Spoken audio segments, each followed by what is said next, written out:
LLB Audiobook presents The Great Gatsby by Francis Scott Key Fitzgerald. Chapter 1. In my younger and more vulnerable years, my father gave me some advice that I've been turning over in my mind ever since. Whenever you feel like criticizing anyone, He told me, just remember that all the people in this world haven't had the advantages that you've had. and, after boasting this way of my tolerance, I come to the admission that it has a limit. Conduct may be founded on the hard rock or the wet marshes, but after a certain point I don't care what it's founded on. When I came back from the East last autumn, I felt that I wanted the world to be in uniform and at a sort of moral attention forever. I wanted no more riotous excursions with privileged glimpses into the human heart. Only Gatsby, the man who gives his name to this book, was exempt from my reaction. Gatsby, who represented everything for which I have an unaffected scorn. If personality is an unbroken series of successful gestures, then there was something gorgeous about him, some heightened sensitivity to the promises of life, as if he were related to one of those intricate machines that register earthquakes 10,000 miles away. This responsiveness had nothing to do with that flabby impressionability which is dignified under the name of the creative temperament. It was an extraordinary gift for hope, a romantic readiness such as I have never found in any other person, and which it is not likely I shall ever find again. No, Gatsby turned out all right at the end. It is what preyed on Gatsby, what foul dust floated in the wake of his dreams that temporarily closed out my interest in the abortive sorrows and short-winded elations of men. My family have been prominent, well-to-do people in this Middle Western city for 3 generations.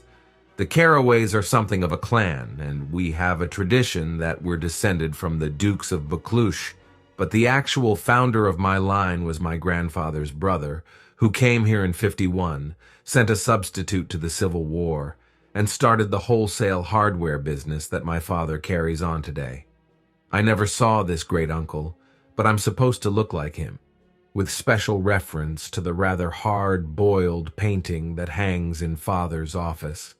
I graduated from New Haven in 1915, just a quarter of a century after my father, and a little later I participated in that delayed Teutonic migration known as the Great War. I enjoyed the counter-raid so thoroughly that I came back restless. Instead of being the warm center of the world, the Middle West now seemed like the ragged edge of the universe, so I decided to go east and learn the bond business. Everybody I knew was in the bond business, so I supposed it could support one more single man. All my aunts and uncles talked it over as if they were choosing a prep school for me, and finally said, "Why, yes," with very grave, hesitant faces. Father agreed to finance me for a year, and after various delays I came east, permanently, I thought, in the spring of '22. The practical thing was to find rooms in the city, but it was a warm season, and I had just left a country of wide lawns and friendly trees. So when a young man at the office suggested that we take a house together in a commuting town, it sounded like a great idea. He found the house, a weather-beaten cardboard bungalow at $80 a month, but at the last minute, the firm ordered him to Washington, and I went out to the country alone. I had a dog, at least I had him for a few days until he ran away, and an old Dodge and a Finnish woman who made my bed and cooked breakfast and muttered Finnish wisdom to herself over the electric stove. It was lonely for a day or so until one morning some man, more recently arrived than I, stopped me on the road. "How do you get to West Egg Village?" he asked helplessly. I told him. And as I walked on, I was lonely no longer. I was a guide, a pathfinder, an original settler. He had casually conferred on me the freedom of the neighborhood, and so with the sunshine and the great bursts of leaves growing on the trees, just as things grow in fast movies, I had that familiar conviction that life was beginning over again with the summer. There was so much to read, for one thing, and so much fine health to be pulled down out of the young, breath-giving air. I bought a dozen volumes on banking and credit and investment securities, and they stood on my shelf in red and gold like new money from the mint, promising to unfold the shining secrets that only Midas and Morgan and Maecenas knew. And I had the high intention of reading many other books besides. I was rather literary in college. One year I wrote a series of very solemn and obvious editorials for the Yale News, and now I was going to bring back all such things into my life and become again that most limited of all specialists, the well-rounded man. This isn't just an epigram. Life is much more successfully looked at from a single window, after all. It was a matter of chance that I should have rented a house in one of the strangest communities in North America.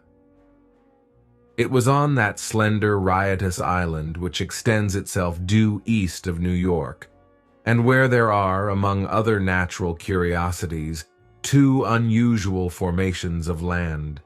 20 miles from the city, a pair of enormous eggs, identical in contour and separated only by a courtesy bay, jut out into the most domesticated body of salt water in the Western Hemisphere, the great wet barnyard of Long Island Sound. They are not perfect ovals, like the egg in the Columbus story. They are both crushed flat at the contact end. But their physical resemblance must be a source of perpetual wonder to the gulls that fly overhead. To the wingless, a more interesting phenomenon is their dissimilarity in every particular except shape and size. I lived at West Egg, the less fashionable of the two, though this is a most superficial tag to express the bizarre and not a little sinister contrast between them.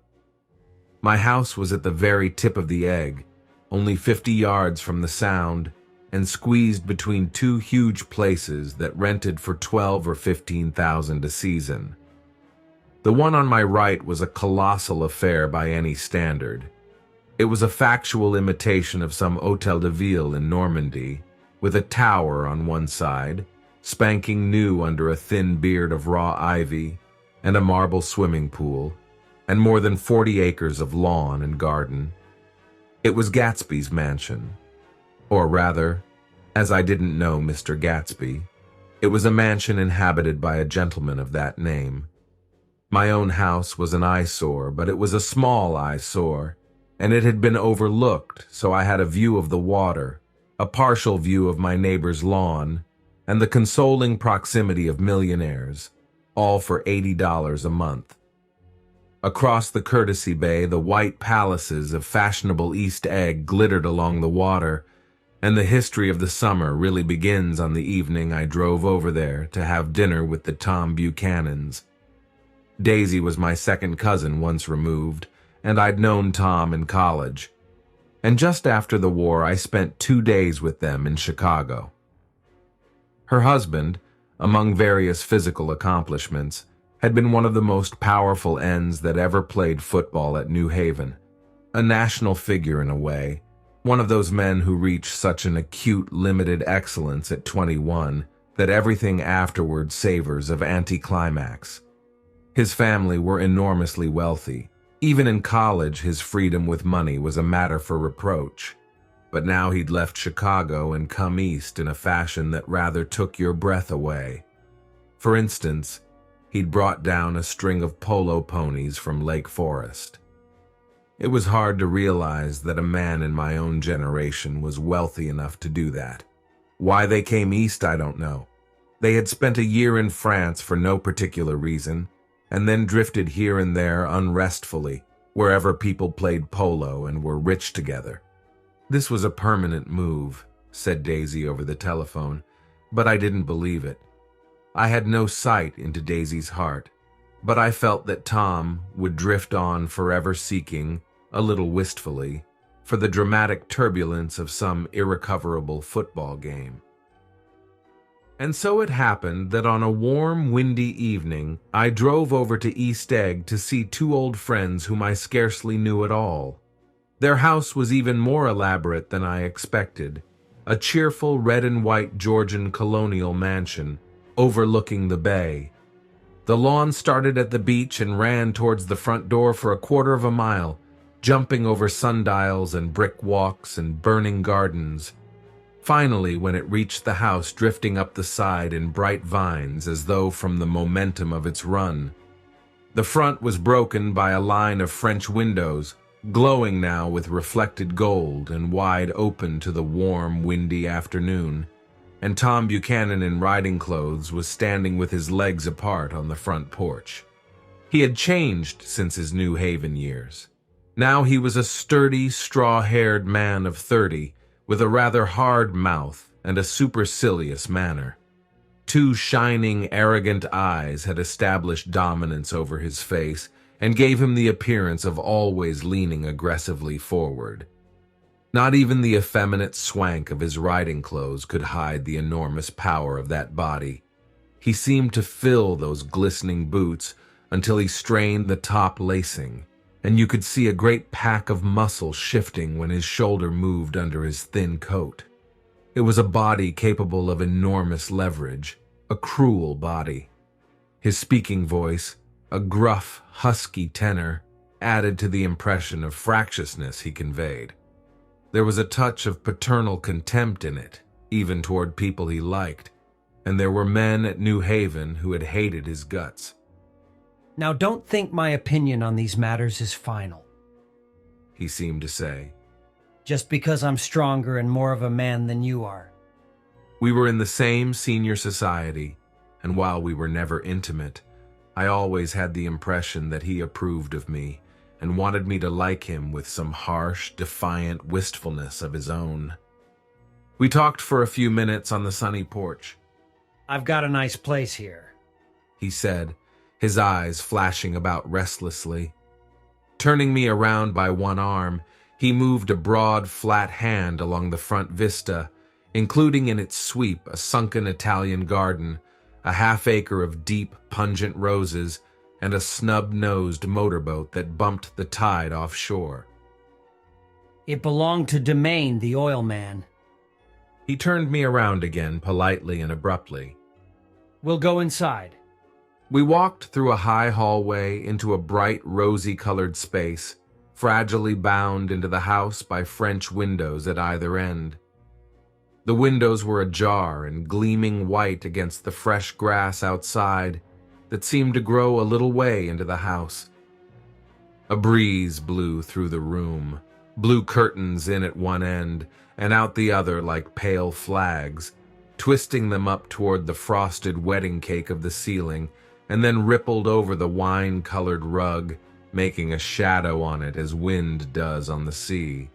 The only completely stationary object in the room was an enormous couch on which two young women were buoyed up, as though upon an anchored balloon. They were both in white, and their dresses were rippling and fluttering, as if they had just been blown back in after a short flight around the house. I must have stood for a few moments listening to the whip and snap of the curtains and the groan of a picture on the wall. Then there was a boom as Tom Buchanan shut the rear windows, and the caught wind died out about the room, and the curtains and the rugs and the two young women ballooned slowly to the floor. The younger of the two was a stranger to me. She was extended full length at her end of the divan, completely motionless, and with her chin raised a little, as if she were balancing something on it which was quite likely to fall. If she saw me out of the corner of her eyes, she gave no hint of it. Indeed, I was almost surprised into murmuring an apology for having disturbed her by coming in. The other girl, Daisy, made an attempt to rise. She leaned slightly forward with a conscientious expression. Then she laughed, an absurd, charming little laugh, and I laughed too and came forward into the room. I'm paralyzed with happiness. She laughed again, as if she said something very witty, and held my hand for a moment, looking up into my face, promising that there was no one in the world she so much wanted to see. That was a way she had.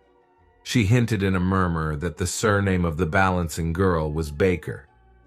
I've heard it said that Daisy's murmur was only to make people lean toward her, an irrelevant criticism that made it no less charming. At any rate, Miss Baker's lips fluttered. She nodded at me almost imperceptibly, and then quickly tipped her head back again.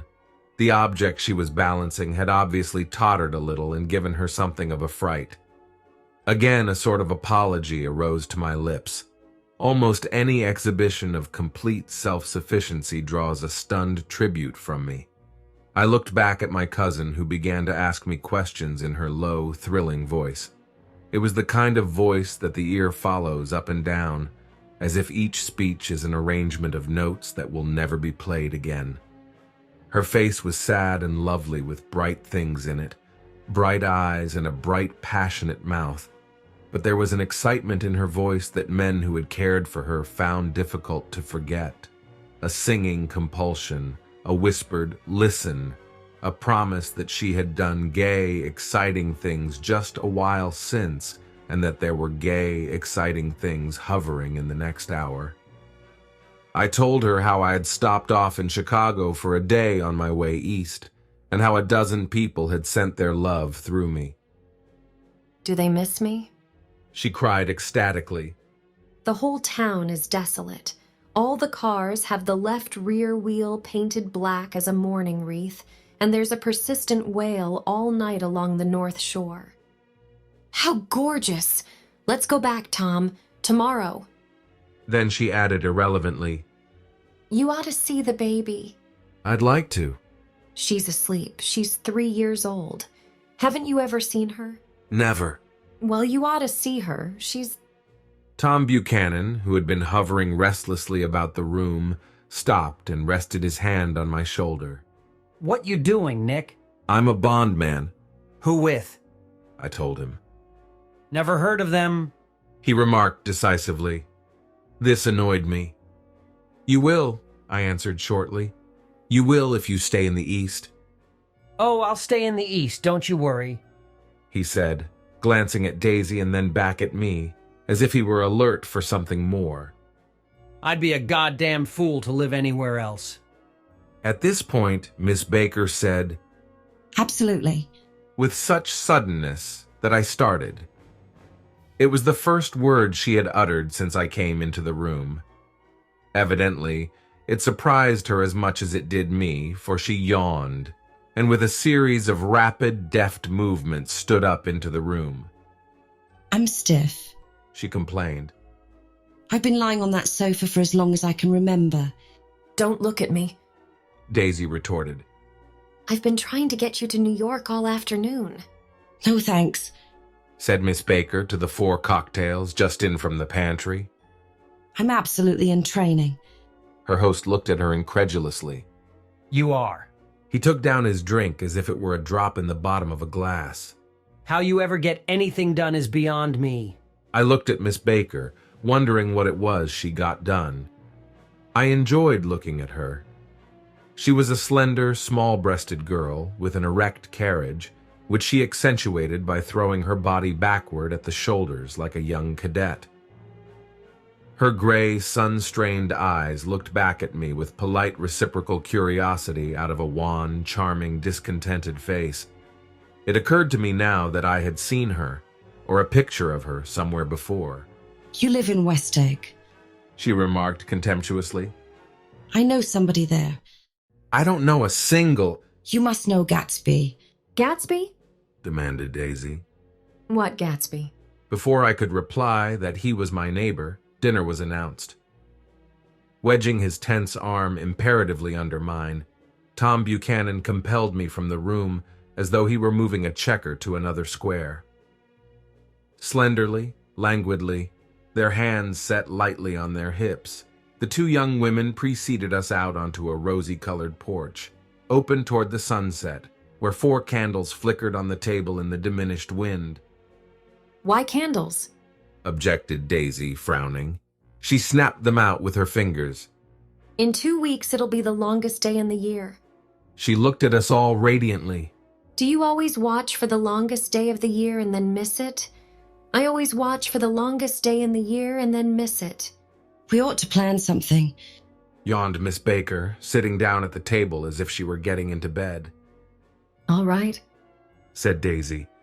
What'll we plan? She turned to me helplessly. What do people plan? Before I could answer, her eyes fastened with an awed expression on her little finger. Look! Look! She complained. I heard it. We all looked. The knuckle was black and blue. You did it, Tom. She said accusingly. I know you didn't mean to, but you did do it. That's what I get for marrying a brute of a man. A great, big, hulking physical specimen of a... I hate that word, hulking. Objected Tom crossly. Even in kidding. Hulking. Insisted Daisy. Sometimes she and Miss Baker talked at once, unobtrusively, and with a bantering inconsequence that was never quite chatter, that was as cool as their white dresses and their impersonal eyes in the absence of all desire. They were here, and they accepted Tom and me, making only a polite, pleasant effort to entertain or to be entertained. They knew that presently dinner would be over, and a little later the evening too would be over and casually put away. It was sharply different from the West, where an evening was hurried from phase to phase towards its close in a continually disappointed anticipation or else in sheer nervous dread of the moment itself. You make me feel uncivilized, Daisy, I confessed on my second glass of corky but rather impressive claret. Can't you talk about crops or something? I meant nothing in particular by this remark, but it was taken up in an unexpected way. Civilization's going to pieces, Broke out Tom violently. I've gotten to be a terrible pessimist about things. Have you read The Rise of the Colored Empires by this man Goddard? Why, no, I answered, rather surprised by his tone. Well, it's a fine book, and everybody ought to read it. The idea is if we don't look out, the white race will be utterly submerged. It's all scientific stuff. It's been proved. Tom's getting very profound, Said Daisy, with an expression of unthoughtful sadness.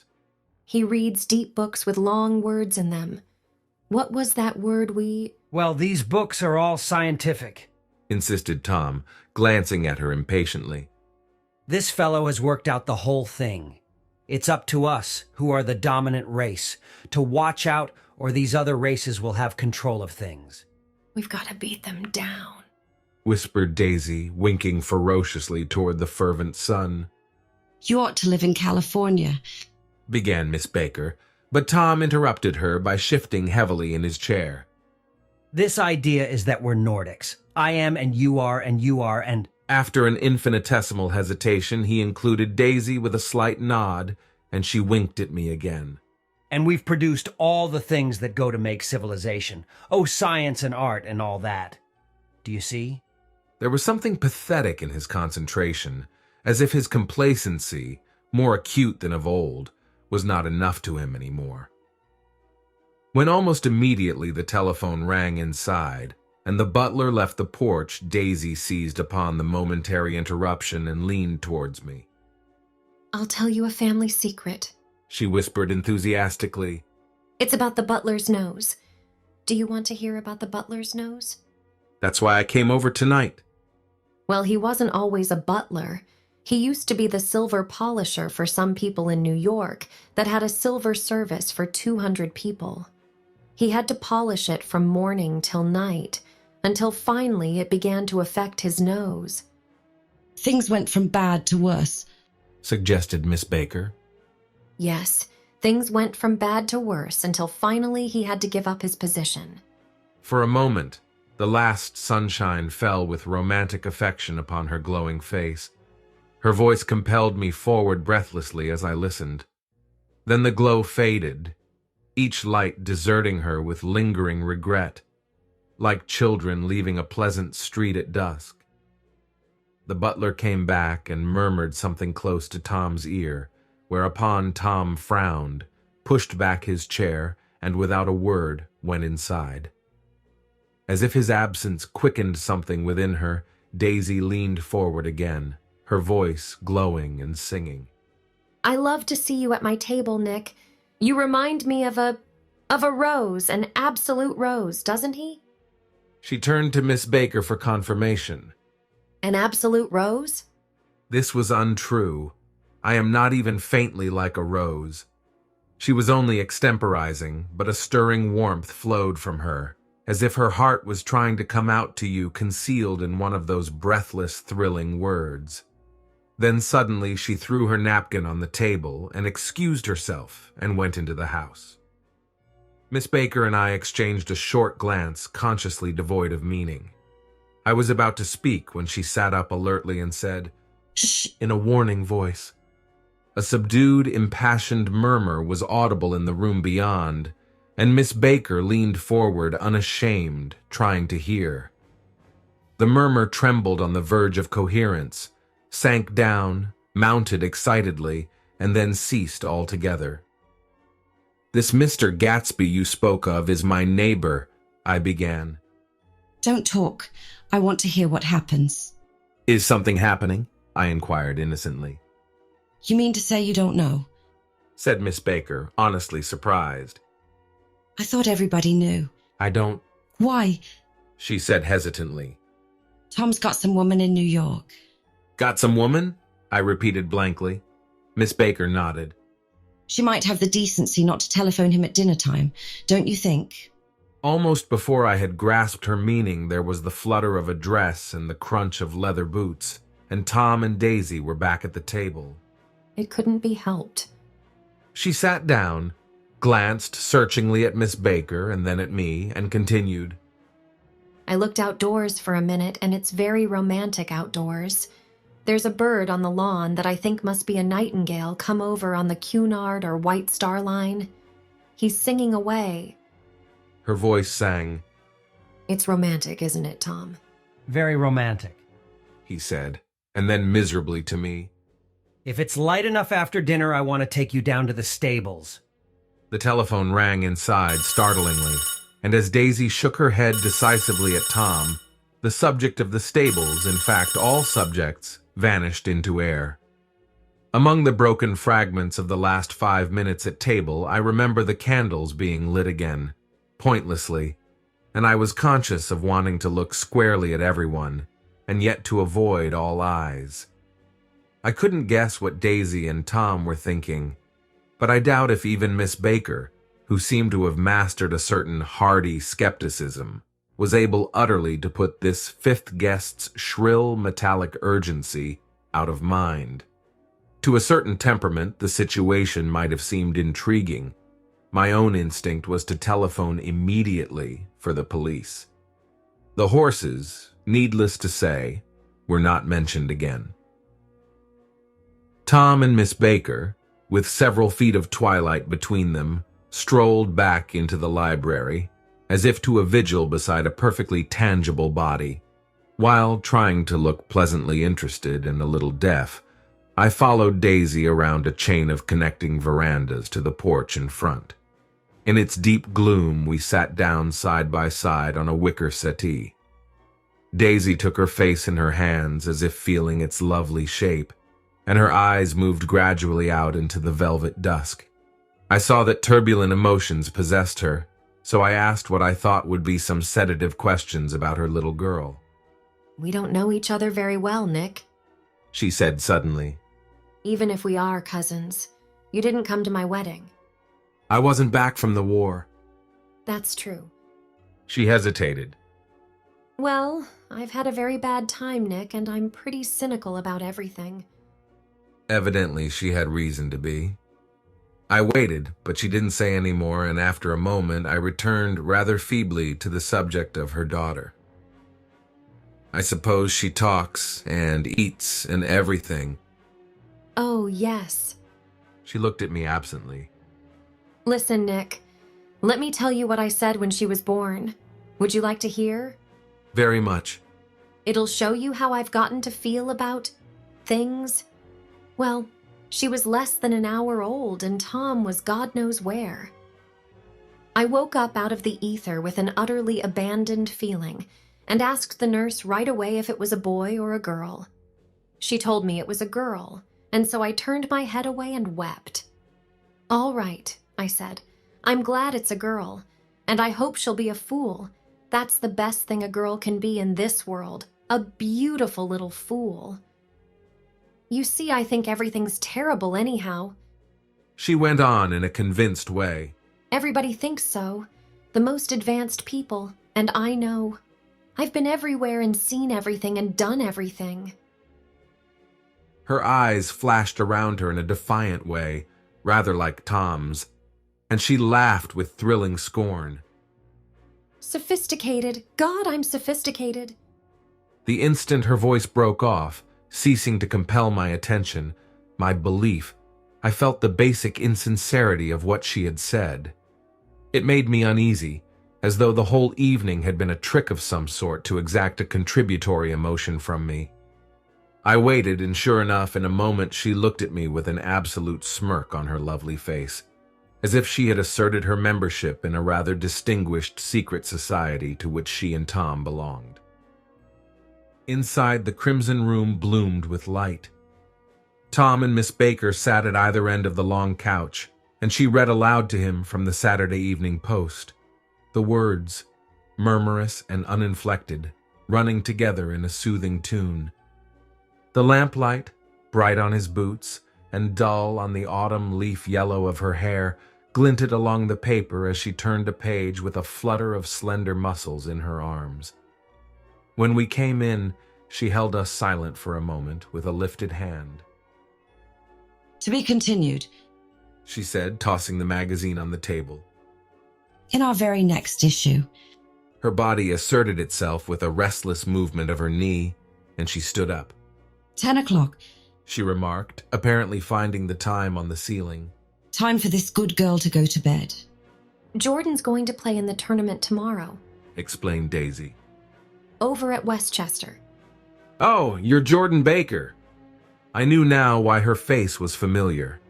Its pleasing, contemptuous expression had looked out at me from many rotogravure pictures of the sporting life at Asheville and Hot Springs and Palm Beach. I had heard some story of her too, a critical, unpleasant story, but what it was I had forgotten long ago. Good night. She said softly. Wake me at 8, won't you? "If you'll get up." I will. Good night, Mr. Carraway. See you anon. "Of course you will." Confirmed Daisy. "In fact, I think I'll arrange a marriage. Come over often, Nick, and I'll sort of, fling you together. You know, lock you up accidentally in linen closets and push you out to sea in a boat, and all that sort of thing." Good night, called Miss Baker from the stairs. I haven't heard a word. She's a nice girl. Said Tom after a moment. They oughtn't to let her run around the country this way. "Who oughtn't to?" Inquired Daisy coldly. Her family. "Her family is one aunt about 1,000 years old. Besides, Nick's going to look after her, aren't you, Nick? She's going to spend lots of weekends out here this summer. I think the home influence will be very good for her." Daisy and Tom looked at each other for a moment in silence. "Is she from New York?" I asked quickly. "From Louisville. Our white girlhood was passed together there, our beautiful white—" Did you give Nick a little heart-to-heart talk on the veranda? Demanded Tom suddenly. "Did I?" She looked at me. "I can't seem to remember, but I think we talked about the Nordic race. Yes, I'm sure we did. It sort of crept up on us, and first thing you know—" Don't believe everything you hear, Nick. He advised me. I said lightly that I had heard nothing at all, and a few minutes later I got up to go home. They came to the door with me and stood side by side in a cheerful square of light. As I started my motor, Daisy peremptorily called, "Wait! I forgot to ask you something, and it's important. We heard you were engaged to a girl out west." That's right. corroborated Tom kindly. We heard that you were engaged. It's a libel. I'm too poor, "But we heard it." insisted Daisy, surprising me by opening up again in a flower-like way. "We heard it from 3 people, so it must be true." Of course I knew what they were referring to, but I wasn't even vaguely engaged. The fact that gossip had published the banns was one of the reasons I had come east. You can't stop going with an old friend on account of rumors, and on the other hand, I had no intention of being rumored into marriage. Their interest rather touched me and made them less remotely rich.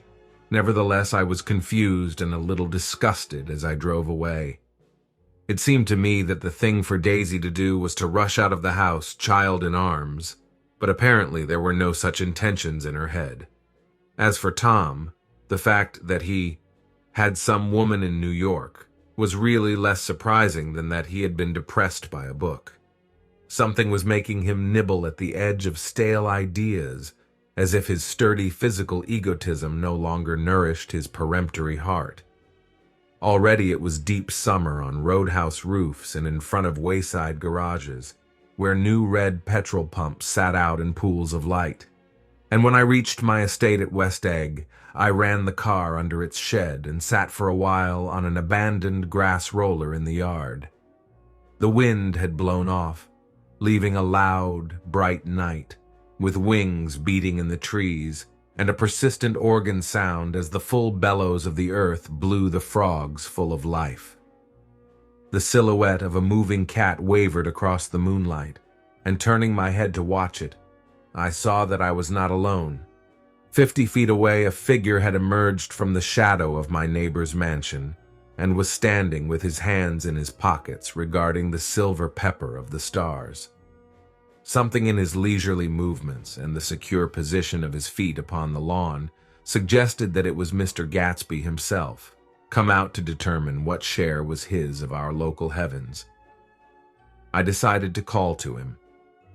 Miss Baker had mentioned him at dinner, and that would do for an introduction. But I didn't call to him, for he gave a sudden intimation that he was content to be alone. He stretched out his arms toward the dark water in a curious way, and far as I was from him, I could have sworn he was trembling. Involuntarily, I glanced seaward, and distinguished nothing except a single green light, minute and far away, that might have been the end of a dock. When I looked once more for Gatsby, he had vanished, and I was alone again in the unquiet darkness.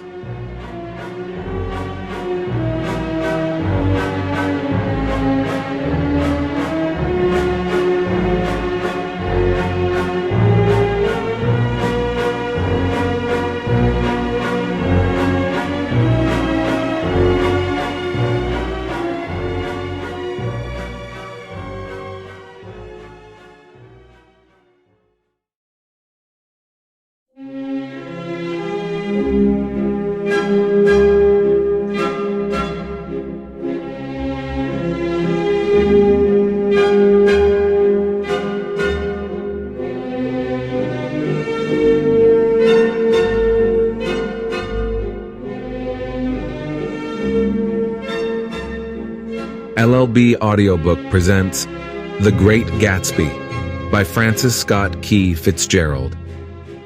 Chapter 2.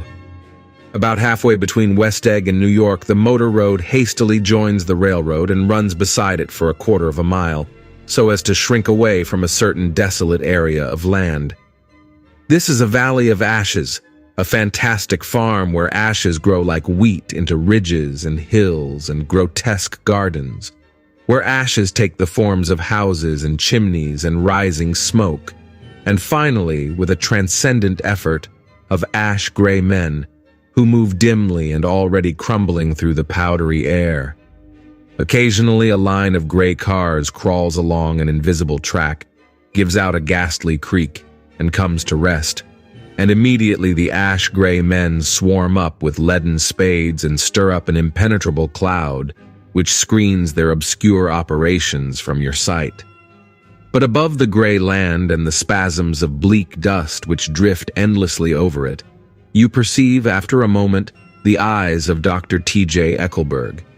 The eyes of Dr. T.J. Eckelberg are blue and gigantic. Their retinas are 1 yard high.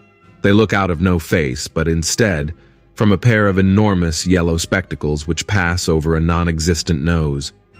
Evidently some wild wag of an oculist set them there to fatten his practice in the borough of Queens, and then sank down himself into eternal blindness, or forgot them and moved away. but his eyes, dimmed a little by many paintless days, under sun and rain, brood on over the solemn dumping ground. The Valley of Ashes is bounded on one side by a small, foul river, and, when the drawbridge is up to let barges through, the passengers on waiting trains can stare at the dismal scene for as long as half an hour. There is always a halt there of at least a minute, and it was because of this that I first met Tom Buchanan's mistress. The fact that he had one was insisted upon wherever he was known. His acquaintances resented the fact that he turned up in popular cafes with her, and leaving her at a table, sauntered about, chatting with whomsoever he knew. Though I was curious to see her, I had no desire to meet her, but I did.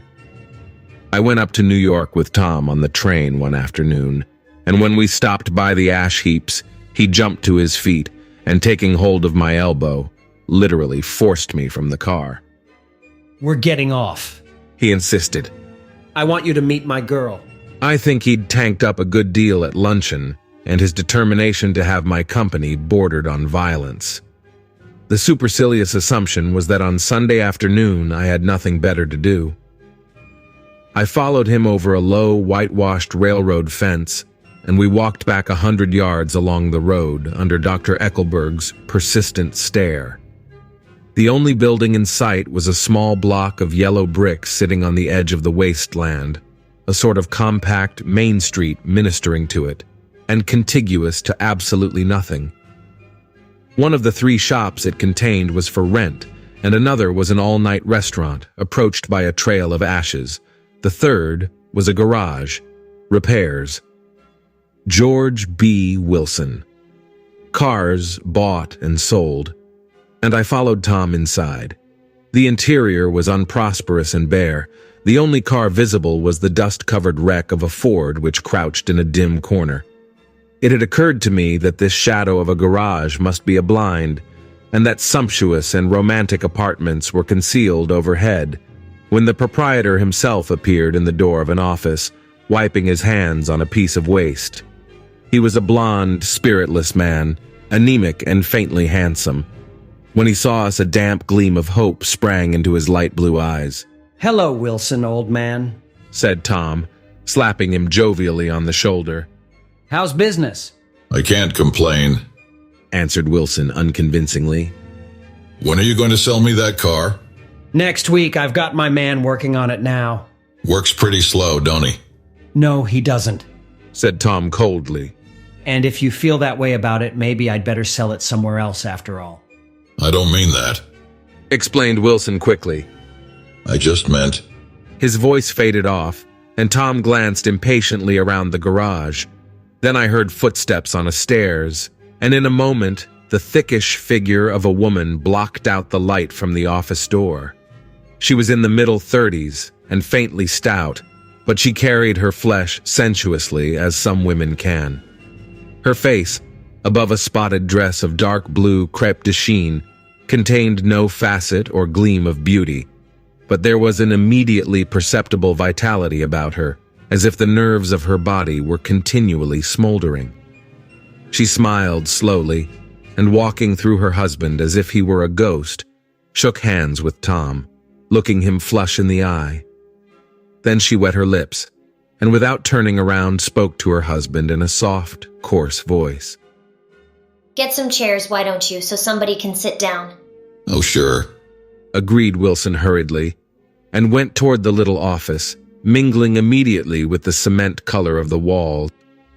A white ashen dust veiled his dark suit and his pale hair, as it veiled everything in the vicinity, except his wife, who moved close to Tom. I want to see you, said Tom intently. Get on the next train. All right. I'll meet you by the newsstand on the lower level. She nodded and moved away from him, just as George Wilson emerged with 2 chairs from his office door. We waited for her down the road and out of sight. It was a few days before the 4th of July, and a gray, scrawny Italian child was setting torpedoes in a row along the railroad track. Terrible place, isn't it? She nodded and moved away from him, just as George Wilson emerged with 2 chairs from his office door. We waited for her down the road and out of sight. It was a few days before the 4th of July, and a gray, scrawny Italian child was setting torpedoes in a row along the railroad track. Terrible place, isn't it? Said Tom, exchanging a frown with Dr. Eckelberg. Awful. It does her good to get away. Doesn't her husband object? Wilson? He thinks she goes to see her sister in New York. He's so dumb he doesn't know he's alive. So, Tom Buchanan and his girl and I went up together to New York. Or not quite together, for Mrs. Wilson sat discreetly in another car. Tom deferred that much to the sensibilities of those East Eggers who might be on the train. She had changed her dress to a brown-figured muslin, which stretched tight over her rather wide hips as Tom helped her to the platform in New York. At the newsstand, she bought a copy of Town Tattle and a moving picture magazine, and in the station drugstore, some cold cream and a small flask of perfume. Upstairs, in the solemn echoing drive, she let 4 taxicabs drive away before she selected a new one, lavender-colored with gray upholstery. And in this, we slid out from the mass of the station into the glowing sunshine. But immediately she turned sharply from the window and, leaning forward, tapped on the front glass. I want to get one of those dogs. She said earnestly. I want to get one for the apartment. They're nice to have, a dog. We backed up to a gray old man who bore an absurd resemblance to John D. Rockefeller. In a basket swung from his neck cowered a dozen very recent puppies of an indeterminate breed. What kind are they? Asked Mrs. Wilson eagerly as he came to the taxi window. All kinds. What kind do you want, lady? I'd like to get one of those police dogs. I don't suppose you got that kind? The man peered doubtfully into the basket, plunged in his hand and drew one up, wriggling by the back of the neck. That's no police dog, said Tom. No, it's not exactly a police dog, said the man with disappointment in his voice. It's more of an Airedale. He passed his hand over the brown wash rag of a back. Look at that coat. Some coat. That's a dog that'll never bother you with catching cold. I think it's cute, said Mrs. Wilson enthusiastically. How much is it? That dog? He looked at it admiringly. That dog will cost you $10. The Airedale, undoubtedly there was an Airedale concerned in it somewhere, though its feet were startlingly white, changed hands and settled down into Mrs. Wilson's lap, where she fondled the weatherproof coat with rapture. Is it a boy or a girl? She asked delicately. That dog's a boy. It's a bitch, said Tom decisively. Here's your money. Go and buy 10 more dogs with it.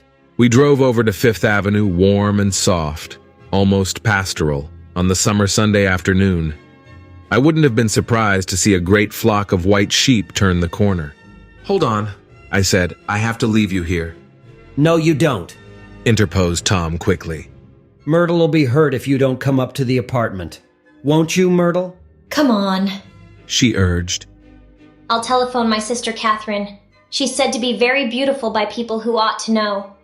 Well, I'd like to, but... We went on, cutting back again over the park toward the West Hundreds. At 158th Street, the cab stopped at one slice in a long white cake of apartment houses. Throwing a regal homecoming glance around the neighborhood, Mrs. Wilson gathered up her dog and her other purchases and went haughtily in. I'm going to have the McKees come up. She announced as we rose in the elevator. And of course, I got to call up my sister, too. The apartment was on the top floor, a small living room, a small dining room, a small bedroom, and a bath. The living room was crowded to the doors with a set of tapestried furniture entirely too large for it, so that to move about was to stumble continually over scenes of ladies swinging in the gardens of Versailles. The only picture was an over-enlarged photograph, apparently a hen sitting on a blurred rock. Looked at from a distance, however, the hen resolved itself into a bonnet, and the countenance of a stout old lady beamed down into the room. Several old copies of Town Tattle lay on the table together with a copy of Simon Called Peter and some of the small scandal magazines of Broadway. Mrs. Wilson was first concerned with the dog. A reluctant elevator boy went for a box full of straw and some milk, to which he added on his own initiative a tin of large, hard dog biscuits, one of which decomposed apathetically in the saucer of milk all afternoon. Meanwhile, Tom brought out a bottle of whiskey from a locked bureau door. I have been drunk just twice in my life, and the second time was that afternoon. So everything that happened has a dim, hazy cast over it, although until after 8 o'clock the apartment was full of cheerful sun. Sitting on Tom's lap, Mrs. Wilson called up several people on the telephone. Then there were no cigarettes, and I went out to buy some at the drugstore on the corner. When I came back, they had both disappeared, so I sat down discreetly in the living room and read a chapter of Simon Called Peter. Either it was terrible stuff, or the whiskey distorted things, because it didn't make any sense to me. Just as Tom and Myrtle, after the first drink, Mrs. Wilson and I called each other by our first names, reappeared, company commenced to arrive at the apartment door. The sister, Catherine, was a slender, worldly girl of about 30, with a solid, sticky bob of red hair and a complexion powdered milky white. Her eyebrows had been plucked and then drawn on again at a more rakish angle, but the efforts of nature toward the restoration of the old alignment gave a blurred air to her face. When she moved about, there was an incessant clicking as innumerable pottery bracelets jingled up and down upon her arms. She came in with such a proprietary haste and looked around so possessively at the furniture that I wondered if she lived here. But when I asked her, she laughed immoderately, repeated my question aloud, and told me she lived with a girlfriend at a hotel. Mr. McKee was a pale, feminine man from the flat below. He had just shaved, for there was a white spot of lather on his cheekbone, and he was most respectful in his greeting to everyone in the room. He informed me that he was in the artistic game, and I gathered later that he was a photographer and had made the dim enlargement of Mrs. Wilson's mother, which hovered like an ectoplasm on the wall. His wife was shrill, languid, handsome, and horrible. She told me with pride that her husband had photographed her 127 times since they had been married. Mrs. Wilson had changed her costume some time before, and was now attired in an elaborate afternoon dress of cream-colored chiffon, which gave out a continual rustle as she swept about the room. With the influence of the dress, her personality had also undergone a change. The intense vitality that had been so remarkable in the garage was converted into impressive hauteur. Her laughter, her gestures, her assertions became more violently affected moment by moment, and as she expanded, the room grew smaller around her, until she seemed to be revolving on a noisy, creaking pivot through the smoky air. My dear, She told her sister in a high, mincing shout. most of these fellas will cheat you every time. All they think of is money. I had a woman up here last week to look at my feet, and when she gave me the bill, you'd have thought she had my appendicitis out. What was the name of the woman? Asked Mrs. McKee. Mrs. Eberhardt. She goes around looking at people's feet in their own homes. I like your dress. Remarked Mrs. McKee. I think it's adorable. Mrs. Wilson rejected the compliment by raising her eyebrow in disdain. It's just a crazy old thing. She said, I just slip it on sometimes when I don't care what I look like. But it looks wonderful on you if you know what I mean. Pursued Mrs. McKee.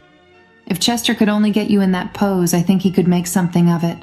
We all looked in silence at Mrs. Wilson, who removed a strand of hair from over her eyes and looked back at us with a brilliant smile. Mr. McKee regarded her intently with his head on one side, and then moved his hand back and forth slowly in front of his face. I should change the light, he said after a moment. I'd like to bring out the modeling of the features, and I'd try to get hold of all the back hair. I wouldn't think of changing the light. Cried Mrs. McKee. I think it's...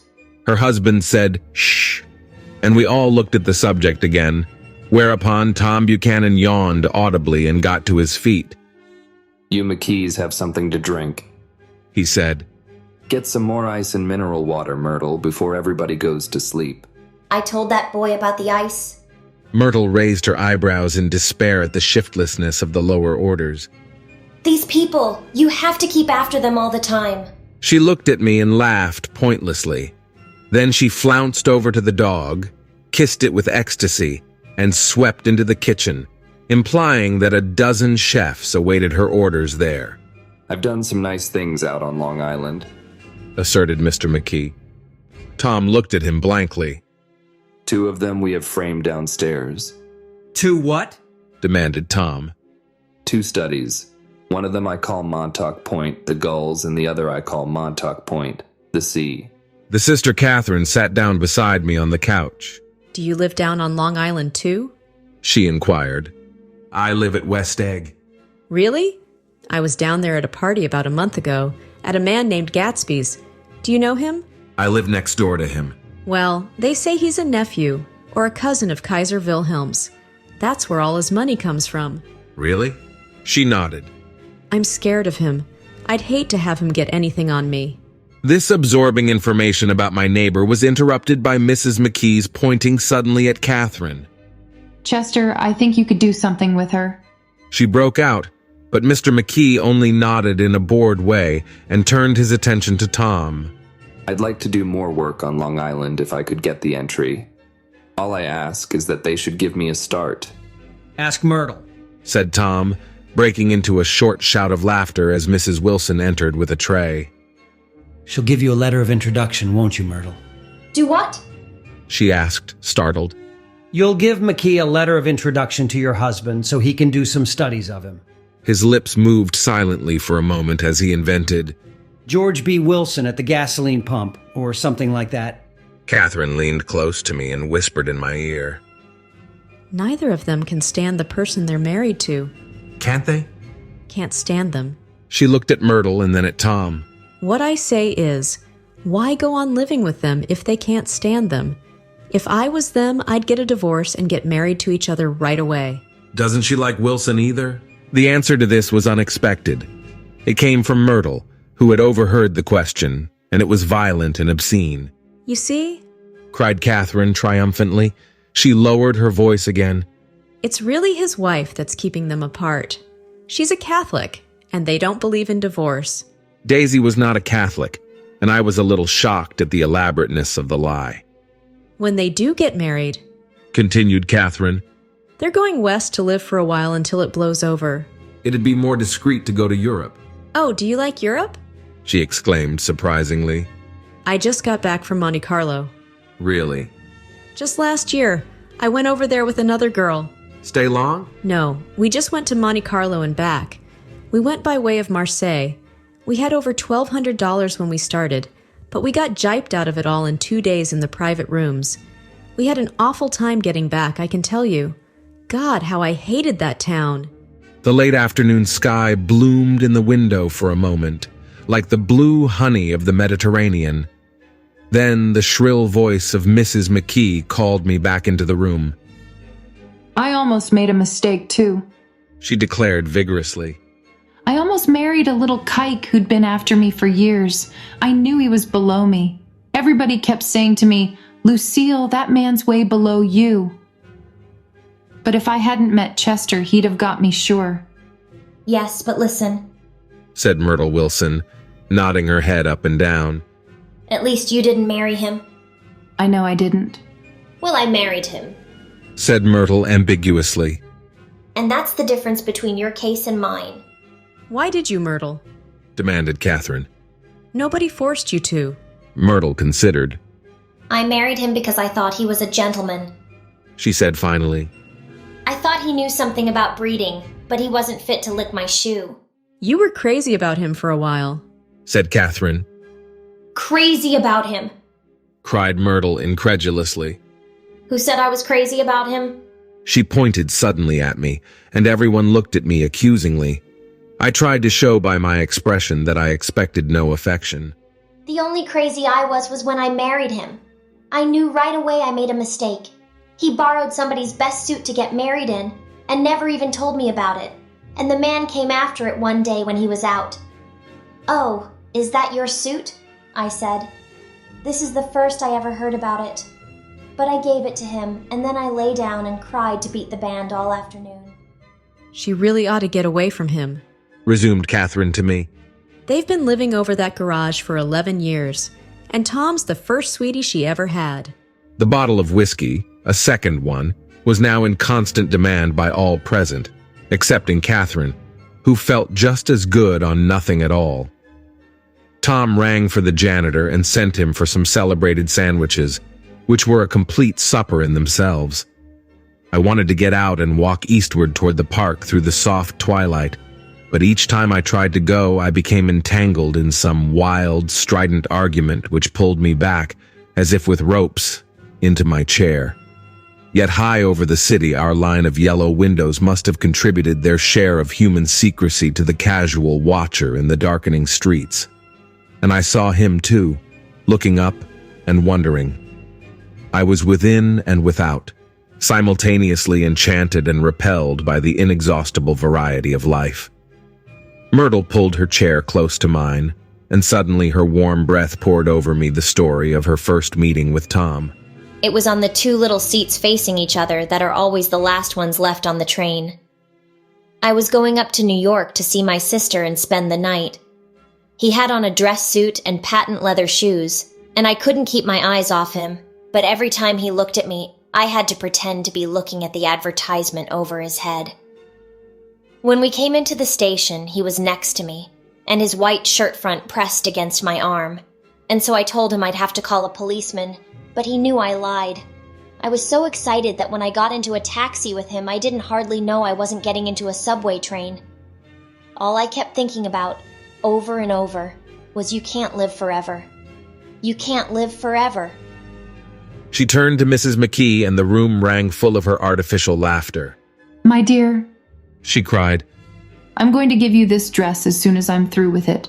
I've got to get another one tomorrow. I'm going to make a list of all the things I've got to get. A massage and a wave, and a collar for the dog, and one of those cute little ashtrays where you touch a spring, and a wreath with a black silk bow for Mother's grave that'll last all summer. I got to write down a list so I won't forget all the things I got to do. It was 9 o'clock. Almost immediately afterward, I looked at my watch and found it was 10. Mr. McKee was asleep on a chair with his fists clenched in his lap, like a photograph of a man of action. Taking out my handkerchief, I wiped from his cheek the spot of dried lather that had worried me all the afternoon. The little dog was sitting on the table looking with blind eyes through the smoke, and from time to time groaning faintly. People disappeared, reappeared, made plans to go somewhere, and then lost each other, searched for each other, found each other a few feet away. Sometime toward midnight, Tom Buchanan and Mrs. Wilson stood face to face discussing, in impassioned voices, whether Mrs. Wilson had any right to mention Daisy's name. Daisy, Daisy, Daisy, shouted Mrs. Wilson. I'll say it whenever I want to. Daisy, die. Making a short, deft movement, Tom Buchanan broke her nose with his open hand. Then there were bloody towels upon the bathroom floor, and women's voices scolding, and high over the confusion, a long, broken wail of pain. Mr. McKee awoke from his doze and started in a daze toward the door. When he had gone halfway, he turned around and stared at the scene. His wife and Catherine scolding and consoling as they stumbled here and there among the crowded furniture with articles of aid, and the despairing figure on the couch, bleeding fluently and trying to spread a copy of Town Tattle over the tapestry scenes of Versailles. Then Mr. McKee turned and continued on out the door. Taking my hat from the chandelier, I followed. Come to lunch someday. Where? Anywhere. Keep your hands off the lever, snapped the elevator boy. I beg your pardon, said Mr. McKee with dignity. I didn't know I was touching it. All right, I agreed. I'll be glad to. I was standing beside his bed, and he was sitting up between the sheets, clad in his underwear with a great portfolio in his hands. Beauty and the Beast, Loneliness, Old Grocery Horse, Brook and Bridge. Then I was lying half asleep in the cold lower level of the Pennsylvania station, staring at the morning Tribune and waiting for the 4 o'clock train.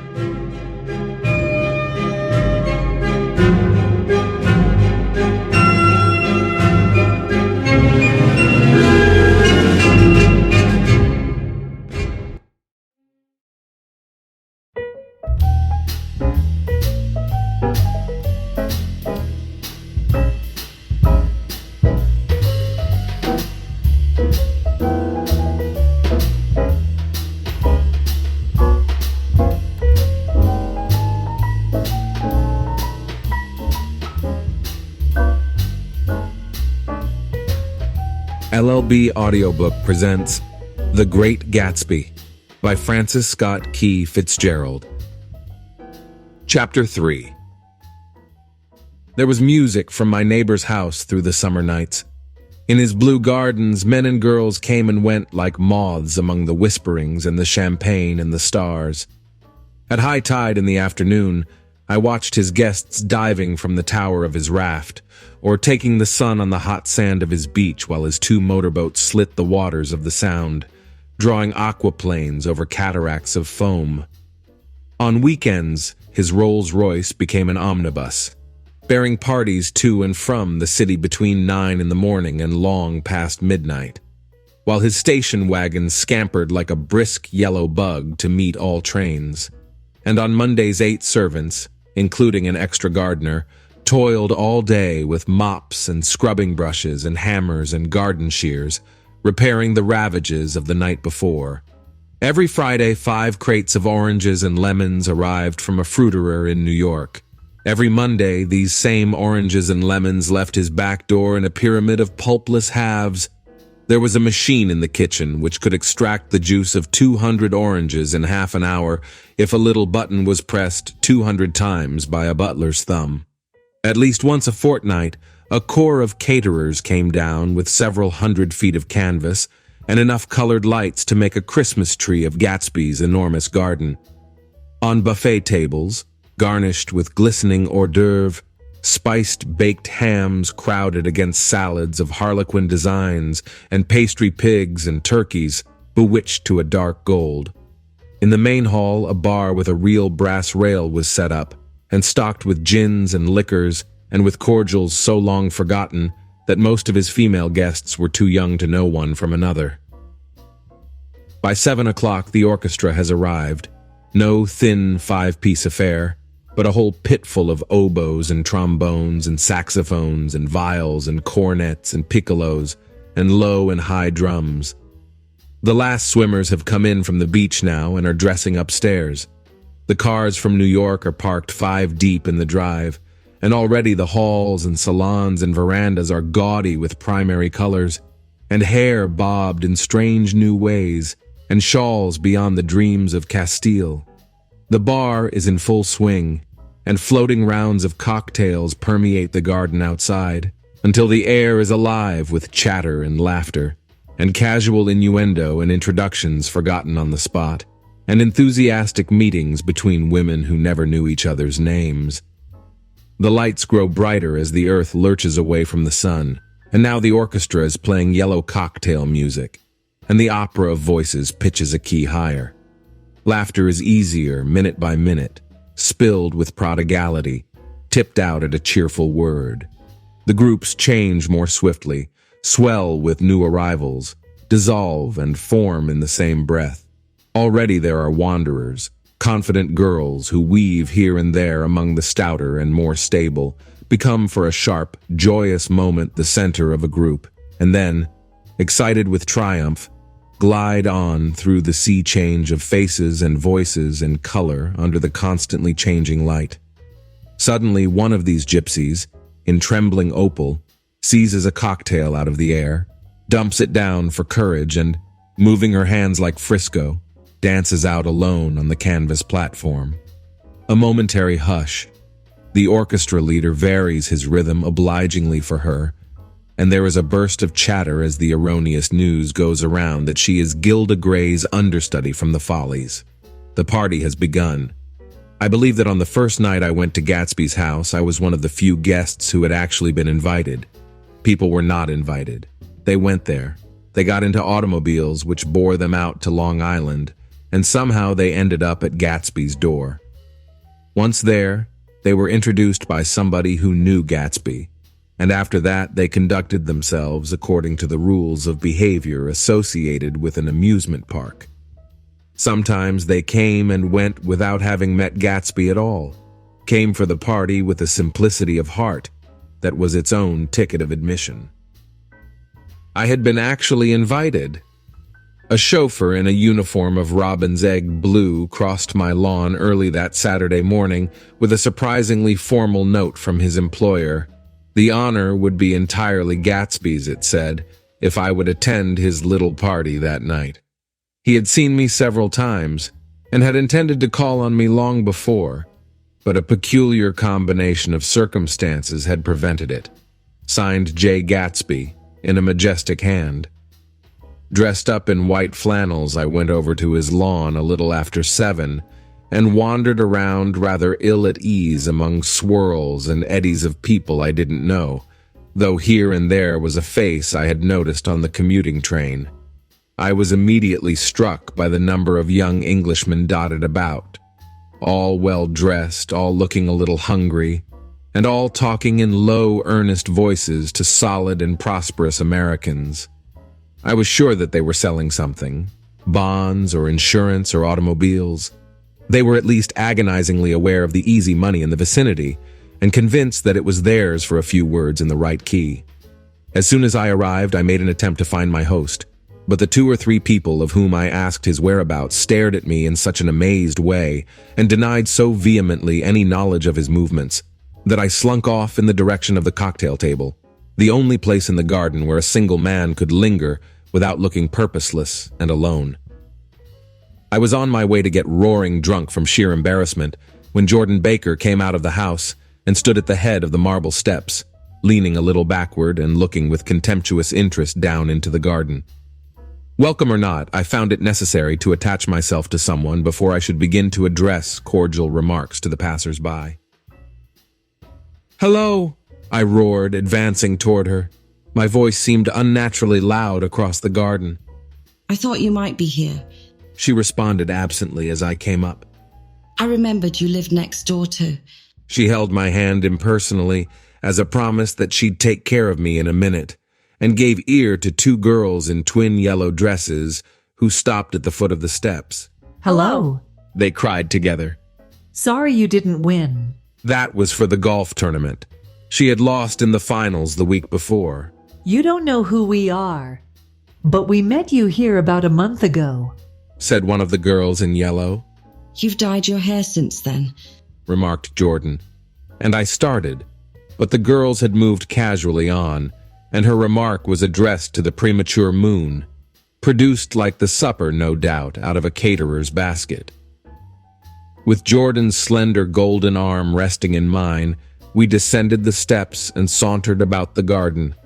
A tray of cocktails floated at us through the twilight, and we sat down at a table with the 2 girls in yellow and 3 men, each one introduced to us as Mr. Mumble. "Do you come to these parties often?" inquired Jordan of the girl beside her. "The last one was the one I met you at," answered the girl in an alert, confident voice. She turned to her companion. "Wasn't it for you, Lucille?" It was for Lucille, too, I like to come. Lucille said. I never care what I do, so I always have a good time. When I was here last, I tore my gown on a chair and he asked me my name and address. Inside of a week, I got a package from Querrier's with a new evening gown in it. "Did you keep it?" asked Jordan. Sure I did. I was going to wear it tonight, but it was too big in the bust and had to be altered. It was gas blue with lavender beads. $265. "There's something funny about a fellow that'll do a thing like that," said the other girl eagerly. "He doesn't want any trouble with anybody." Who doesn't? I inquired. "Gatsby, somebody told me." The 2 girls and Jordan leaned together confidentially. "Somebody told me they thought he killed a man once." A thrill passed over all of us. The 3 Mr. Mumbles bent forward and listened eagerly. I don't think it's so much that... argued Lucille skeptically. It's more that he was a German spy during the war. One of the men nodded in confirmation. I heard that from a man who knew all about him. Grew up with him in Germany. He assured us positively, Oh no, said the first girl. it couldn't be that, because he was in the American Army during the war. As our credulity switched back to her, she leaned forward with enthusiasm. You look at him sometimes when he thinks nobody's looking at him. I'll bet he killed a man. She narrowed her eyes and shivered. Lucille shivered. We all turned and looked around for Gatsby. It was testimony to the romantic speculation he inspired that there were whispers about him from those who had found little that it was necessary to whisper about in this world. The first supper, there would be another one after midnight, was now being served, and Jordan invited me to join her own party, who were spread around a table on the other side of the garden. There were 3 married couples and Jordan's escort, a persistent undergraduate given to violent innuendo, and obviously under the impression that sooner or later Jordan was going to yield him up her person to a greater or lesser degree. Instead of rambling, this party had preserved a dignified homogeneity, and assumed to itself the function of representing the staid nobility of the countryside. East Egg condescending to West Egg, and carefully on guard against its spectroscopic gaiety. Let's get out, whispered Jordan, after a somehow wasteful and inappropriate half hour. This is much too polite for me. We got up, and she explained that we were going to find the host. I had never met him, she said, and it was making me uneasy. The undergraduate nodded in a cynical, melancholy way. The bar where we glanced first was crowded, but Gatsby was not there. She couldn't find him from the top of the steps, and he wasn't on the veranda. On a chance, we tried an important-looking door and walked into a high Gothic library, paneled with carved English oak, and probably transported complete from some ruin overseas. A stout, middle-aged man with enormous owl-eyed spectacles was sitting somewhat drunk on the edge of a great table, staring with unsteady concentration at the shelves of books. As we entered, he wheeled excitedly around and examined Jordan from head to foot. What do you think? He demanded impetuously. About what? He waved his hand toward the bookshelves. About that. As a matter of fact, you needn't bother to ascertain. I ascertained. They're real. The books? He nodded. Absolutely real. Have pages and everything. I thought they'd be a nice durable cardboard. Matter of fact, they're absolutely real. Pages and here, let me show you. Taking our skepticism for granted, he rushed to the bookcases and returned with Volume 1 of the Stoddard Lectures. See, he cried triumphantly. It's a bona fide piece of printed matter. It fooled me. This fella's a regular Belasco. It's a triumph. What thoroughness. What realism. Knew when to stop too. Didn't cut the pages. But what do you want? What do you expect? He snatched the book from me and replaced it hastily on its shelf, muttering that if one brick was removed, the whole library was liable to collapse. Who brought you? He demanded. Or did you just come? I was brought. Most people were brought. Jordan looked at him alertly, cheerfully, without answering. I was brought by a woman named Roosevelt. He continued. Mrs. Claude Roosevelt. Do you know her? I met her somewhere last night. I've been drunk for about a week now, and I thought it might sober me up to sit in the library. Has it? A little bit, I think. I can't tell yet. I've only been here an hour. Did I tell you about the books? They're real. They're... You told us. We shook hands with him gravely and went back outdoors. There was dancing now on the canvas in the garden. Old men pushing young girls backward in eternal, graceless circles. Superior couples holding each other tortuously, fashionably and keeping in the corners. And a great number of single girls dancing individually or relieving the orchestra for a moment of the burden of the banjo or the traps. By midnight, the hilarity had increased. A celebrated tenor had sung in Italian, and a notorious contralto had sung in jazz, and between the numbers people were doing stunts all over the garden, while happy, vacuous bursts of laughter rose toward the summer sky. A pair of stage twins, who turned out to be the girls in yellow, did a baby act in costume, and champagne was served in glasses bigger than finger bowls. The moon had risen higher, and floating in the sound was a triangle of silver scales, trembling a little to the stiff, tinny drip of the banjos on the lawn.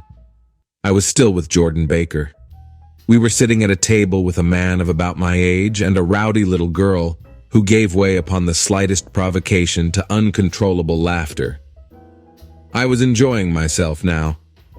I had taken 2 finger bowls of champagne, and the scene had changed before my eyes into something significant, elemental, and profound. At a lull in the entertainment, the man looked at me and smiled. "Your face is familiar," he said politely. "Weren't you in the 1st Division during the war?" "Why, yes, I was in the 28th Infantry." "I was in the 16th until June 1918. I knew I'd seen you somewhere before." We talked for a moment about some wet, gray little villages in France. Evidently, he lived in this vicinity, for he told me that he had just bought a hydroplane and was going to try it out in the morning. "Want to go with me, old sport? Just near the shore along the Sound." "What time?" "Any time that suits you best." It was on the tip of my tongue to ask his name when Jordan looked around and smiled. "Having a gay time now?" she inquired. "Much better." I turned again to my new acquaintance. "This is an unusual party for me. I haven't even seen the host. I live over there." I waved my hand at the invisible hedge in the distance. "And this man Gatsby sent over his chauffeur with an invitation." For a moment, he looked at me as if he failed to understand. "I'm Gatsby," he said suddenly. "What?" I exclaimed. "Oh, I beg your pardon." "I thought you knew, old sport. I'm afraid I'm not a very good host." He smiled understandingly, much more than understandingly. It was one of those rare smiles with a quality of eternal reassurance in it that you may come across 4 or 5 times in life. It faced, or seemed to face, the whole eternal world for an instant, and then concentrated on you with an irresistible prejudice in your favor. It understood you just so far as you wanted to be understood, believed in you as you would like to believe in yourself, and assured you that it had precisely the impression of you that, at your best, you hoped to convey. Precisely at that point it vanished, and I was looking at an elegant young roughneck, a year or 2 over 30, whose elaborate formality of speech just missed being absurd. Some time before he introduced himself, I'd got a strong impression that he was picking his words with care. Almost at the moment when Mr. Gatsby identified himself, a butler hurried toward him with the information that Chicago was calling him on the wire. He excused himself with a small bow that included each of us in turn. "If you want anything, just ask for it, old sport," he urged me. "Excuse me, I will rejoin you later." When he was gone, I turned immediately to Jordan, constrained to assure her of my surprise. I had expected that Mr. Gatsby would be a florid and corpulent person in his middle years. "Who is he?" I demanded. "Do you know?" "He's just a man named Gatsby." "Where is he from, I mean, and what does he do?" "Now you're started on the subject," she answered with a wan smile. "Well, he told me once he was an Oxford man." A dim background started to take shape behind him, but at her next remark it faded away. "However, I don't believe it." "Why not?" "I don't know," she insisted. "I just don't think he went there." Something in her tone reminded me of the other girls. I think he killed a man, and had the effect of stimulating my curiosity. I would have accepted without question the information that Gatsby sprang from the swamps of Louisiana or from the Lower East Side of New York. That was comprehensible. But young men didn't, at least in my provincial inexperience I believe they didn't, drift coolly out of nowhere and buy a palace on Long Island Sound. "Anyhow, he gives large parties," said Jordan, changing the subject with an urban distaste for the concrete. "and I like large parties. They're so intimate. At small parties there isn't any privacy." There was the boom of a bass drum, and the voice of the orchestra leader rang out suddenly above the echolalia of the garden. "Ladies and gentlemen," he cried. At the request of Mr. Gatsby, we are going to play for you Mr. Vladimir Tostov's latest work, which attracted so much attention at Carnegie Hall last May. If you read the papers, you know there was a big sensation.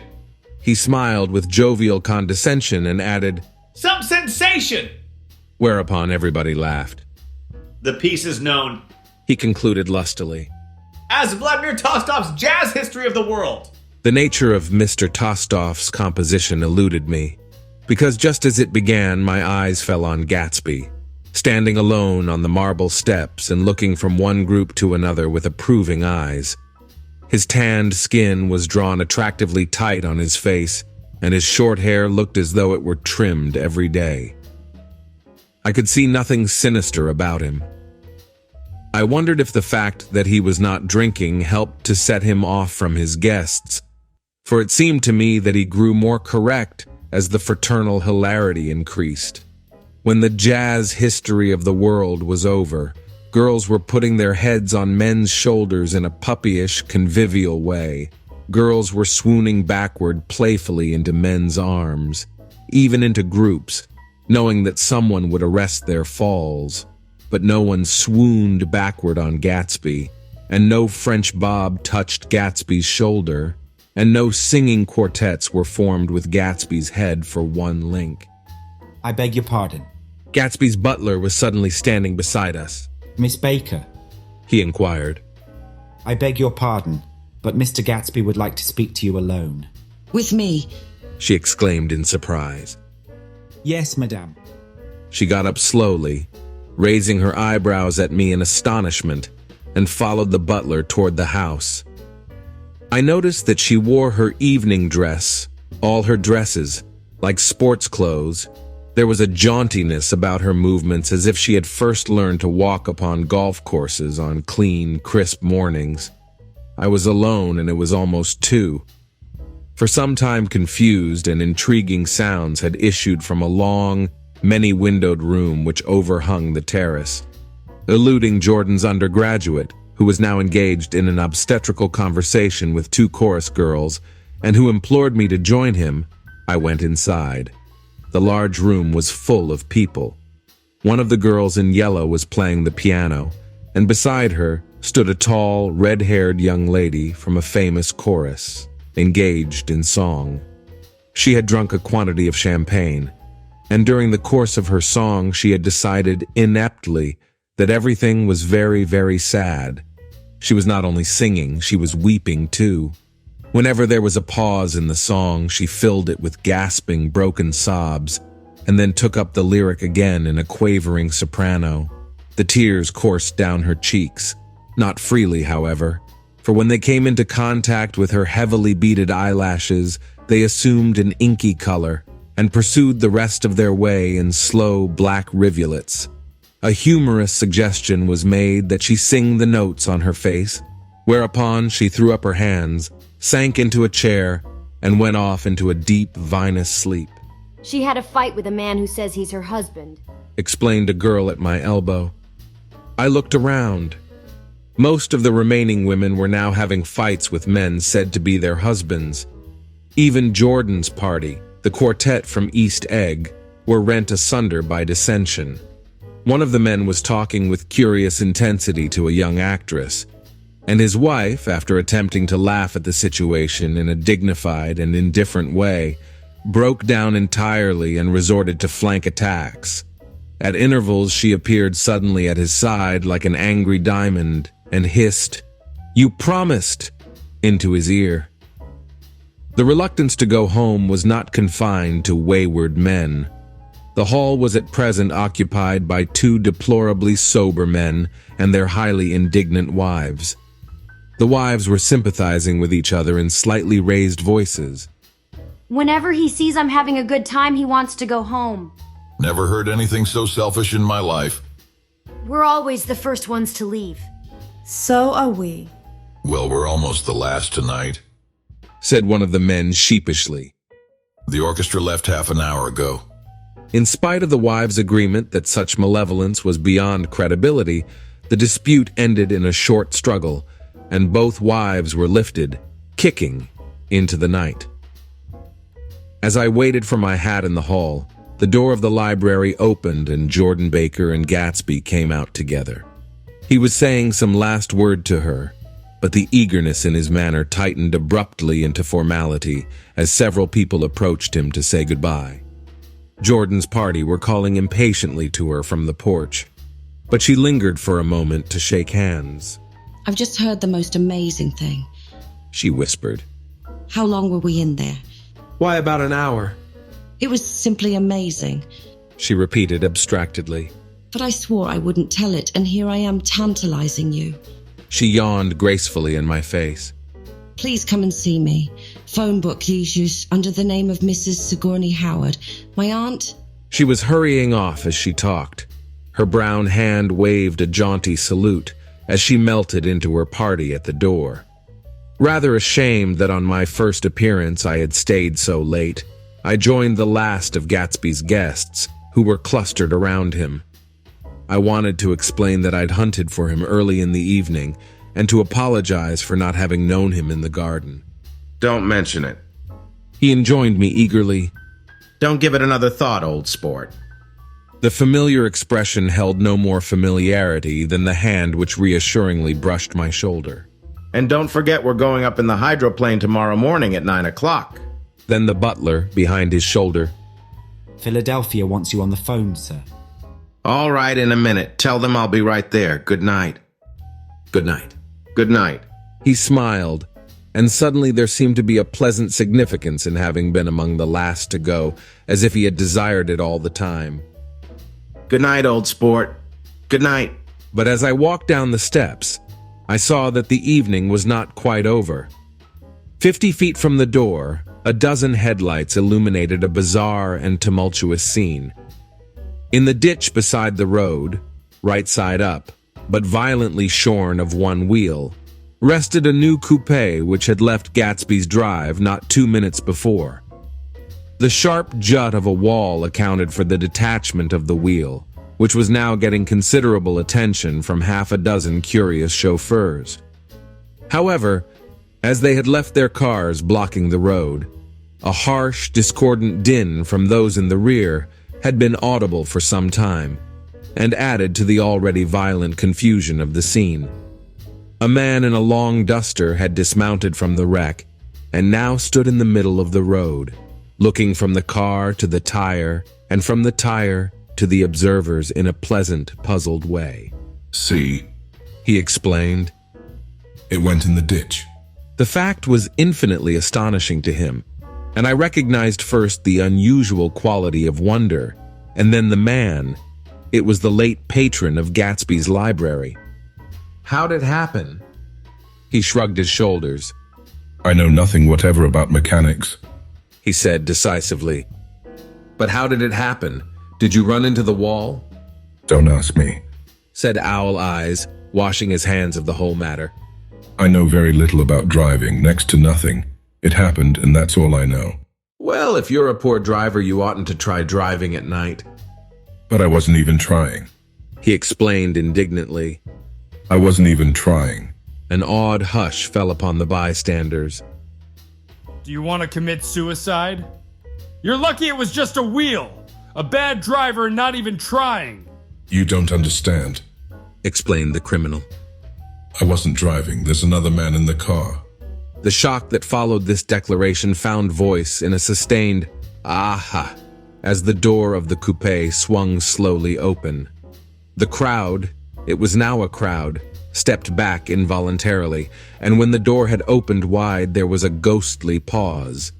Then, very gradually, part by part, a pale, dangling individual stepped out of the wreck, pawing tentatively at the ground with a large, uncertain dancing shoe. Blinded by the glare of the headlights and confused by the incessant groaning of the horns, the apparition stood swaying for a moment before he perceived the man in the duster. "What's matter?" he inquired calmly. "Did we run out of gas? Look!" Half a dozen fingers pointed at the amputated wheel. He stared at it for a moment and then looked upward as though he suspected that it had dropped from the sky. "It came off," someone explained. He nodded. "At first I didn't notice we'd stopped. A pause. Then, taking a long breath and straightening his shoulders, he remarked in a determined voice, "Wonder if tell me where there's a gas line station." At least a dozen men, some of them a little better off than he was, explained to him that wheel and car were no longer joined by any physical bond. "Back out," he suggested after a moment. "Put her in reverse." "But the wheel's off." He hesitated. "No harm in trying," he said. The caterwauling horns had reached a crescendo, and I turned away and cut across the lawn toward home. I glanced back once. A wafer of a moon was shining over Gatsby's house, making the night fine as before, and surviving the laughter and the sound of his still glowing garden. A sudden emptiness seemed to flow now from the windows and the great doors, endowing with complete isolation the figure of the host, who stood on the porch, his hand up in a formal gesture of farewell. Reading over what I have written so far, I see I have given the impression that the events of 3 nights several weeks apart were all that absorbed me. On the contrary, they were merely casual events in a crowded summer, and, until much later, they absorbed me infinitely less than my personal affairs. Most of the time, I worked. In the early morning, the sun threw my shadow westward as I hurried down the white chasms of lower New York to the Probity Trust. I knew the other clerks and young bond salesmen by their first names and lunched with them in dark, crowded restaurants on little pig sausages and mashed potatoes and coffee. I even had a short affair with a girl who lived in Jersey City and worked in the accounting department, but her brother began throwing mean looks in my direction, so when she went on her vacation in July, I let it blow quietly away. I took dinner usually at the Yale Club. For some reason, it was the gloomiest event of my day, and then I went upstairs to the library and studied investments and securities for a conscientious hour. There were generally a few rioters around, but they never came into the library, so it was a good place to work. After that, if the night was mellow, I strolled down Madison Avenue past the old Murray Hill Hotel and over 33rd Street to the Pennsylvania Station. I began to like New York, the racy, adventurous feel of it at night, and the satisfaction that the constant flicker of men and women and machines gives to the restless eye. I like to walk up Fifth Avenue and pick out romantic women from the crowd and imagine that in a few minutes I was going to enter into their lives and no one would ever know or disapprove.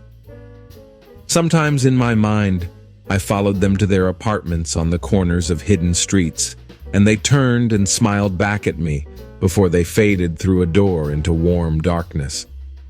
At the enchanted metropolitan twilight, I felt a haunting loneliness sometimes, and felt it in others. Poor young clerks who loitered in front of windows waiting until it was time for a solitary restaurant dinner. Young clerks in the dusk, wasting the most poignant moments of night and life. Again at 8 o'clock, when the dark lanes of the 40s were lined 5 deep with throbbing taxicabs, bound for the theater district, I felt a sinking in my heart.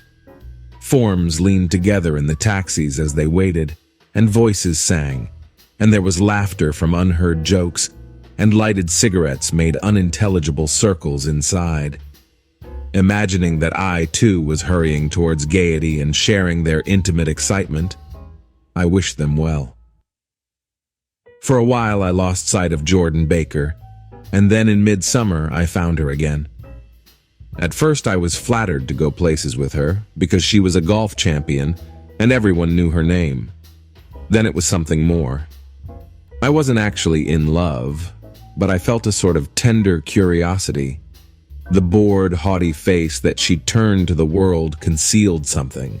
Most affectations conceal something eventually, even though they don't in the beginning. And one day I found what it was.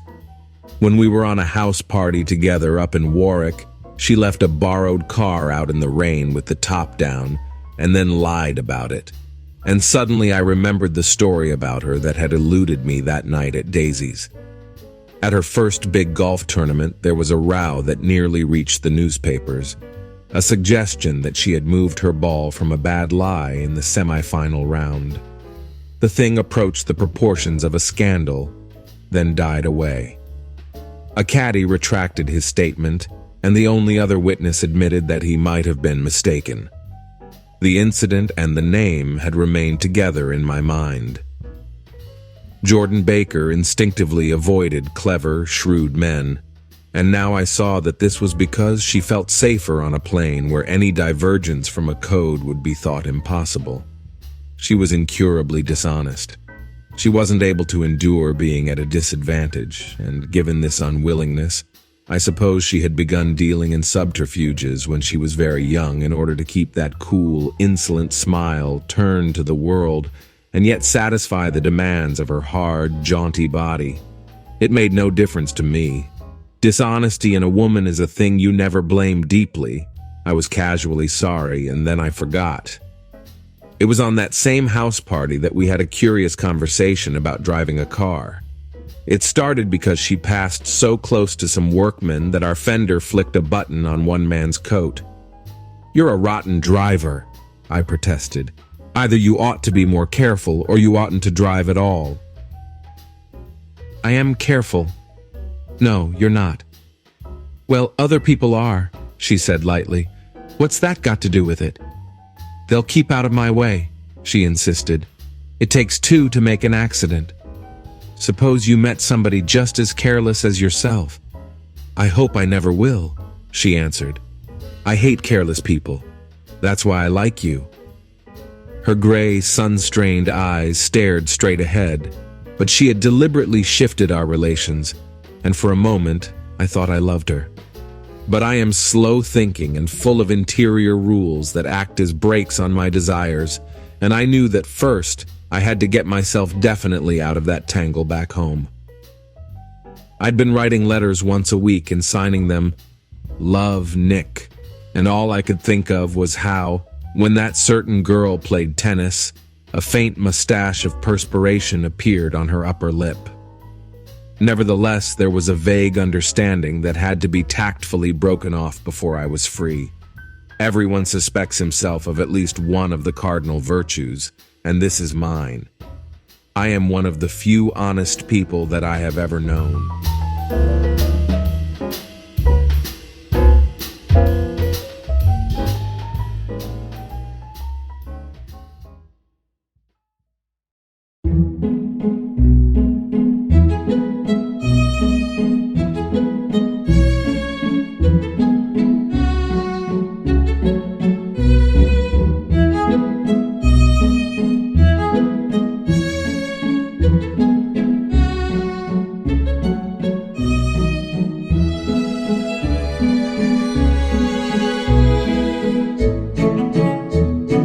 LLB Audiobook presents The Great Gatsby by Francis Scott Key Fitzgerald.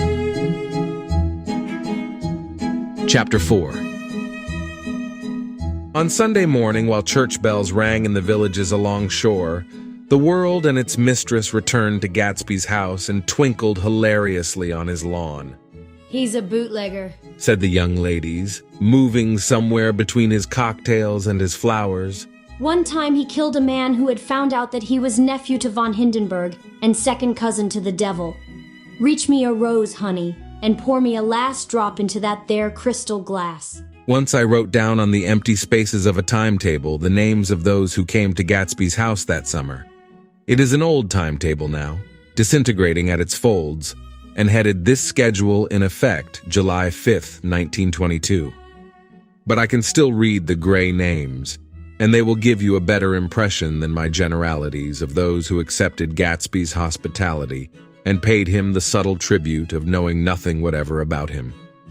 From East Egg, then, came the Chester Beckers and the Leaches, and a man named Bunsen, whom I knew at Yale, and Dr. Webster Civet, who was drowned last summer up in Maine, and the Hornbeams and the Willie Voltaires, and a whole clan named Blackbuck, who always gathered in a corner and flipped up their noses like goats at whosoever came near, and the Ismays and the Christies, or rather Hubert Auerbach and Mr. Christie's wife, and Edgar Beaver, whose hair, they say, turned cotton white one winter afternoon for no good reason at all. Clarence Endive was from East Egg, as I remember. He came only once in white knickerbockers and had a fight with a bum named Eddie in the garden. From farther out on the island came the Chettles and the ORP Schraders, and the Stonewall Jackson Abrams of Georgia, and the Fishguards and the Ripley Snells. Snell was there 3 days before he went to the penitentiary, so drunk out on the gravel drive that Mrs. Ulysses Sweat's automobile ran over his right hand. The Danceys came too, and S.B. Whitebait, who was well over 60, and Maurice A. Flink, and the Hammerheads, and Beluga the tobacco importer, and Beluga's girls.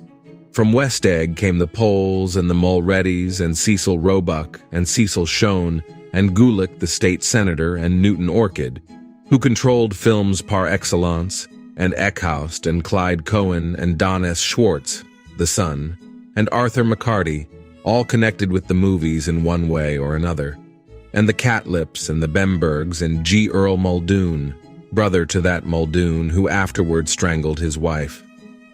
De Fontano, the promoter, came there, and Ed Legros, and James B., Rotgut, Ferret, and the De Jongs, and Ernest Lilly. They came to gamble, and when Ferret wandered into the garden, it meant he was cleaned out, and Associated Traction would have to fluctuate profitably next day. A man named Klipspringer was there so often that he became known as the Boarder. I doubt if he had any other home. Of theatrical people, there were Gus Ways and Horace O'Donovan and Lester Meyer and George Duckweed and Francis Bull.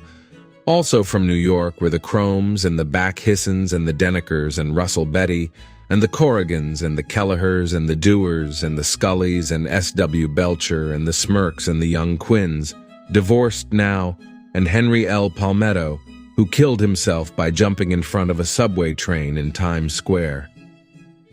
Benny McClenahan arrived always with 4 girls. They were never quite the same ones in physical person, but they were so identical one with another that it inevitably seemed they had been there before. I have forgotten their names.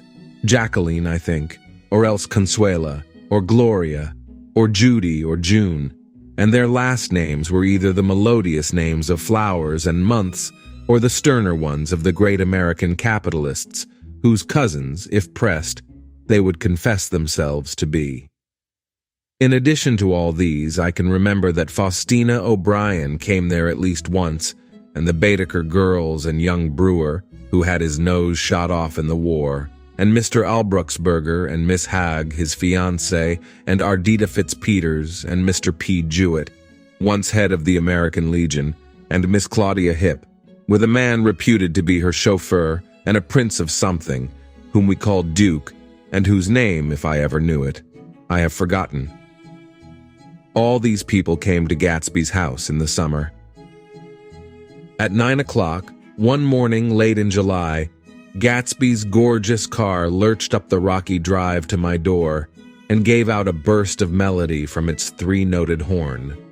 It was the first time he had called on me, though I had gone to 2 of his parties, mounted in his hydroplane, and, at his urgent invitation, made frequent use of his beach. Good morning, old sport. You're having lunch with me today, and I thought we'd ride up together. He was balancing himself on the dashboard of his car with that resourcefulness of movement that is so peculiarly American, that comes, I suppose, with the absence of lifting work in youth and, even more, with the formless grace of our nervous, sporadic games. This quality was continually breaking through his punctilious manner in the shape of restlessness. He was never quite still. There was always a tapping foot somewhere, or the impatient opening and closing of a hand. He saw me looking with admiration at his car. It's pretty, isn't it, old sport? He jumped off to give me a better view. Haven't you ever seen it before? I'd seen it. Everybody had seen it. It was a rich cream color, bright with nickel, swollen here and there in its monstrous length with triumphant hat boxes and supper boxes and tool boxes, and terraced with a labyrinth of windshields that mirrored a dozen suns.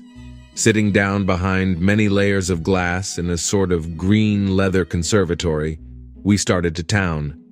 I had talked with him perhaps half a dozen times in the past month, and found, to my disappointment, that he had little to say. So my first impression, that he was a person of some undefined consequence, had gradually faded, and he had become simply the proprietor of an elaborate roadhouse next door. And then came that disconcerting ride. We hadn't reached West Egg Village before Gatsby began leaving his elegant sentences unfinished and slapping himself indecisively on the knee of his caramel-colored suit. Look here, old sport. He broke out surprisingly. What's your opinion of me anyhow? A little overwhelmed, I began the generalized evasions which that question deserves. Well, I'm going to tell you something about my life. He interrupted. I don't want you to get a wrong idea of me from all these stories you hear. So he was aware of the bizarre accusations that flavored conversation in his halls. I'll tell you God's truth. His right hand suddenly ordered divine retribution to stand by. I am the son of some wealthy people in the Middle West, all dead now. I was brought up in America, but educated at Oxford because all my ancestors have been educated there for many years. It is a family tradition. He looked at me sideways, and I knew why Jordan Baker had believed he was lying. He hurried the phrase "educated at Oxford," or swallowed it, or choked on it, as though it had bothered him before. And with this doubt, his whole statement fell to pieces, and I wondered if there wasn't something a little sinister about him, after all. What part of the Middle West? I inquired casually. San Francisco. I see. My family all died, and I came into a good deal of money. His voice was solemn, as if the memory of that sudden extinction of a clan still haunted him. For a moment I suspected that he was pulling my leg, but a glance at him convinced me otherwise. After that, I lived like a young Raja in all the capitals of Europe, Paris, Venice, Rome, collecting jewels, chiefly rubies, hunting big game, painting a little, things for myself only, and trying to forget something very sad that had happened to me long ago. With an effort, I managed to restrain my incredulous laughter. The very phrases were worn so threadbare that they evoked no image except that of a turbaned character leaking sawdust at every pore as he pursued a tiger through the Bois de Boulogne. Then came the war, old sport. It was a great relief, and I tried very hard to die, but I seemed to bear an enchanted life. I accepted a commission as first lieutenant when it began. In the Argonne Forest, I took the remains of my machine gun battalion so far forward that there was a half-mile gap on either side of us where the infantry couldn't advance. We stayed there 2 days and 2 nights, 130 men with 16 Lewis guns, and when the infantry came up at last, they found the insignia of 3 German divisions among the piles of dead. I was promoted to be a major, and every Allied government gave me a decoration. Even Montenegro, little Montenegro down on the Adriatic Sea. Little Montenegro. He lifted up the words and nodded at them with his smile. The smile comprehended Montenegro's troubled history and sympathized with the brave struggles of the Montenegrin people. It appreciated fully the chain of national circumstances which had elicited this tribute from Montenegro's warm little heart. My incredulity was submerged in fascination now. It was like skimming hastily through a dozen magazines. He reached in his pocket, and a piece of metal, slung on a ribbon, fell into my palm. That's the one from Montenegro.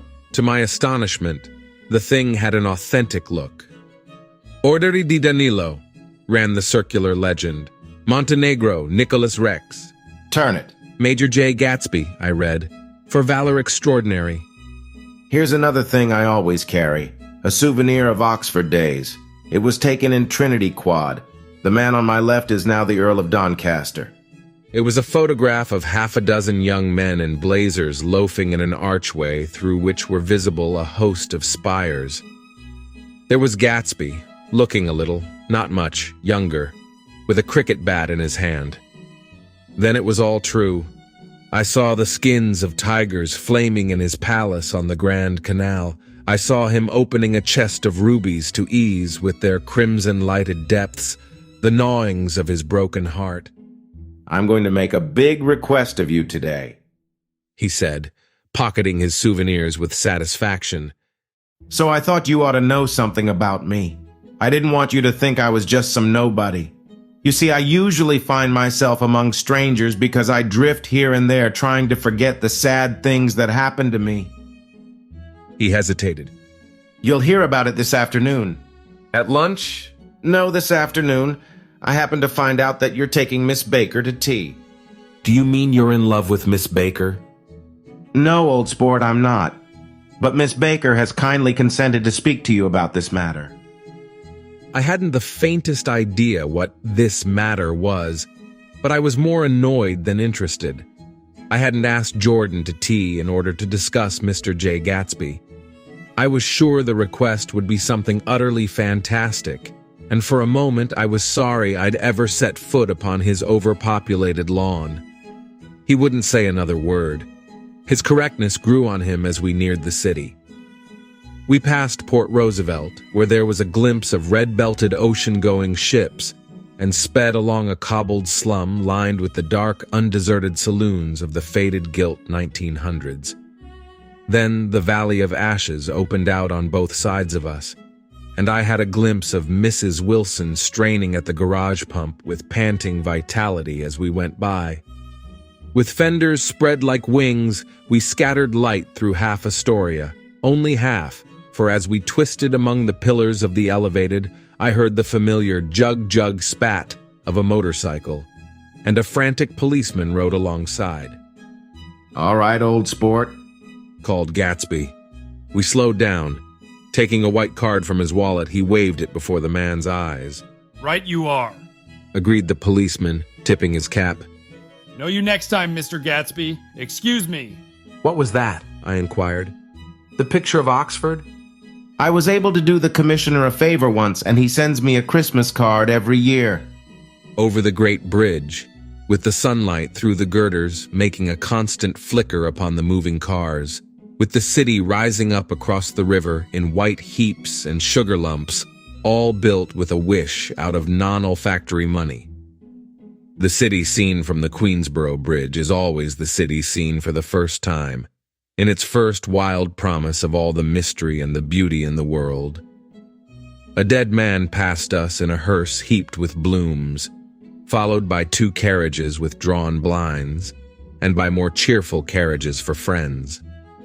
The friends looked out at us with the tragic eyes and short upper lips of southeastern Europe, and I was glad that the sight of Gatsby's splendid car was included in their somber holiday. As we crossed Blackwell's Island, a limousine passed us, driven by a white chauffeur, in which sat 3 modish Negroes, 2 bucks and a girl. I laughed aloud as the yolks of their eyeballs rolled toward us in haughty rivalry. Anything can happen now that we've slid over this bridge, I thought. Anything at all. Even Gatsby could happen, without any particular wonder. Roaring noon. In a well-fanned 42nd Street cellar, I met Gatsby for lunch.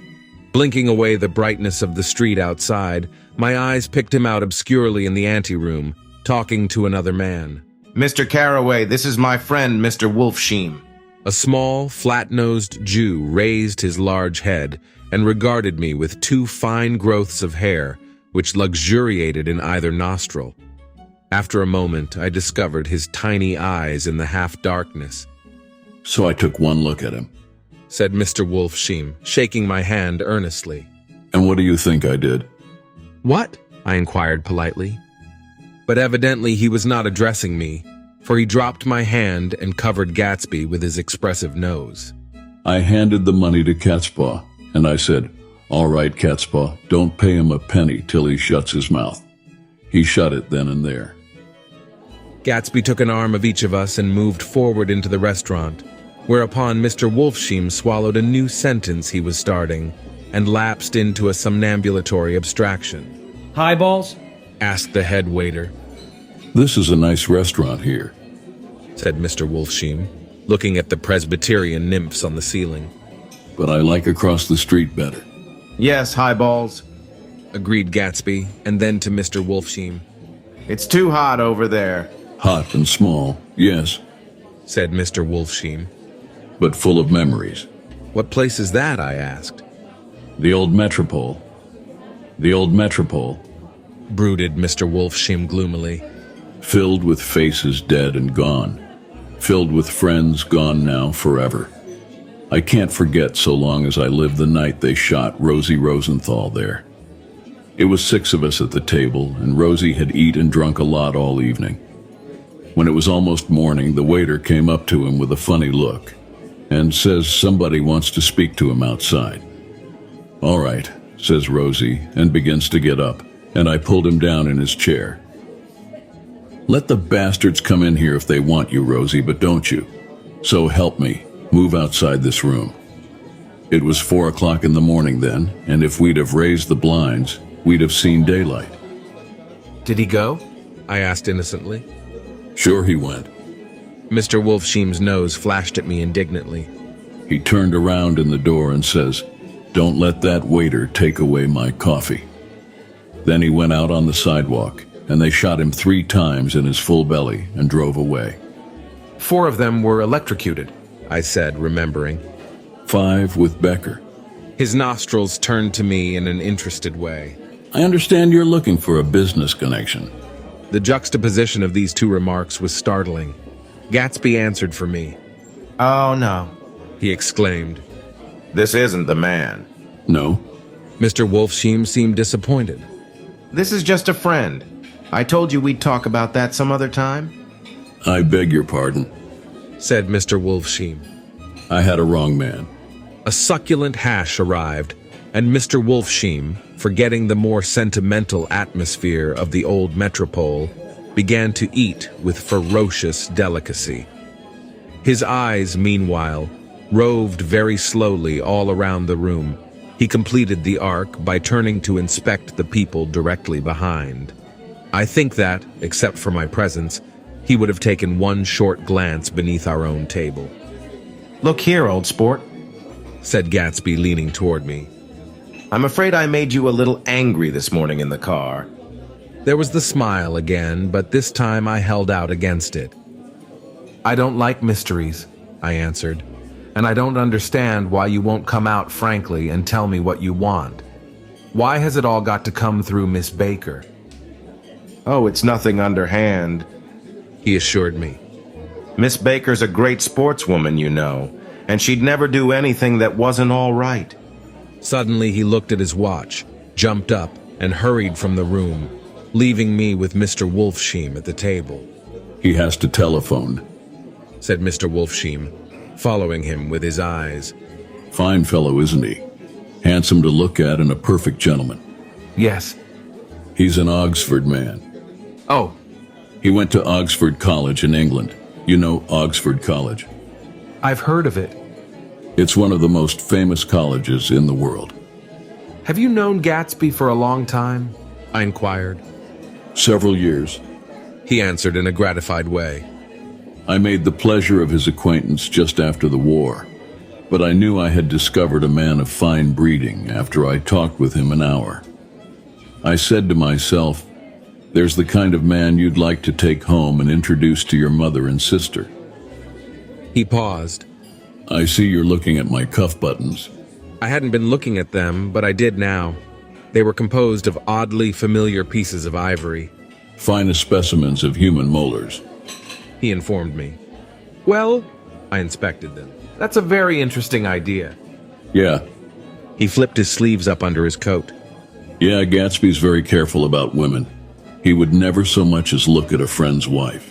When the subject of this instinctive trust returned to the table and sat down, Mr. Wolfsheim drank his coffee with a jerk and got to his feet. I have enjoyed my lunch, he said. And I'm going to run off from you 2 young men before I outstay my welcome. Don't hurry, Meyer, said Gatsby without enthusiasm. Mr. Wolfsheim raised his hand in a sort of benediction. You're very polite, but I belong to another generation. He announced solemnly. You sit here and discuss your sports and your young ladies and your... He supplied an imaginary noun with another wave of his hand. As for me, I am 50 years old, and I won't impose myself on you any longer. As he shook hands and turned away, his tragic nose was trembling. I wondered if I had said anything to offend him. He becomes very sentimental sometimes, explained Gatsby. This is one of his sentimental days. He's quite a character around New York, a denizen of Broadway. Who is he anyhow, an actor? No. A dentist? Meyer Wolfsheim? No, he's a gambler. Gatsby hesitated, then added coolly, He's the man who fixed the World Series back in 1919. Fixed the World Series? I repeated. The idea staggered me. I remembered, of course, that the World Series had been fixed in 1919, but if I had thought of it at all, I would have thought of it as a thing that merely happened, the end of some inevitable chain. It never occurred to me that one man could start to play with the faith of 50 million people, with the single-mindedness of a burglar blowing a safe. How did he happen to do that? I asked after a minute. He just saw the opportunity. Why isn't he in jail? They can't get him, old sport. He's a smart man. I insisted on paying the check. As the waiter brought my change, I caught sight of Tom Buchanan across the crowded room. Come along with me for a minute, I said. I've got to say hello to someone. When he saw us, Tom jumped up and took half a dozen steps in our direction. Where have you been? He demanded eagerly. Daisy's furious because you haven't called up. This is Mr. Gatsby, Mr. Buchanan. They shook hands briefly, and a strained, unfamiliar look of embarrassment came over Gatsby's face. How have you been, anyhow? Demanded Tom of me. How'd you happen to come up this far to eat? I've been having lunch with Mr. Gatsby. I turned toward Mr. Gatsby, but he was no longer there. One October day in 1917, said Jordan Baker that afternoon, sitting up very straight on a straight chair in the tea garden at the Plaza Hotel. I was walking along from one place to another, half on the sidewalks and half on the lawns. I was happier on the lawns because I had on shoes from England with rubber knobs on the soles that bit into the soft ground. I had on a new plaid skirt also that blew a little in the wind, and whenever this happened, the red, white and blue banners in front of all the houses stretched out stiff and said tut, tut, tut, tut in a disapproving way. The largest of the banners and the largest of the lawns belonged to Daisy Fay's house. She was just 18, 2 years older than me, and by far the most popular of all the young girls in Louisville. She dressed in white and had a little white roadster, and all day long the telephone rang in her house, and excited young officers from Camp Taylor demanded the privilege of monopolizing her that night.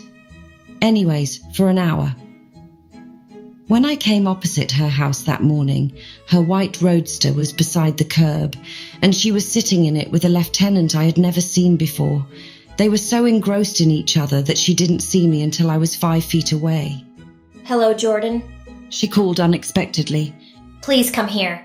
I was flattered that she wanted to speak to me. Because of all the older girls, I admired her most. She asked me if I was going to the Red Cross to make bandages. I was. Well then, would I tell them that she couldn't come that day? The officer looked at Daisy while she was speaking, in a way that every young girl wants to be looked at sometime, and because it seemed romantic to me, I have remembered the incident ever since. His name was J. Gatsby, and I didn't lay eyes on him again for over 4 years. Even after I'd met him on Long Island, I didn't realize it was the same man. That was 1917. By the next year, I had a fewbo myself, and I began to play in tournaments, so I didn't see Daisy very often. She went with a slightly older crowd when she went with anyone at all. Wild rumours were circulating about her, how her mother had found her packing her bag one winter night to go to New York and say goodbye to a soldier who was going overseas. She was effectually prevented, but she wasn't on speaking terms with her family for several weeks. After that, she didn't play around with the soldiers anymore, but only with a few flat-footed, short-sighted young men in town who couldn't get into the army at all. By the next autumn, she was gay again, gay as ever. She had a debut after the armistice, and in February she was presumably engaged to a man from New Orleans. In June, she married Tom Buchanan of Chicago, with more pomp and circumstance than Louisville ever knew before. He came down with 100 people in 4 private cars and hired a whole floor of the Muhlbach Hotel, and the day before the wedding he gave her a string of pearls valued at $350,000. I was a bridesmaid. I came into her room half an hour before the bridal dinner and found her lying on her bed as lovely as the June night in her flowered dress and as drunk as a monkey. She had a bottle of Sauterne in one hand and a letter in the other. Gratulate me. She muttered. Never had a drink before, but oh, how I do enjoy it. What's the matter, Daisy? I was scared, I can tell you. I'd never seen a girl like that before. Here, dearies. She groped around in a wastebasket she had with her on the bed and pulled out the string of pearls. Take 'em downstairs and give 'em back to whoever they belong to. Tell 'em all Daisy's change her mind. Say, Daisy's change her mind. She began to cry. She cried and cried. I rushed out and found her mother's maid, and we locked the door and got her into a cold bath. She wouldn't let go of the letter. She took it into the tub with her and squeezed it up in a wet ball, and only let me leave it in the soap dish when she saw that it was coming to pieces like snow. But she didn't say another word. We gave her spirits of ammonia and put ice on her forehead and hooked her back into her dress. And half an hour later, when we walked out of the room, the pearls were around her neck and the incident was over. Next day at 5 o'clock, she married Tom Buchanan without so much as a shiver and started off on a 3-month trip to the South Seas. I saw them in Santa Barbara when they came back, and I thought I'd never seen a girl so mad about her husband. If he left the room for a minute, she'd look around uneasily and say, "Where's Tom gone?" and wear the most abstracted expression until she saw him coming in the door. She used to sit on the sand with his head in her lap by the hour, rubbing her fingers over his eyes and looking at him with unfathomable delight. It was touching to see them together. It made you laugh in a hushed, fascinated way. That was in August. A week after I left Santa Barbara, Tom ran into a wagon on the Ventura Road one night and ripped a front wheel off his car. The girl who was with him got into the papers too because her arm was broken. She was one of the chambermaids in the Santa Barbara Hotel. The next April, Daisy had her little girl, and they went to France for a year. I saw them one spring in Cannes and later in Deauville, and then they came back to Chicago to settle down. Daisy was popular in Chicago, as you know. They moved with a fast crowd, all of them young and rich and wild, but she came out with an absolutely perfect reputation, perhaps because she doesn't drink. It's a great advantage not to drink among hard-drinking people. You can hold your tongue, and moreover, you can time any little irregularity of your own so that everybody else is so blind that they don't see or care. Perhaps Daisy never went in for a more at all, and yet there's something in that voice of hers. Well, about 6 weeks ago, she heard the name Gatsby for the first time in years. It was when I asked you, do you remember, if you knew Gatsby in West Egg. After you had gone home, she came into my room and woke me up and said, "What Gatsby?" And when I described him, I was half asleep. She said in the strangest voice that it must be the man she used to know. It wasn't until then that I connected this Gatsby with the officer in her white car. When Jordan Baker had finished telling all this, we had left the plaza for half an hour and were driving in a Victoria through Central Park. The sun had gone down behind the tall apartments of the movie stars in the West 50s, and the clear voices of children, already gathered like crickets on the grass, rose through the hot twilight. "I'm the Sheik of Araby. Your love belongs to me. At night when you're asleep into your tent, I'll creep." "It was a strange coincidence," I said. But it wasn't a coincidence at all. "Why not?" Gatsby bought that house so that Daisy would be just across the bay. Then it had not been merely the stars to which he had aspired on that June night. He came alive to me, delivered suddenly from the womb of his purposeless splendor. He wants to know, Continued Jordan, if you'll invite Daisy to your house some afternoon and then let him come over. The modesty of the demand shook me. He had waited 5 years and bought a mansion where he dispensed starlight to casual moths, so that he could come over some afternoon to a stranger's garden. Did I have to know all this before he could ask such a little thing? He's afraid he's waited so long. He thought you might be offended. You see, he's regular tough underneath it all. Something worried me. Why didn't he ask you to arrange a meeting? He wants her to see his house. She explained. And your house is right next door. Oh, I think he half expected her to wander into one of his parties some night. Went on Jordan. But she never did. Then he began asking people casually if they knew her, and I was the first one he found. It was that night he sent for me at his dance, and you should have heard the elaborate way he worked up to it. Of course, I immediately suggested a luncheon in New York, and I thought he'd go mad. I don't want to do anything out of the way, he kept saying. I want to see her right next door. When I said you were a particular friend of Tom's, he started to abandon the whole idea. He doesn't know very much about Tom, though he says he's read a Chicago paper for years just on the chance of catching a glimpse of Daisy's name. It was dark now, and as we dipped under a little bridge, I put my arm around Jordan's golden shoulder and drew her toward me and asked her to dinner. Suddenly I wasn't thinking of Daisy and Gatsby anymore, but of this clean, hard, limited person who dealt in universal skepticism and who leaned back jauntily just within the circle of my arm. A phrase began to beat in my ears with a sort of heady excitement. There are only the pursued, the pursuing, the busy, and the tired. And Daisy ought to have something in her life, murmured Jordan to me.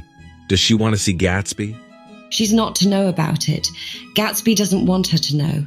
You're just supposed to invite her to tea. We passed a barrier of dark trees, and then the facade of 59th Street, a block of delicate pale light, beamed down into the park. Unlike Gatsby and Tom Buchanan, I had no girl whose disembodied face floated along the dark cornices and blinding signs, and so I drew up the girl beside me, tightening my arms. Her wan, scornful mouth smiled, and so I drew her up again closer, this time to my face.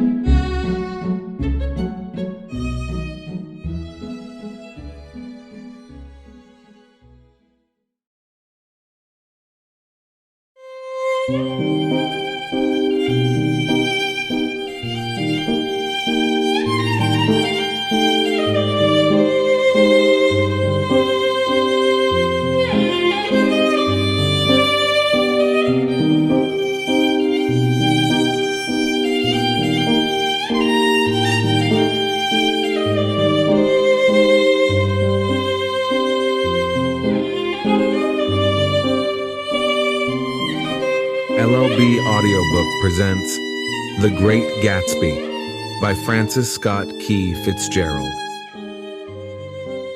Chapter 5.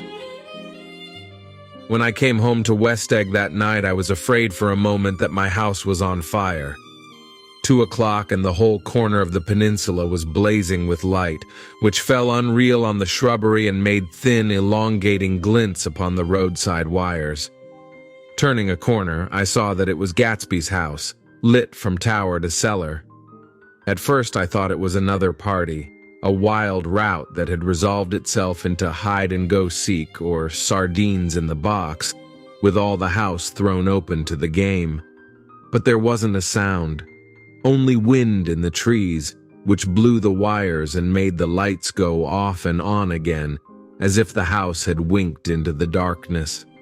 As my taxi groaned away, I saw Gatsby walking toward me across his lawn. "Your place looks like the World's Fair," I said. Does it? He turned his eyes toward it absently. I've been glancing into some of the rooms. Let's go to Coney Island, Old Sport, in my car. It's too late. Well, suppose we take a plunge in the swimming pool? I haven't made use of it all summer. I've got to go to bed. All right. He waited, looking at me with suppressed eagerness. I talked with Miss Baker, I said after a moment. I'm going to call up Daisy tomorrow and invite her over here to tea. Oh, that's all right, he said carelessly. I don't want to put you to any trouble. What day would suit you? What day would suit you? He corrected me quickly. I don't want to put you to any trouble, you see. How about the day after tomorrow? He considered for a moment, then with reluctance. I want to get the grass cut, he said. We both looked down at the grass. There was a sharp line where my ragged lawn ended, and the darker, well-kept expanse of his began. I suspected that he meant my grass.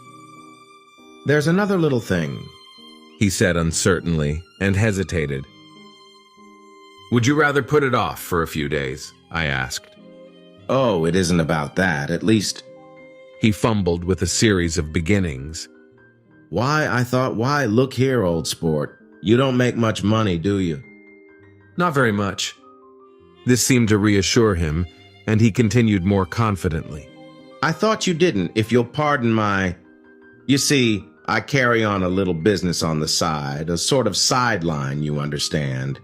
And I thought that if you don't make very much, you're selling bonds, aren't you, Old Sport? Trying to. Well, this would interest you. It wouldn't take up much of your time, and you might pick up a nice bit of money. It happens to be a rather confidential sort of thing. I realize now that under different circumstances that conversation might have been one of the crises of my life. But because the offer was obviously and tactlessly for a service to be rendered, I had no choice except to cut him off there. I've got my hands full, I said.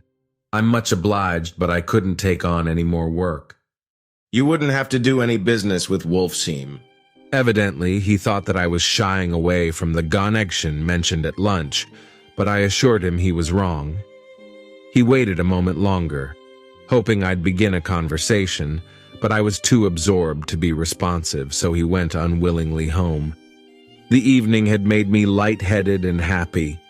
I think I walked into a deep sleep as I entered my front door.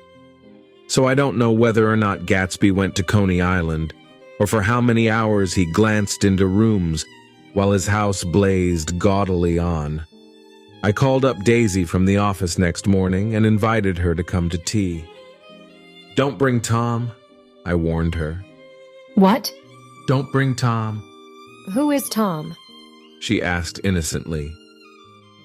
The day agreed upon was pouring rain. At 11 o'clock, a man in a raincoat, dragging a lawnmower, tapped at my front door and said that Mr. Gatsby had sent him over to cut my grass. This reminded me that I had forgotten to tell my Finn to come back, so I drove into West Egg Village to search for her among soggy whitewashed alleys and to buy some cups and lemons and flowers. The flowers were unnecessary, for at 2 o'clock a greenhouse arrived from Gatsby's, with innumerable receptacles to contain it. An hour later, the front door opened nervously, and Gatsby, in a white flannel suit, silver shirt, and gold-colored tie, hurried in. He was pale, and there were dark signs of sleeplessness beneath his eyes. Is everything all right? He asked immediately. The grass looks fine, if that's what you mean. What grass? He inquired blankly. Oh, the grass in the yard. He looked out the window at it, but judging from his expression, I don't believe he saw a thing. Looks very good, he remarked vaguely. One of the papers said they thought the rain would stop about 4. I think it was the Journal. Have you got everything you need in the shape of tea? I took him into the pantry, where he looked a little reproachfully at the Finn. Together we scrutinized the 12 lemon cakes from the delicatessen shop. Will they do? I asked. Of course, they're fine. And he added hollowly, Old Sport. The rain cooled about 3:30 to a damp mist, through which occasional thin drops swam like dew. Gatsby looked with vacant eyes through a copy of Clay's Economics, starting at the finished tread that shook the kitchen floor, and peering towards the bleared windows from time to time as if a series of invisible but alarming happenings were taking place outside. Finally, he got up and informed me, in an uncertain voice, that he was going home. "Why's that?" "Nobody's coming to tea. It's too late." He looked at his watch as if there was some pressing demand on his time elsewhere. "I can't wait all day." "Don't be silly. It's just 2 minutes to 4. He sat down miserably, as if I had pushed him, and simultaneously there was the sound of a motor turning into my lane. We both jumped up, and, a little harrowed myself, I went out into the yard. Under the dripping bare lilac trees, a large open car was coming up the drive. It stopped. Daisy's face, tipped sideways beneath a 3-cornered lavender hat, looked out at me with a bright, ecstatic smile. Is this absolutely where you live, my dearest one? The exhilarating ripple of her voice was a wild tonic in the rain. I had to follow the sound of it for a moment, up and down, with my ear alone, before any words came through. A damp streak of hair lay like a dash of blue paint across her cheek, and her hand was wet with glistening drops as I took it to help her from the car. Are you in love with me? She said low in my ear. Or why did I have to come alone? That's the secret of Castle Rackrent. Tell your chauffeur to go far away and spend an hour. Come back in an hour, Ferdy. Then, in a grave murmur, His name is Ferdy. Does the gasoline affect his nose? I don't think so. She said innocently. Why? We went in. To my overwhelming surprise, the living room was deserted. Well, that's funny, I exclaimed. What's funny? She turned her head as there was a light, dignified knocking at the front door. I went out and opened it. Gatsby, pale as death, with his hands plunged like weights in his coat pockets, was standing in a puddle of water, glaring tragically into my eyes. With his hands still in his coat pockets, he stalked by me into the hall, turned sharply as if he were on a wire, and disappeared into the living room. It wasn't a bit funny. Aware of the loud beating of my own heart, I pulled the door to against the increasing rain. For half a minute there wasn't a sound. Then from the living room, I heard a sort of choking murmur and part of a laugh, followed by Daisy's voice on a clear artificial note. I certainly am awfully glad to see you again. A pause. It endured horribly. I had nothing to do in the hall, so I went into the room. Gatsby, his hands still in his pockets, was reclining against the mantelpiece in a strained counterfeit of perfect ease, even of boredom. His head leaned back so far that it rested against the face of a defunct mantelpiece clock, and from this position, his distraught eyes stared down at Daisy, who was sitting, frightened but graceful, on the edge of a stiff chair. "We've met before," muttered Gatsby. His eyes glanced momentarily at me, and his lips parted with an abortive attempt at a laugh. Luckily, the clock took this moment to tilt dangerously at the pressure of his head, whereupon he turned and caught it with trembling fingers and set it back in place. Then he sat down, rigidly, his elbow on the arm of the sofa and his chin in his hand. "I'm sorry about the clock." My own face had now assumed a deep tropical burn. I couldn't muster up a single commonplace out of the 1,000 in my head. "It's an old clock," I told them idiotically. I think we all believed for a moment that it had smashed in pieces on the floor. We haven't met for many years, said Daisy, her voice as matter-of-fact as it could ever be. 5 years next November. The automatic quality of Gatsby's answer set us all back at least another minute. I had them both on their feet, with the desperate suggestion that they help me make tea in the kitchen when the demoniac Finn brought it in on a tray. Amid the welcome confusion of cups and cakes, a certain physical decency established itself. Gatsby got himself into a shadow and, while Daisy and I talked, looked conscientiously from one to the other of us with tense, unhappy eyes. However, as calmness wasn't an end in itself, I made an excuse at the first possible moment and got to my feet. "Where are you going?" demanded Gatsby in immediate alarm. "I'll be back." "I've got to speak to you about something before you go." He followed me wildly into the kitchen, closed the door, and whispered, "Oh God," in a miserable way. "What's the matter?" "This is a terrible mistake," he said, shaking his head from side to side. "A terrible, terrible mistake." "You're just embarrassed, that's all." "You're just embarrassed, that's all." And luckily, I added, "Daisy's embarrassed too." "She's embarrassed?" he repeated incredulously. "Just as much as you are." "Don't talk so loud." "You're acting like a little boy," I broke out impatiently. "Not only that, but you're rude. Daisy's sitting in there all alone." He raised his hand to stop my words, looked at me with unforgettable reproach, and opening the door cautiously, went back into the other room. I walked out the back way, just as Gatsby had when he had made his nervous circuit of the house half an hour before, and ran for a huge black knotted tree whose massed leaves made a fabric against the rain. Once more it was pouring, and my irregular lawn, well shaved by Gatsby's gardener, abounded in small muddy swamps and prehistoric marshes. There was nothing to look at from under the tree except Gatsby's enormous house, so I stared at it, like Kant at his church steeple, for half an hour. A brewer had built it early in the period craze, a decade before, and there was a story that he'd agreed to pay 5 years' taxes on all the neighboring cottages if the owners would have their roofs thatched with straw. Perhaps their refusal took the heart out of his plan to found a family.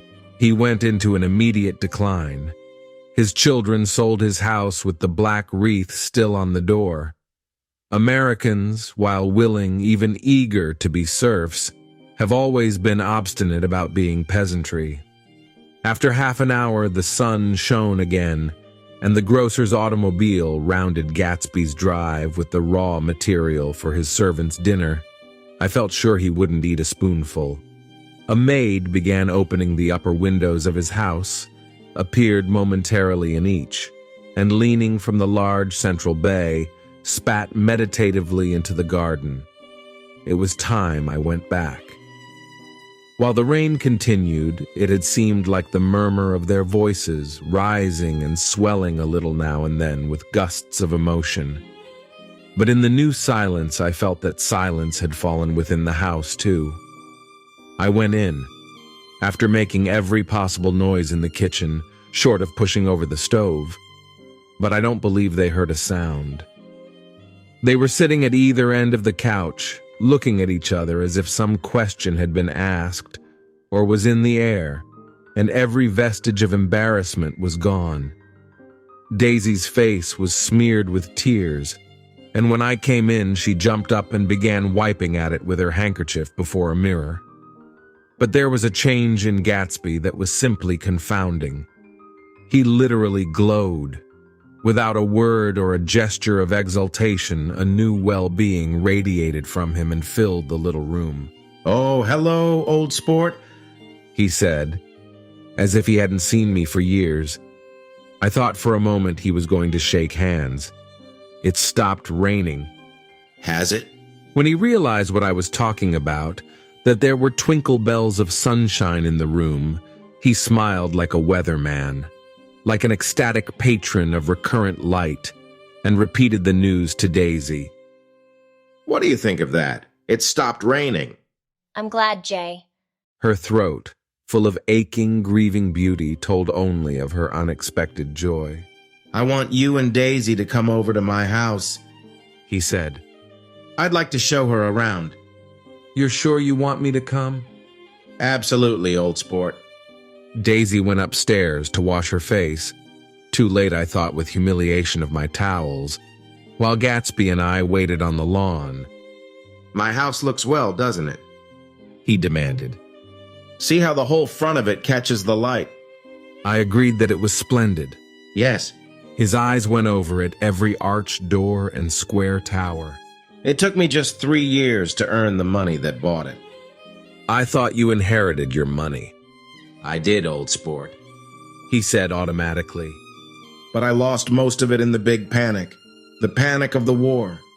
I think he hardly knew what he was saying, for when I asked him what business he was in, he answered, "That's my affair," before he realized that it wasn't an appropriate reply. "Oh, I've been in several things. I was in the drug business and then I was in the oil business. But I'm not in either one now." He looked at me with more attention. "Do you mean you've been thinking over what I proposed the other night?" Before I could answer, Daisy came out of the house, and 2 rows of brass buttons on her dress gleamed in the sunlight. "That huge place there?" she cried, pointing. "Do you like it?" "I love it, but I don't see how you live there all alone." "I keep it always full of interesting people night and day. People who do interesting things. Celebrated people." Instead of taking the shortcut along the Sound, we went down to the road and entered by the big postern. With enchanting murmurs, Daisy admired this aspect or that of the feudal silhouette against the sky, admired the gardens, the sparkling odor of jonquils, and the frothy odor of hawthorn and plum blossoms, and the pale gold odor of kiss me at the gate. It was strange to reach the marble steps and find no stir of bright dresses in and out the door, and hear no sound but bird voices in the trees. And inside, as we wandered through Marie Antoinette music rooms and restoration salons, I felt that there were guests concealed behind every couch and table, under orders to be breathlessly silent until we had passed through. As Gatsby closed the door of the Merton College Library, I could have sworn I heard the owl-eyed man break into ghostly laughter.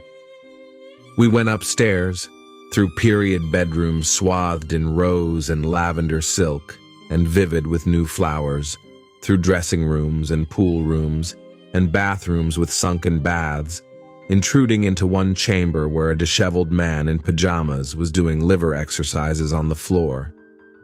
It was Mr. Klipspringer, the boarder. I had seen him wandering hungrily about the beach that morning. Finally, we came to Gatsby's own apartment, a bedroom and a bath, and an Adam's study, where we sat down and drank a glass of some chartreuse he took from a cupboard in the wall. He hadn't once ceased looking at Daisy, and I think he revalued everything in his house according to the measure of response it drew from her well-loved eyes. Sometimes, too, he stared around at his possessions in a dazed way, as though in her actual and astounding presence, none of it was any longer real. Once he nearly toppled down a flight of stairs. His bedroom was the simplest room of all, except where the dresser was garnished with a toilet set of pure, dull gold. Daisy took the brush with delight and smoothed her hair, whereupon Gatsby sat down and shaded his eyes and began to laugh.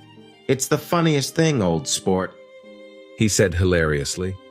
"I can't, when I try to—" He had passed visibly through 2 states and was entering upon a third. After his embarrassment and his unreasoning joy, he was consumed with wonder at her presence. He had been full of the idea so long, dreamed it right through to the end, waited with his teeth set, so to speak, at an inconceivable pitch of intensity. Now, in the reaction, he was running down like an overwound clock. Recovering himself in a minute, He opened for us 2 hulking patent cabinets which held his masked suits and dressing gowns and ties, and his shirts, piled like bricks in stacks a dozen high. I've got a man in England who buys me clothes. He sends over a selection of things at the beginning of each season, spring and fall. He took out a pile of shirts and began throwing them, one by one, before us, shirts of sheer linen and thick silk and fine flannel, which lost their folds as they fell and covered the table in many-colored disarray. While we admired, he brought more, and the soft, rich heap mounted higher. Shirts with stripes and scrolls and plaids in coral and apple green and lavender and faint orange, with monograms of Indian blue. Suddenly, with a strained sound, Daisy bent her head into the shirts and began to cry stormily. They're such beautiful shirts, she sobbed. She sobbed, her voice muffled in the thick folds. It makes me sad because I've never seen such beautiful shirts before. After the house, we were to see the grounds and the swimming pool and the hydroplane and the midsummer flowers. But outside Gatsby's window it began to rain again, so we stood in a row looking at the corrugated surface of the Sound. If it wasn't for the mist, we could see your home across the bay, said Gatsby. You always have a green light that burns all night at the end of your dock. Daisy put her arm through his abruptly, but he seemed absorbed in what he had just said. Possibly it had occurred to him that the colossal significance of that light had now vanished forever. Compared to the great distance that had separated him from Daisy, it had seemed very near to her, almost touching her. It had seemed as close as a star to the moon. Now it was again a green light on a dock. His count of enchanted objects had diminished by 1. I began to walk about the room, examining various indefinite objects in the half-darkness. A large photograph of an elderly man in yachting costume attracted me, hung on the wall over his desk. Who's this? That's Mr. Dan Cody, old sport. The name sounded faintly familiar. He's dead now. He used to be my best friend years ago. There was a small picture of Gatsby, also in yachting costume, on the bureau. Gatsby with his head thrown back defiantly, taken apparently when he was about 18. I adore it, exclaimed Daisy. The pompadour! You never told me you had a pompadour or a yacht. Look at this, said Gatsby quickly. Here's a lot of clippings about you. They stood side by side, examining it. I was going to ask to see the rubies when the phone rang, and Gatsby took up the receiver. Yes. Well, I can't talk now. I can't talk now, old sport. I said a small town. He must know what a small town is. Well, he's no use to us if Detroit is his idea of a small town. He rang off. Come here quick, cried Daisy at the window. The rain was still falling, but the darkness had parted in the west, and there was a pink and golden billow of foamy clouds above the sea. Look at that, she whispered, and then after a moment, I'd like to just get one of those pink clouds and put you in it and push you around. I tried to go then, but they wouldn't hear of it. Perhaps my presence made them feel more satisfactorily alone. I know what we'll do, said Gatsby. We'll have Klipspringer play the piano. He went out of the room calling, Ewing!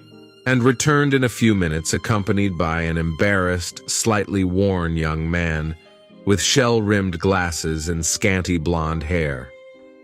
He was now decently clothed in a sport shirt, open at the neck, sneakers, and duck trousers of a nebulous hue. Did we interrupt your exercise? Inquired Daisy politely. I was asleep, cried Mr. Klipspringer in a spasm of embarrassment. That is, I'd been asleep. Then I got up. Klipspringer plays the piano, said Gatsby, cutting him off. Don't you, Ewing, old sport?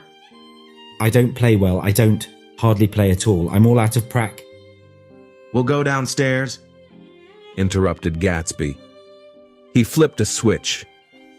The gray windows disappeared as the house glowed full of light. In the music room, Gatsby turned on a solitary lamp beside the piano. He lit Daisy's cigarette from a trembling match and sat down with her on a couch far across the room, where there was no light save what the gleaming floor bounced in from the hall. When Klipspringer had played The Love Nest, he turned around on the bench and searched unhappily for Gatsby in the gloom. "I'm all out of practice, you see. I told you I couldn't play. I'm all out of "Don't talk so much, old sport," commanded Gatsby. "Play." Outside, the wind was loud, and there was a faint flow of thunder along the sound. All the lights were going on in West Egg now. The electric trains, men carrying, were plunging home through the rain from New York. It was the hour of a profound human change, and excitement was generating on the air. As I went over to say goodbye, I saw that the expression of bewilderment had come back into Gatsby's face, as though a faint doubt had occurred to him as to the quality of his present happiness. Almost 5 years.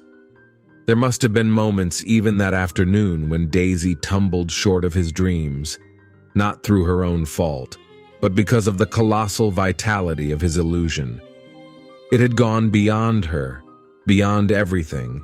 He had thrown himself into it with a creative passion, adding to it all the time, decking it out with every bright feather that drifted his way.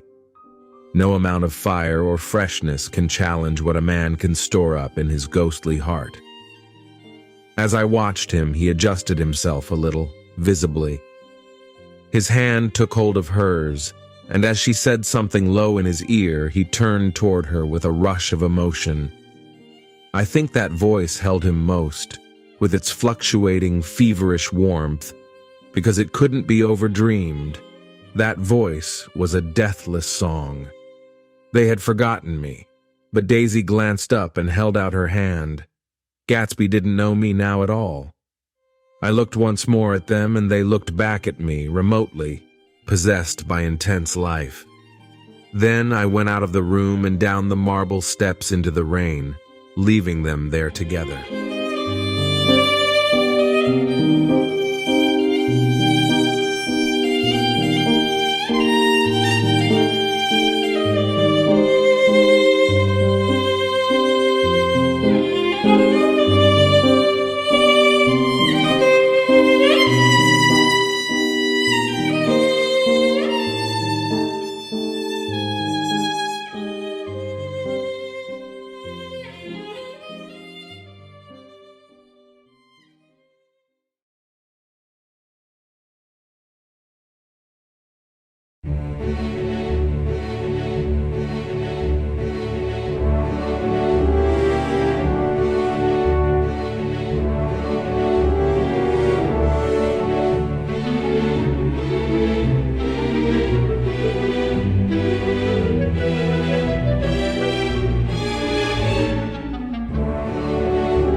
LLB Audiobook presents The Great Gatsby by Francis Scott Key Fitzgerald. Chapter 6. About this time, an ambitious young reporter from New York arrived one morning at Gatsby's door and asked him if he had anything to say. "Anything to say about what?" inquired Gatsby politely. "Why, any statement to give out." It transpired after a confused 5 minutes that the man had heard Gatsby's name around his office in a connection which he either wouldn't reveal or didn't fully understand. This was his day off, and with laudable initiative, he had hurried out to see. It was a random shot, and yet the reporter's instinct was right. Gatsby's notoriety, spread about by the hundreds who had accepted his hospitality and so become authorities upon his past, had increased all summer until he fell just short of being news. Contemporary legends, such as the underground pipeline to Canada, attached themselves to him, and there was one persistent story that he didn't live in a house at all, but in a boat that looked like a house and was moved secretly up and down the Long Island shore. Just why these inventions were a source of satisfaction to James Gatz of North Dakota isn't easy to say. James Gatz, that was really, or at least legally, his name.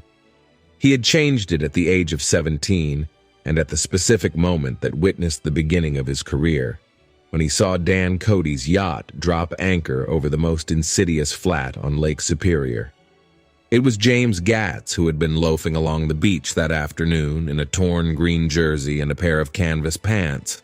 But it was already Jay Gatsby who borrowed a rowboat, pulled out to the Tuolumne, and informed Cody that a wind might catch him and break him up in half an hour. I suppose he'd had the name ready for a long time, even then. His parents were shiftless and unsuccessful farm people. His imagination had never really accepted them as his parents at all. The truth was that Jay Gatsby of West Egg, Long Island, sprang from his platonic conception of himself. He was a son of God, a phrase which, if it means anything, means just that. And he must be about his father's business, the service of a vast, vulgar, and meretricious beauty. So he invented just the sort of Jay Gatsby that a 17-year-old boy would be likely to invent. And to this conception he was faithful to the end. For over a year he had been beating his way along the south shore of Lake Superior as a clam digger and a salmon fisher, or in any other capacity that brought him food and bed.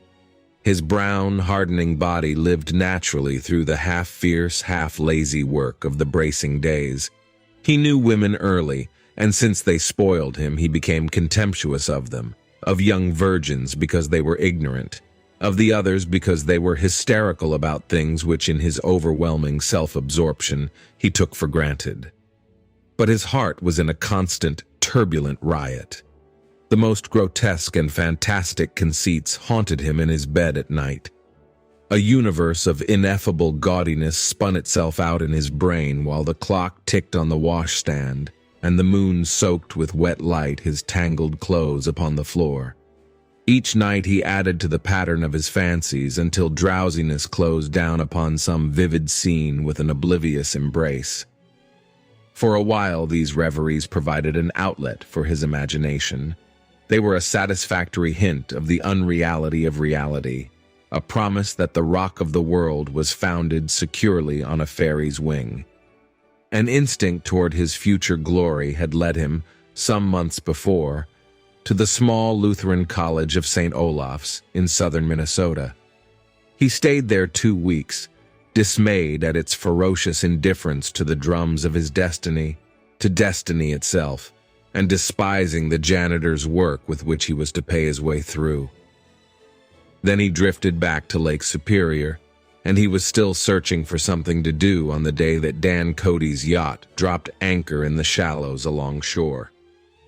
Cody was 50 years old then, a product of the Nevada silver fields, of the Yukon, of every rush for metal since '75.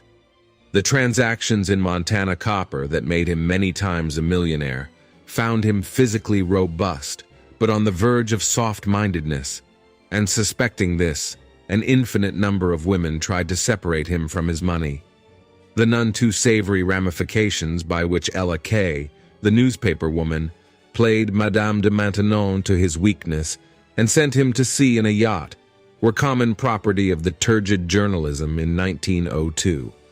He had been coasting along all too hospitable shores for 5 years when he turned up as James Gatz's destiny in Little Girl Bay. To young Gatz, resting on his oars and looking up at the railed deck, that yacht represented all the beauty and glamour in the world. I suppose he smiled at Cody. He had probably discovered that people liked him when he smiled. At any rate, Cody asked him a few questions. One of them elicited the brand new name, and found that he was quick and extravagantly ambitious. A few days later, he took him to Duluth and bought him a blue coat, 6 pairs of white duck trousers, and a yachting cap. And when the Tuolumne left for the West Indies and the Barbary Coast, Gatsby left too. He was employed in a vague personal capacity. While he remained with Cody, He was in turn steward, mate, skipper, secretary, and even jailer, for Dan Cody sober knew what lavish doings Dan Cody drunk might soon be about, and he provided for such contingencies by reposing more and more trust in Gatsby. The arrangement lasted 5 years, during which the boat went 3 times around the continent. It might have lasted indefinitely, except for the fact that Ella Kay came on board one night in Boston, and a week later, Dan Cody inhospitably died. I remember the portrait of him up in Gatsby's bedroom, a gray, florid man with a hard, empty face, the pioneer debauchee, who during one phase of American life brought back to the eastern seaboard the savage violence of the frontier brothel and saloon. It was indirectly due to Cody that Gatsby drank so little. Sometimes in the course of gay parties, women used to rub champagne into his hair. For himself, he formed the habit of letting liquor alone, and it was from Cody that he inherited money, a legacy of $25,000. He didn't get it.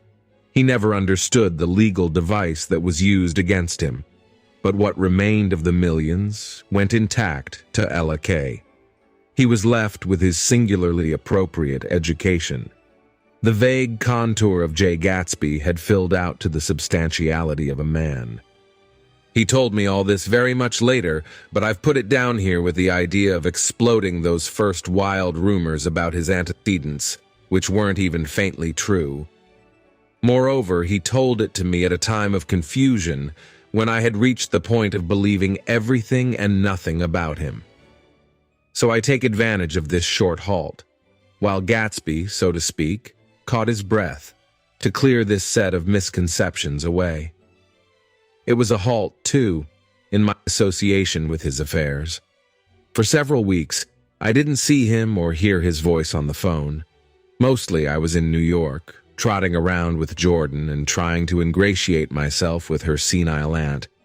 But finally I went over to his house one Sunday afternoon.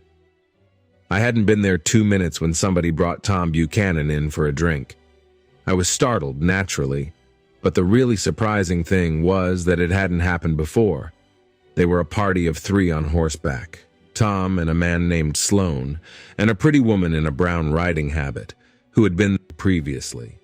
"I'm delighted to see you," said Gatsby, standing on his porch. "I'm delighted that you dropped in." As though they cared. "Sit right down. Have a cigarette or a cigar." He walked around the room quickly, ringing bells. "I'll have something to drink for you in just a minute." He was profoundly affected by the fact that Tom was there, but he would be uneasy anyhow until he had given them something, realizing in a vague way that that was all they came for. Mr. Sloane wanted nothing. A lemonade? No, thanks. A little champagne? Nothing at all, thanks. I'm sorry. Did you have a nice ride? Very good roads around here. I suppose the automobiles? Yeah. Moved by an irresistible impulse, Gatsby turned to Tom, who had accepted the introduction as a stranger. "I believe we've met somewhere before, Mr. Buchanan." Oh, yes, said Tom, gruffly polite, but obviously not remembering. So we did. I remember very well. "About 2 weeks ago." That's right. You were with Nick here. "I know your wife," continued Gatsby almost aggressively. That so? Tom turned to me. You live near here, Nick? Next door. That so? Mr. Sloane didn't enter into the conversation, but lounged back haughtily in his chair. The woman said nothing either, until unexpectedly, after 2 highballs, she became cordial. "We'll all come over to your next party, Mr. Gatsby," she suggested. "What do you say?" "Certainly, I'd be delighted to have you." "Be very nice," said Mr. Sloane without gratitude. "Well, think ought to be starting home." "Please don't hurry," Gatsby urged them. He had control of himself now, and he wanted to see more of Tom. Why don't you stay for supper? I wouldn't be surprised if some other people dropped in from New York." "You come to supper with me?" said the lady enthusiastically. "Both of you?" This included me. Mr. Sloane got to his feet. "Come along," he said, but to her only. I mean it. She insisted. I'd love to have you. Lots of room. Gatsby looked at me questioningly. He wanted to go, and he didn't see that Mr. Sloane had determined he shouldn't. I'm afraid I won't be able to, I said. Well, you come. She urged, concentrating on Gatsby. Mr. Sloane murmured something close to her ear. We won't be late if we start now. She insisted aloud. I haven't got a horse, said Gatsby. I used to ride in the army, but I've never bought a horse. I'll have to follow you in my car. Excuse me for just a minute. The rest of us walked out on the porch, where Sloane and the lady began an impassioned conversation aside. My God, I believe the man's coming, said Tom. Doesn't he know she doesn't want him? She says she does want him. She has a big dinner party and he won't know a soul there. He frowned. I wonder where in the devil he met Daisy. By God, I may be old-fashioned in my ideas, but women run around too much these days to suit me. They meet all kinds of crazy fish.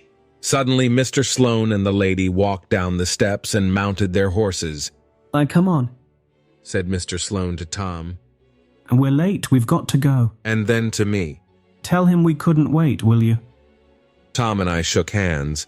The rest of us exchanged a cool nod, and they trotted quickly down the drive, disappearing under the August foliage, just as Gatsby, with hat and light overcoat in hand, came out the front door. Tom was evidently perturbed at Daisy's running around alone, for on the following Saturday night, he came with her to Gatsby's party. Perhaps his presence gave the evening its peculiar quality of oppressiveness. It stands out in my memory from Gatsby's other parties that summer. There were the same people, or at least the same sort of people, the same profusion of champagne, the same many-colored, many-keyed commotion, but I felt an unpleasantness in the air, a pervading harshness that hadn't been there before. Or perhaps I had merely grown used to it, grown to accept West Egg as a world complete in itself, with its own standards and its own great figures, second to nothing because it had no consciousness of being so. And now I was looking at it again, through Daisy's eyes. It is invariably saddening to look through new eyes at things upon which you have expended your own powers of adjustment. They arrived at twilight, and as we strolled out among the sparkling hundreds, Daisy's voice was playing murmurous tricks in her throat. These things excite me so, she whispered. If you want to kiss me any time during the evening, Nick, just let me know and I'll be glad to arrange it for you. Just mention my name. Or present a green card. I'm giving out green. Look around, suggested Gatsby. I'm looking around. I'm having a marvelous... You must see the faces of many people you've heard about. Tom's arrogant eyes roamed the crowd. We don't go around very much, he said. In fact, I was just thinking I don't know a soul here. Perhaps you know that lady. Gatsby indicated a gorgeous, scarcely human orchid of a woman who sat in state under a white plum tree. Tom and Daisy stared, with that peculiarly unreal feeling that accompanies the recognition of a hitherto ghostly celebrity of the movies. She's lovely. The man bending over her is her director. He took them ceremoniously from group to group. Mrs. Buchanan and Mr. Buchanan. After an instant's hesitation, he added, The polo player. Oh, no, objected Tom quickly. Not me. But evidently the sound of it pleased Gatsby, for Tom remained the polo player for the rest of the evening. I've never met so many celebrities, Daisy exclaimed. I liked that man. What was his name? With the sort of blue nose. Gatsby identified him, adding that he was a small producer. Well, I liked him anyhow. I'd a little rather not be the polo player, said Tom pleasantly. I'd rather look at all these famous people in oblivion. Daisy and Gatsby danced. I remember being surprised by his graceful, conservative foxtrot. I had never seen him dance before. Then they sauntered over to my house and sat on the steps for half an hour, while at her request I remained watchfully in the garden. In case there's a fire or a flood, she explained, or any act of God. Tom appeared from his oblivion as we were sitting down to supper together. Do you mind if I eat with some people over here? He said. A fellow's getting off some funny stuff. Go ahead. Answered Daisy genially. And if you want to take down any addresses, here's my little gold pencil. She looked around after a moment and told me the girl was common but pretty. And I knew that except for the half hour she'd been alone with Gatsby, she wasn't having a good time. We were at a particularly tipsy table. That was my fault. Gatsby had been called to the phone, and I'd enjoyed these same people only 2 weeks before. But what had amused me then turned septic on the air now. How do you feel, Miss Bedecker? The girl addressed was trying unsuccessfully to slump against my shoulder. At this inquiry, she sat up and opened her eyes. What? A massive and lethargic woman who had been urging Daisy to play golf with her at the local club tomorrow spoke in Miss Bedecker's defense. Oh, she's all right now. When she's had 5 or 6 cocktails, she always starts screaming like that. I tell her she ought to leave it alone. I do leave it alone. Anything I hate is to get my head stuck in a pool, mumbled Miss Bedecker. They almost drowned me once over in New Jersey. Then you ought to leave it alone, countered Dr. Civet. Speak for yourself, cried Miss Bedecker violently. Your hand shakes. I wouldn't let you operate on me. It was like that. Almost the last thing I remember was standing with Daisy and watching the moving picture director and his star. They were still under the white plum tree and their faces were touching except for a pale, thin ray of moonlight between. It occurred to me that he had been very slowly bending toward her all evening to attain this proximity. And even while I watched, I saw him stoop one ultimate degree and kiss at her cheek. I like her, said Daisy. I think she's lovely.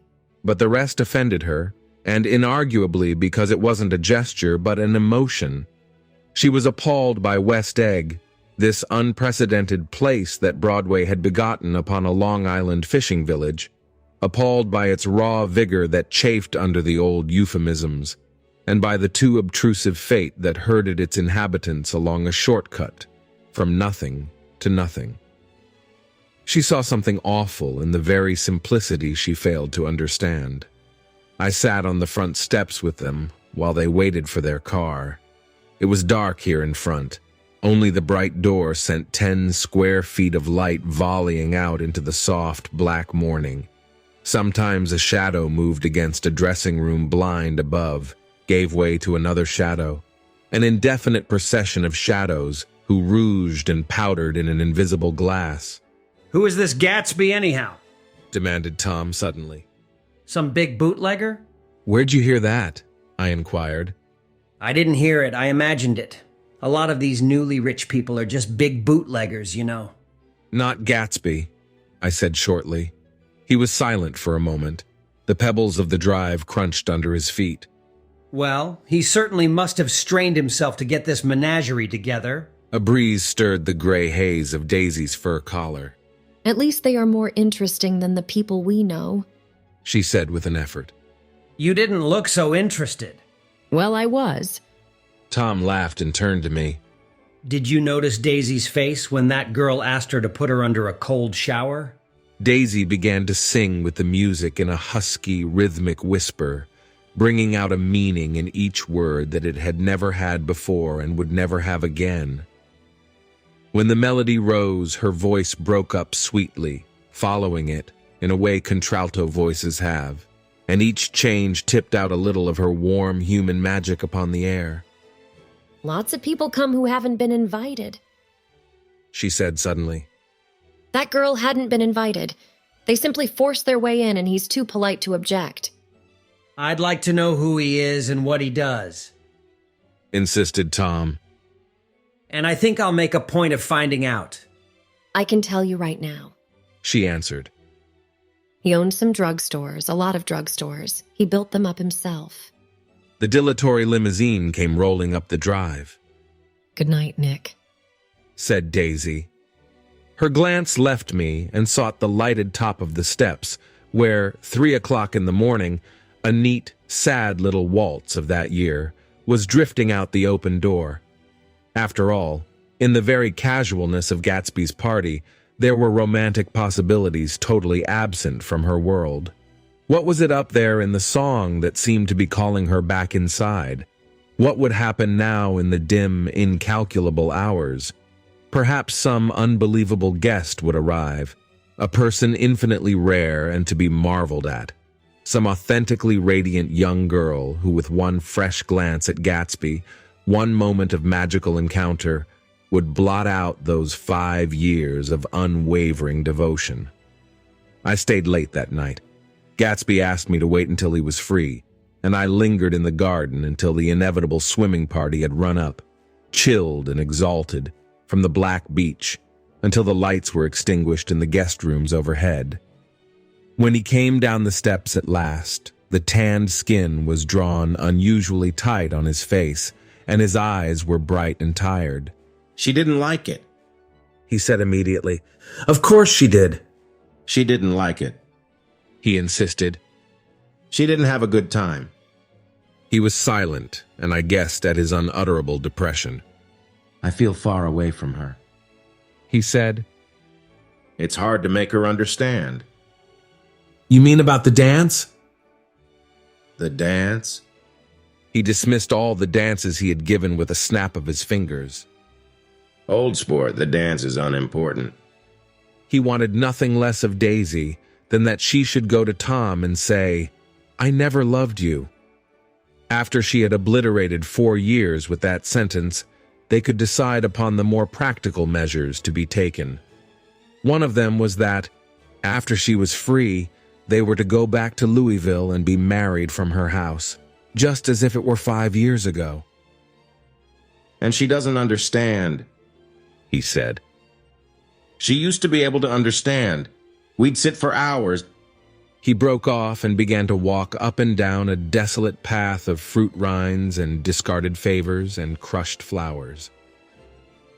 I wouldn't ask too much of her, I ventured. You can't repeat the past. Can't repeat the past? He cried incredulously. Why, of course you can. He looked around him wildly, as if the past were lurking here in the shadow of his house, just out of reach of his hand. I'm going to fix everything just the way it was before, he said, nodding determinedly. She'll see. He talked a lot about the past, and I gathered that he wanted to recover something, some idea of himself, perhaps, that had gone into loving Daisy. His life had been confused and disordered since then, but if he could once return to a certain starting place and go over it all slowly, he could find out what that thing was. One autumn night, 5 years before, they had been walking down the street when the leaves were falling, and they came to a place where there were no trees, and the sidewalk was white with moonlight. They stopped here and turned toward each other. Now it was a cool night with that mysterious excitement in it, which comes at the 2 changes of the year. The quiet lights in the houses were humming out into the darkness, and there was a stir and bustle among the stars. Out of the corner of his eye, Gatsby saw that the blocks of the sidewalks really formed a ladder and mounted to a secret place above the trees. He could climb to it, if he climbed alone. And once there, he could suck on the pap of life, gulp down the incomparable milk of wonder. His heart beat faster as Daisy's white face came up to his own. He knew that when he kissed this girl, and forever wed his unutterable visions to her perishable breath, his mind would never romp again like the mind of God. So he waited, listening for a moment longer to the tuning fork that had been struck upon a star. Then he kissed her. At his lips' touch, she blossomed for him like a flower, and the incarnation was complete. Through all he said, even through his appalling sentimentality, I was reminded of something, an elusive rhythm, a fragment of lost words that I had heard somewhere a long time ago. For a moment a phrase tried to take shape in my mouth, and my lips parted like a dumb man's, as though there was more struggling upon them than a wisp of startled air. But they made no sound, and what I had almost remembered was uncommunicable forever.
LLB Audiobook presents The Great Gatsby by Francis Scott Key Fitzgerald.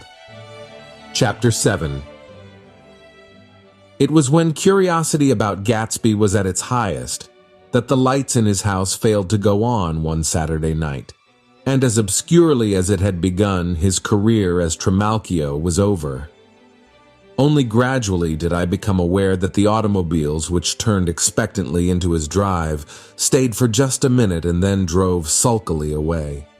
Wondering if he were sick, I went over to find out. An unfamiliar butler with a villainous face squinted at me suspiciously from the door. "Is Mr. Gatsby sick?"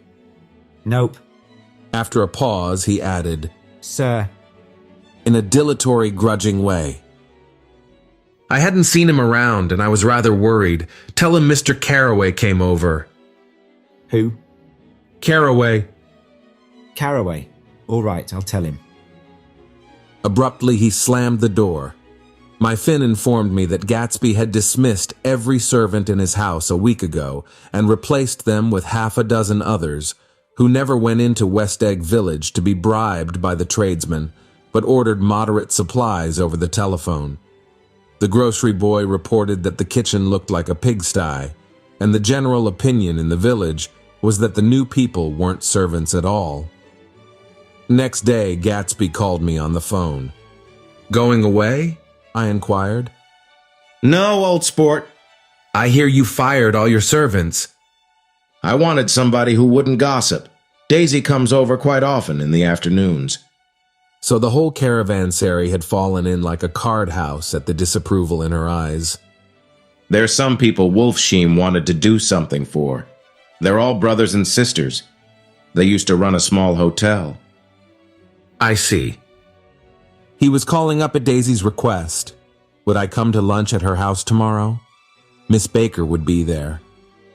Half an hour later, Daisy herself telephoned and seemed relieved to find that I was coming. Something was up. And yet I couldn't believe that they would choose this occasion for a scene, especially for the rather harrowing scene that Gatsby had outlined in the garden. The next day was broiling, almost the last, certainly the warmest of the summer. As my train emerged from the tunnel into sunlight, only the hot whistles of the National Biscuit Company broke the simmering hush at noon. The straw seats of the car hovered on the edge of combustion. The woman next to me perspired delicately for a while into her white shirtwaist, and then, as her newspaper dampened under her fingers, lapsed despairingly into deep heat with a desolate cry. Her pocketbook slapped to the floor. "Oh my!" she gasped. I picked it up with a weary bend and handed it back to her, holding it at arm's length and by the extreme tip of the corners to indicate that I had no designs upon it. But everyone nearby, including the woman, suspected me just the same. "Hot," said the conductor to familiar faces. "Some weather. Hot. Hot. Hot. Is it hot enough for you? Is it hot? Is it—" My commutation ticket came back to me with a dark stain from his hand. That anyone should care in this heat, whose flushed lips he kissed, whose head made damp the pajama pocket over his heart. Through the hall of the Buchanan's house blew a faint wind, carrying the sound of the telephone bell out to Gatsby and me as we waited at the door. "The master's body?" roared the butler into the mouthpiece. "I'm sorry, madame, but we can't furnish it. It's far too hot to touch this noon." What he really said was, "Yes, yes, I'll see." He set down the receiver and came toward us, glistening slightly to take our stiff straw hats. "Madame expects you in the salon," he cried, needlessly indicating the direction. In this heat, every extra gesture was an affront to the common store of life. The room, shadowed well with awnings, was dark and cool. Daisy and Jordan lay upon an enormous couch, like silver idols weighing down their own white dresses against the singing breeze of the fans. "We can't move," they said together. Jordan's fingers, powdered white over their tan, rested for a moment in mine. And Mr. Thomas Buchanan, the athlete? I inquired.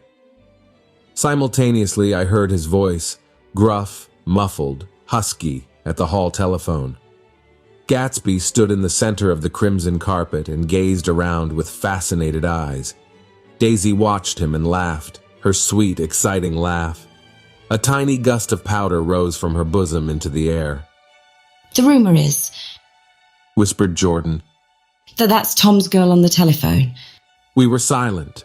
The voice in the hall rose high with annoyance. Very well, then. I won't sell you the car at all. I'm under no obligations to you at all. And as for your bothering me about it at lunchtime, I won't stand that at all. Holding down the receiver, said Daisy cynically. No, he's not, I assured her. It's a bona fide deal. I happen to know about it. Tom flung open the door, blocked out its space for a moment with his thick body, and hurried into the room. Mr. Gatsby! He put out his broad, flat hand with well-concealed dislike. I'm glad to see you, sir. Nick. Make us a cold drink, cried Daisy. As he left the room again, she got up and went over to Gatsby and pulled his face down, kissing him on the mouth.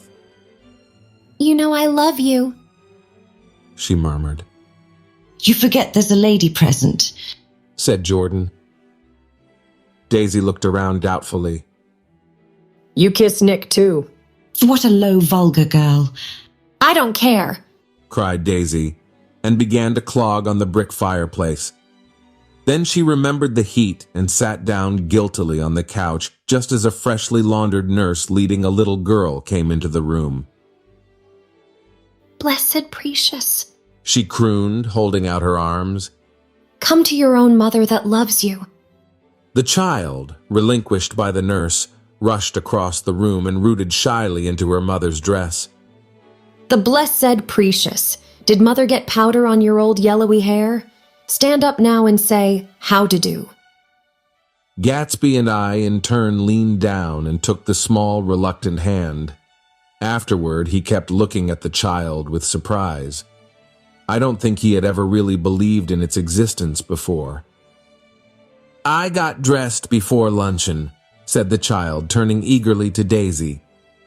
That's because your mother wanted to show you off. Her face bent into the single wrinkle of the small white neck. You dream. You absolute little dream. Yes, admitted the child calmly. Aunt Jordan's got on a white dress, too. How do you like mother's friends? Daisy turned her around so that she faced Gatsby.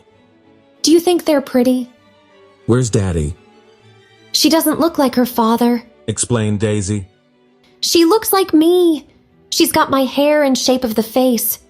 Daisy sat back upon the couch. The nurse took a step forward and held out her hand. Come, Pammy. Goodbye, sweetheart. With a reluctant backward glance, the well-disciplined child held to her nurse's hand and was pulled out the door, just as Tom came back, preceding 4 gin rickeys that clicked full of ice. Gatsby took up his drink. They certainly look cool, he said with visible tension. We drank in long, greedy swallows. I read somewhere that the sun's getting hotter every year, said Tom genially. It seems that pretty soon the Earth's going to fall into the sun.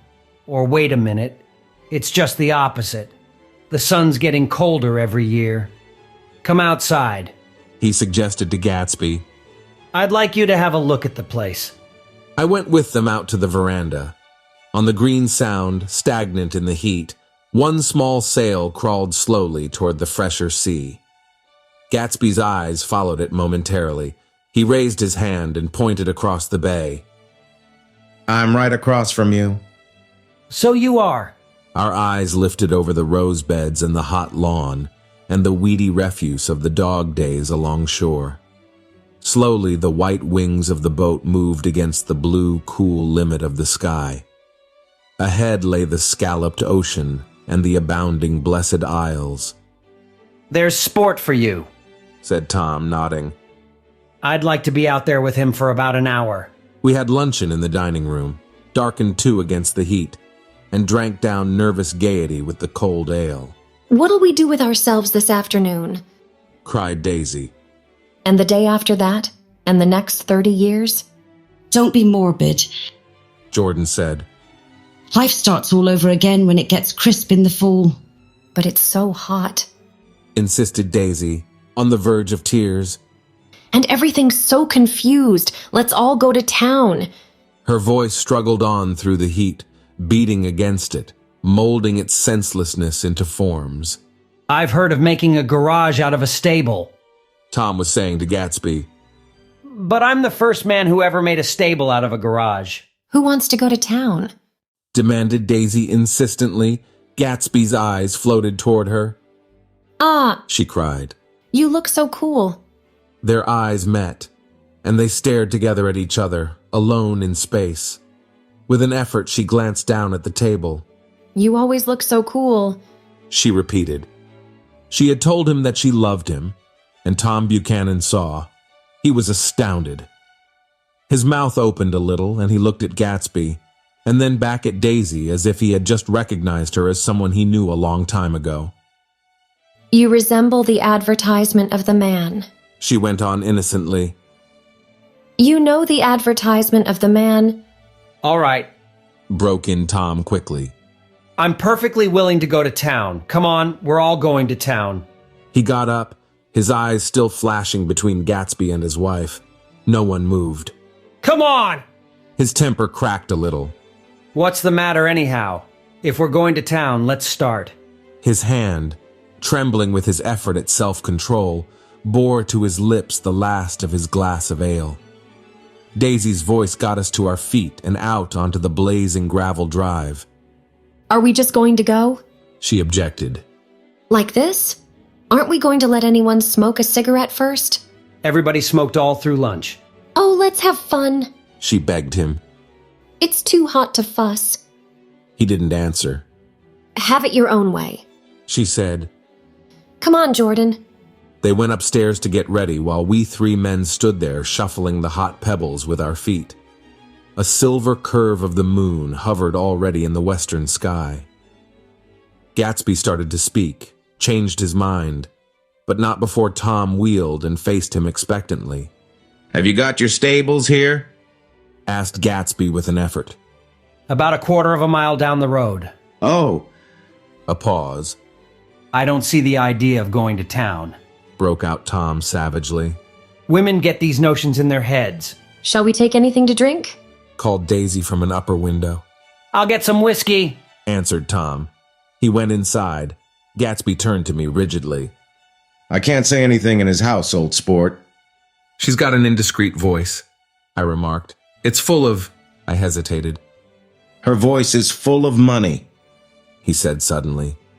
That was it. I'd never understood before. It was full of money. That was the inexhaustible charm that rose and fell in it, the jingle of it, the cymbal's song of it.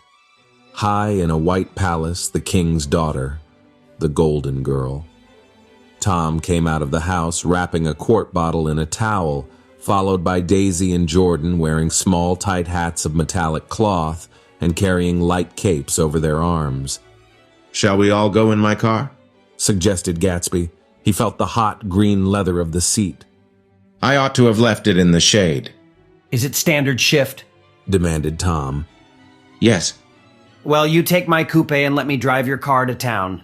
The suggestion was distasteful to Gatsby. I don't think there's much gas, he objected. Plenty of gas, said Tom boisterously. He looked at the gauge. And if it runs out, I can stop at a drugstore. You can buy anything at a drugstore nowadays. A pause followed this apparently pointless remark. Daisy looked at Tom frowning, and an indefinable expression, at once definitely unfamiliar and vaguely recognizable, as if I had only heard it described in words, passed over Gatsby's face. Come on, Daisy, said Tom, pressing her with his hand toward Gatsby's car. I'll take you in this circus wagon. He opened the door, but she moved out from the circle of his arm. You take Nick and Jordan. We'll follow you in the coupe. She walked close to Gatsby, touching his coat with her hand. Jordan and Tom and I got into the front seat of Gatsby's car. Tom pushed the unfamiliar gears tentatively, and we shot off into the oppressive heat, leaving them out of sight behind. Did you see that? Demanded Tom. See what? He looked at me keenly, realizing that Jordan and I must have known all along. You think I'm pretty dumb, don't you? He suggested. Perhaps I am, but I have almost a second sight sometimes that tells me what to do. Maybe you don't believe that, but science... He paused. The immediate contingency overtook him, pulled him back from the edge of theoretical abyss.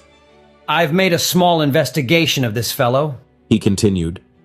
I could have gone deeper if I'd known, inquired Jordan humorously. What? Confused, he stared at us as we laughed. A medium? About Gatsby. About Gatsby. No, I haven't. I said I'd been making a small investigation of his past. And you found he was an Oxford man, said Jordan helpfully. An Oxford man? He was incredulous. Like hell he is. He wears a pink suit. Nevertheless, he's an Oxford man. Oxford, New Mexico, snorted Tom contemptuously. Or something like that. Listen, Tom, if you're such a snob, why did you invite him to lunch? Demanded Jordan crossly. Daisy invited him. She knew him before we were married. God knows where. We were all irritable now with the fading ale, and aware of it, we drove for a while in silence. Then, as Dr. T.J. Eckelberg's faded eyes came into sight down the road, I remembered Gatsby's caution about gasoline. We've got enough to get us to town, said Tom.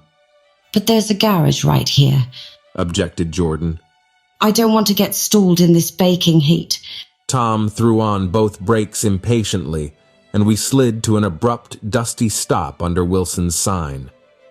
After a moment, the proprietor emerged from the interior of his establishment and gazed hollow-eyed at the car. Let's have some gas, cried Tom roughly. What do you think we stopped for, to admire the view? I'm sick. What's the matter? Been sick all day. I'm all run down. Well, shall I help myself? Tom demanded. You sounded well enough on the phone. With an effort, Wilson left the shade in support of the doorway and, breathing hard, unscrewed the cap of the tank. In the sunlight, his face was green. I didn't mean to interrupt your lunch, he said. But I need money pretty bad, and I was wondering what you were going to do with your old car. How do you like this one? Inquired Tom. I bought it last week. It's a nice yellow one, said Wilson as he strained at the handle. Like to buy it? Big chance. Wilson smiled faintly. No, but I could make some money on the other. What do you want money for all of a sudden? I've been here too long. I want to get away. My wife and I want to go west. Your wife does, exclaimed Tom, startled. She's been talking about it for 10 years. He rested for a moment against the pump, shading his eyes. And now she's going whether she wants to or not. I'm going to get her away. What do I owe you? Demanded Tom harshly. I just got wised up to something funny the last 2 days, remarked Wilson. That's why I want to get away. That's why I've been bothering you about the car. What do I owe you? $1.20. The relentless beating heat was beginning to confuse me, and I had a bad moment there before I realized that so far his suspicions hadn't alighted on Tom. He had discovered that Myrtle had some sort of life apart from him in another world, and the shock had made him physically sick. I stared at him and then at Tom, who had made a parallel discovery less than an hour before, and it occurred to me that there was no difference between men in intelligence or race, so profound as the difference between the sick and the well. Wilson was so sick that he looked guilty, unforgivably guilty, as if he had just got some poor girl with child. I'll let you have that car, said Tom. I'll send it over tomorrow afternoon. There's no confusion like the confusion of a simple mind, and as we drove away, Tom was feeling the hot whips of panic. His wife and his mistress, until an hour ago secure and inviolate, were slipping precipitately from his control. Instinct made him step on the accelerator with the double purpose of overtaking Daisy and leaving Wilson behind. and we sped along toward Astoria at 50 miles an hour, until, among the spidery girders of the elevated, we came in sight of the easygoing blue coupe. Those big movies around 50th Street are cool, suggested Jordan. I love New York on summer afternoons when everyone's away. There's something very sensuous about it, overripe, as if all sorts of funny fruits were going to fall into your hands. Where are we going? She cried. How about the movies? It's so hot. She complained. You go. We'll ride around and meet you after. With an effort, her wit rose faintly. We'll meet you on some corner. I'll be the man smoking 2 cigarettes. We can't argue about it here, Tom said impatiently, as a truck gave out a cursing whistle behind us. You follow me to the south side of Central Park in front of the plaza. Several times he turned his head and looked back for their car, and if the traffic delayed them, he slowed up until they came into sight. I think he was afraid they would dart down a side street and out of his life forever. But they didn't, and we all took the less explicable step of engaging the parlor of a suite in the Plaza Hotel. The prolonged and tumultuous argument that ended by herding us into that room eludes me, though I have a sharp physical memory that, in the course of it, my underwear kept climbing like a damp snake around my legs, and intermittent beads of sweat raced cool across my back. The notion originated with Daisy's suggestion that we hire 5 bathrooms and take cold baths, and then assumed more tangible form as a place to have a mint julep. Each of us said over and over that it was a crazy idea. We all talked at once to a baffled clerk and thought or pretended to think that we were being very funny. The room was large and stifling, and though it was already 4 o'clock, opening the windows admitted only a gust of hot shrubbery from the park. Daisy went to the mirror and stood with her back to us, fixing her hair. It's a swell suite, whispered Jordan respectfully, and everyone laughed. Open another window, commanded Daisy without turning around. There aren't any more. Well, we'd better telephone for an axe. The thing to do is to forget about the heat, said Tom impatiently. You make it 10 times worse by crabbing about it. He unrolled the bottle of whiskey from the towel and put it on the table. Why not let her alone, old sport? Remarked Gatsby. You're the one that wanted to come to town. There was a moment of silence. The telephone book slipped from its nail and splashed to the floor, whereupon Jordan whispered, "Excuse me," but this time no one laughed. "I'll pick it up," I offered. "I've got it." Gatsby examined the parted string, muttered, in an interested way, and tossed the book on a chair. That's a great expression of yours, isn't it? Said Tom sharply. What is? All this old sport business. Where'd you pick that up? Now see here, Tom, said Daisy, turning around from the mirror. If you're going to make personal remarks, I won't stay here a minute. Call up and order some ice for the mint julep. As Tom took up the receiver, the compressed heat exploded into sound, and we were listening to the portentous chords of Mendelssohn's Wedding March from the ballroom below. Imagine marrying anybody in this heat, cried Jordan dismally. Still, I was married in the middle of June. Daisy remembered. Louisville in June, somebody fainted. Who was it fainted, Tom? Biloxi, he answered shortly. A man named Biloxi. Blocks Biloxi. And he made boxes, that's a fact. And he was from Biloxi, Tennessee. They carried him into my house, appended Jordan. Because we lived just 2 doors from the church, and he stayed 3 weeks until Daddy told him he had to get out. The day after he left, Daddy died. After a moment, she added, There wasn't any connection. I used to know a Bill Biloxi from Memphis, I remarked. That was his cousin. I knew his whole family history before he left.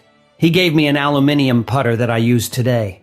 The music had died down as the ceremony began, and now a long cheer floated in at the window, followed by intermittent cries of yeah-ee-ee, and finally by a burst of jazz as the dancing began. We're getting old, said Daisy. If we were young, we'd rise and dance. Remember Biloxi, Jordan warned her. Where'd you know him, Tom? Biloxi? He concentrated with an effort. I didn't know him. He was a friend of Daisy's. He was not. She denied. I'd never seen him before. He came down in the private car. Well, he said he knew you. He said he was raised in Louisville. Asa Bird brought him around at the last minute and asked if we had room for him. Jordan smiled. He was probably bumming his way home. He told me he was president of your class at Yale. Tom and I looked at each other blankly. Biloxi? First place, we didn't have any president. Gatsby's foot beat a short, restless tattoo, and Tom eyed him suddenly. By the way, Mr. Gatsby, I understand you're an Oxford man. Not exactly. Oh, yes, I understand you went to Oxford. Yes, I went there. A pause, then Tom's voice, incredulous and insulting. You must have gone there about the time Biloxi went to New Haven. Another pause. A waiter knocked and came in with crushed mint and ice, but the silence was unbroken by his thank you and the soft closing of the door. This tremendous detail was to be cleared up at last. I told you I went there, said Gatsby. I heard you, but I'd like to know when. It was in 1919. I only stayed 5 months. That's why I can't really call myself an Oxford man. Tom glanced around to see if we mirrored his unbelief. But we were all looking at Gatsby.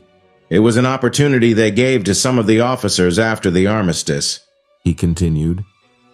We could go to any of the universities in England or France. Open the whiskey, Tom, she ordered. And I'll make you a mint julep. Then you won't seem so stupid to yourself. Look at the mint, snapped Tom. Go on, Gatsby said politely. What kind of a row are you trying to cause in my house anyhow? They were out in the open at last, and Gatsby was content. He isn't causing a row.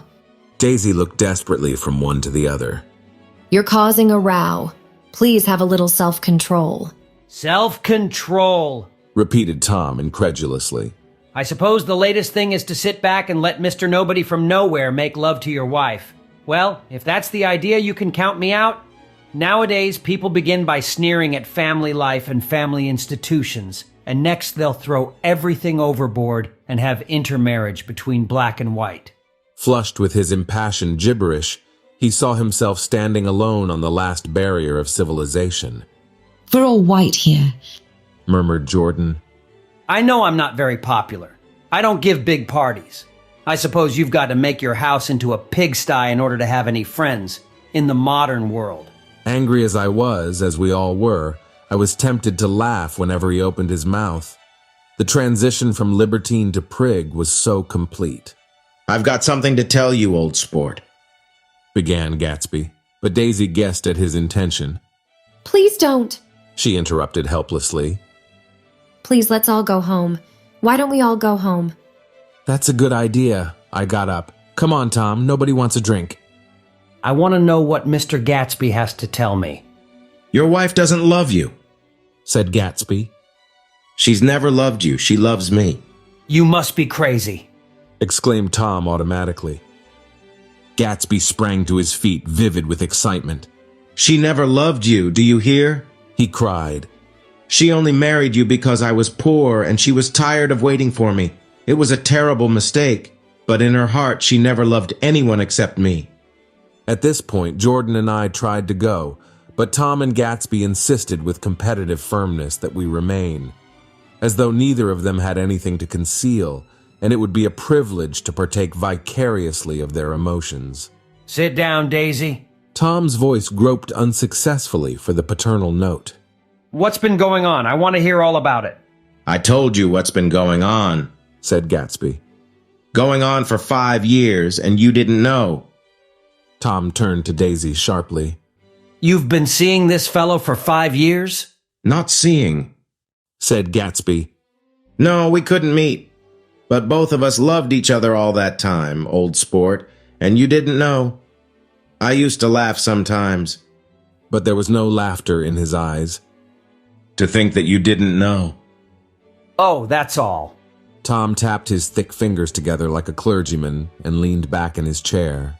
You're crazy, he exploded. I can't speak about what happened 5 years ago because I didn't know Daisy then, and I'll be damned if I see how you got within a mile of her unless you brought the groceries to the back door. But all the rest of that's a goddamned lie. Daisy loved me when she married me, and she loves me now," said Gatsby, shaking his head. "She does, though. The trouble is that sometimes she gets foolish ideas in her head and doesn't know what she's doing." He nodded sagely. "And what's more, I love Daisy too. Once in a while I go off on a spree and make a fool of myself, but I always come back. And in my heart I love her all the time." "You're revolting," said Daisy. She turned to me, and her voice, dropping an octave lower, filled the room with thrilling scorn. "Do you know why we left Chicago? I'm surprised that they didn't treat you to the story of that little spree."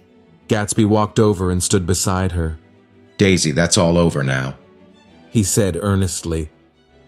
"It doesn't matter anymore. Just tell him the truth, that you never loved him, and it's all wiped out forever." She looked at him blindly. "Why, how could I love him, possibly?" "You never loved him." She hesitated. Her eyes fell on Jordan and me with a sort of appeal, as though she realized at last what she was doing, and as though she had never, all along, intended doing anything at all. But it was done now. It was too late. "I never loved him," she said with perceptible reluctance. "Not at Kapiolani?" demanded Tom suddenly. "No." From the ballroom beneath, muffled and suffocating chords were drifting up on hot waves of air. "Not that day I carried you down from the punch bowl to keep your shoes dry?" There was a husky tenderness in his tone. "Daisy?" Her voice was cold, but the rancor was gone from it. She looked at Gatsby. "There, Jay," she said, but her hand as she tried to light a cigarette was trembling. Suddenly, she threw the cigarette and the burning match on the carpet. "Oh, you want too much?" she cried to Gatsby. "I love you now, isn't that enough? I can't help what's past." She began to sob helplessly. "I did love him once, but I loved you too." Gatsby's eyes opened and closed. "You love me too?" he repeated. "Even that's a lie," said Tom savagely. "She didn't know you were alive. Why, there's things between Daisy and me that you'll never know, things that neither of us can ever forget." The words seemed to bite physically into Gatsby. "I want to speak to Daisy alone," he insisted. "She's all excited now." "Even alone, I can't say I never loved Tom," she admitted in a pitiful voice. "It wouldn't be true." "Of course it wouldn't," agreed Tom. She turned to her husband. "As if it mattered to you," she said. "Of course it matters. I'm going to take better care of you from now on." "You don't understand," said Gatsby with a touch of panic. "You're not going to take care of her anymore." "I'm not?" Tom opened his eyes wide and laughed. He could afford to control himself now. "Why's that?" "Daisy's leaving you." "Nonsense." "I am, though," she said with a visible effort. "She's not leaving me." Tom's words suddenly leaned down over Gatsby. "Certainly not for a common swindler who'd have to steal the ring he put on her finger." "I won't stand this," cried Daisy. "Oh, please, let's get out." "Who are you anyhow?" broke out Tom. "You're one of that bunch that hangs around with Meyer Wolfsheim. That much I happen to know. I've made a little investigation into your affairs, and I'll carry it further tomorrow." "You can suit yourself about that, old sport," said Gatsby steadily. "I found out what your drugstores were." He turned to us and spoke rapidly. "He and this Wolfsheim bought up a lot of side street drugstores here and in Chicago and sold grain alcohol over the counter. That's one of his little stunts. I picked him for a bootlegger the first time I saw him, and I wasn't far wrong." "What about it?" said Gatsby politely. "I guess your friend Walter Chase wasn't too proud to come in on it." "And you left him in the lurch, didn't you? You let him go to jail for a month over in New Jersey. God, you ought to hear Walter on the subject of you." "He came to us dead broke. He was very glad to pick up some money, old sport." "Don't you call me old sport," cried Tom. Gatsby said nothing. "Walter could have you up on the betting laws too, but Wolfsheim scared him into shutting his mouth." That unfamiliar yet recognizable look was back again in Gatsby's face. That drugstore business was just small change, continued Tom slowly. But you've got something on now that Walter's afraid to tell me about. Please, Tom, I can't stand this anymore. Her frightened eyes told that whatever intentions, whatever courage she had had, were definitely gone. You two start on home, Daisy, said Tom. In Mr. Gatsby's car. She looked at Tom, alarmed now, but he insisted with magnanimous scorn. Go on, he won't annoy you. I think he realizes that his presumptuous little flirtation is over. They were gone, without a word, snapped out, made accidental, isolated like ghosts, even from our pity. After a moment, Tom got up and began wrapping the unopened bottle of whiskey in the towel. Want any of this stuff, Jordan? Nick? I didn't answer. Nick? He asked again. What? Want any? No. I just remembered that today's my birthday. I was 30. Before me stretched the portentous, menacing road of a new decade. It was 7 o'clock when we got into the coupe with him and started for Long Island. Tom talked incessantly, exulting and laughing, but his voice was as remote from Jordan and me as the foreign clamor on the sidewalk or the tumult of the elevated overhead. Human sympathy has its limits, and we were content to let all their tragic arguments fade with the city lights behind. 30. The promise of a decade of loneliness, a thinning list of single men to know, a thinning briefcase of enthusiasm, thinning hair. But there was Jordan beside me, who, unlike Daisy, was too wise ever to carry well-forgotten dreams from age to age. As we passed over the dark bridge, her wan face fell lazily against my coat's shoulder, and the formidable stroke of 30 died away with the reassuring pressure of her hand. So we drove on toward death through the cooling twilight. The young Greek, Michaelis, who ran the coffee joint beside the ash heaps, was the principal witness at the inquest. He had slept through the heat until after 5, when he strolled over to the garage and found George Wilson sick in his office. Really sick, pale as his own pale hair and shaking all over. Michaelis advised him to go to bed, but Wilson refused, saying that he'd miss a lot of business if he did, while his neighbor was trying to persuade him a violent racket broke out overhead. I've got my wife locked in up there, explained Wilson calmly. She's going to stay there till the day after tomorrow, and then we're going to move away. Beat me, he heard her cry. Throw me down and beat me, you dirty little coward. A moment later, she rushed out into the dusk, waving her hands and shouting.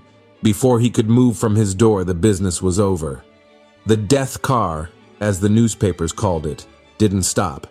It came out of the gathering darkness, wavered tragically for a moment, and then disappeared around the next bend. Mavro Michaelis wasn't even sure of its color. He told the first policeman that it was light green.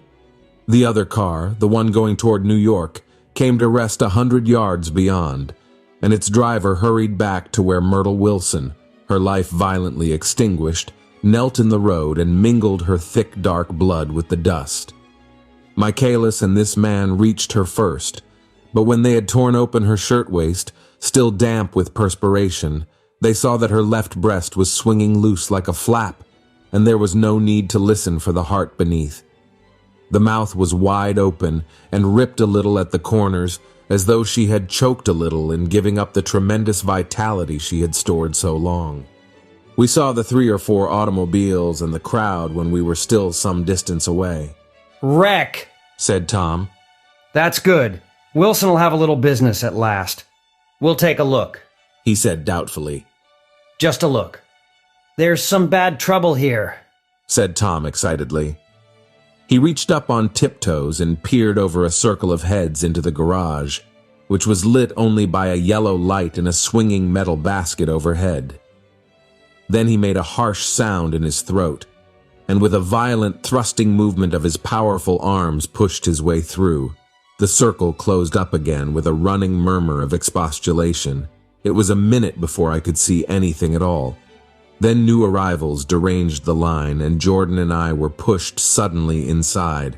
Myrtle Wilson's body, wrapped in a blanket, and then in another blanket, as though she suffered from a chill in the hot night, lay on a work table by the wall, and Tom, with his back to us, was bending over it, motionless.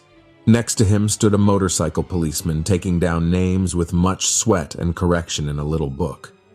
At first I couldn't find the source of the high, groaning words that echoed clamorously through the bare garage. Then I saw Wilson standing on the raised threshold of his office, swaying back and forth and holding to the doorposts with both hands.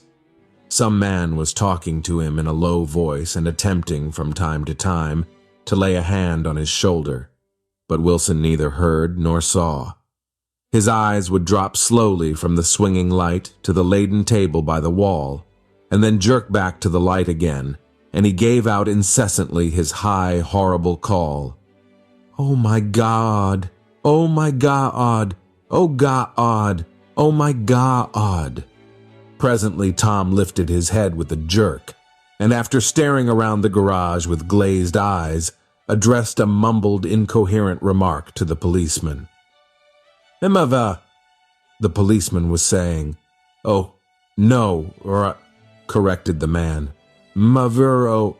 Listen to me. "R," said the policeman. "O, G." He looked up as Tom's broad hand fell sharply on his shoulder. What you want, fella? What happened? That's what I want to know. Auto hit her, instantly killed.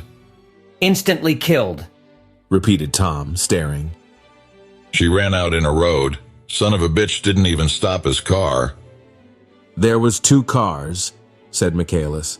One coming, one going, see? Going where? Asked the policeman keenly. One going each way. Well, his hand rose toward the blankets but stopped halfway and fell to his side. She ran out there and the one coming from New York knocked right into her, going 30 or 40 miles an hour. What's the name of this place here? Demanded the officer. Hasn't got any name. A pale, well-dressed Negro stepped near. It was a yellow car, he said. Big yellow car. New. See the accident? Asked the policeman.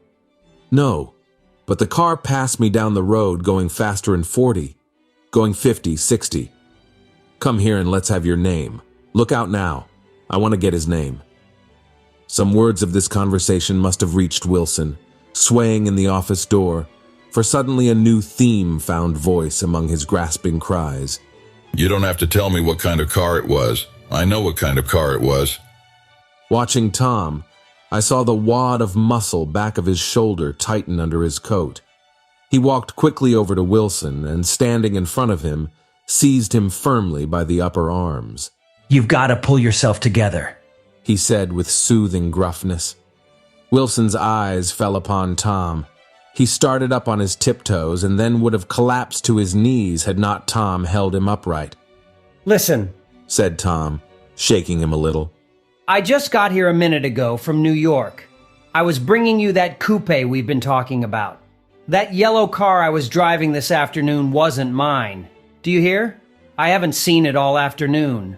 Only the Negro and I were near enough to hear what he said, but the policeman caught something in the tone and looked over with truculent eyes. What's all that? He demanded. I'm a friend of his. Tom turned his head but kept his hands firm on Wilson's body. He says he knows the car that did it. It was a yellow car. Some dim impulse moved the policeman to look suspiciously at Tom. And what color's your car? It's a blue car, a coupe. We've come straight from New York, I said. Someone who had been driving a little behind us confirmed this, and the policeman turned away. Now, if you'll let me have that name again correct. Picking up Wilson like a doll, Tom carried him into the office, set him down in a chair, and came back. If somebody'll come here and sit with him, he snapped authoritatively. He watched while the 2 men standing closest glanced at each other and went unwillingly into the room. Then Tom shut the door on them and came down the single step, his eyes avoiding the table. As he passed close to me, he whispered, "Let's get out." Self-consciously, with his authoritative arms breaking the way, we pushed through the still-gathering crowd, passing a hurried doctor, case in hand, who had been sent for in wild hope half an hour ago. Tom drove slowly until we were beyond the bend. Then his foot came down hard, and the coupe raced along through the night. In a little while I heard a low, husky sob, and saw that the tears were overflowing down his face. "The goddamned coward," he whimpered. "He didn't even stop his car."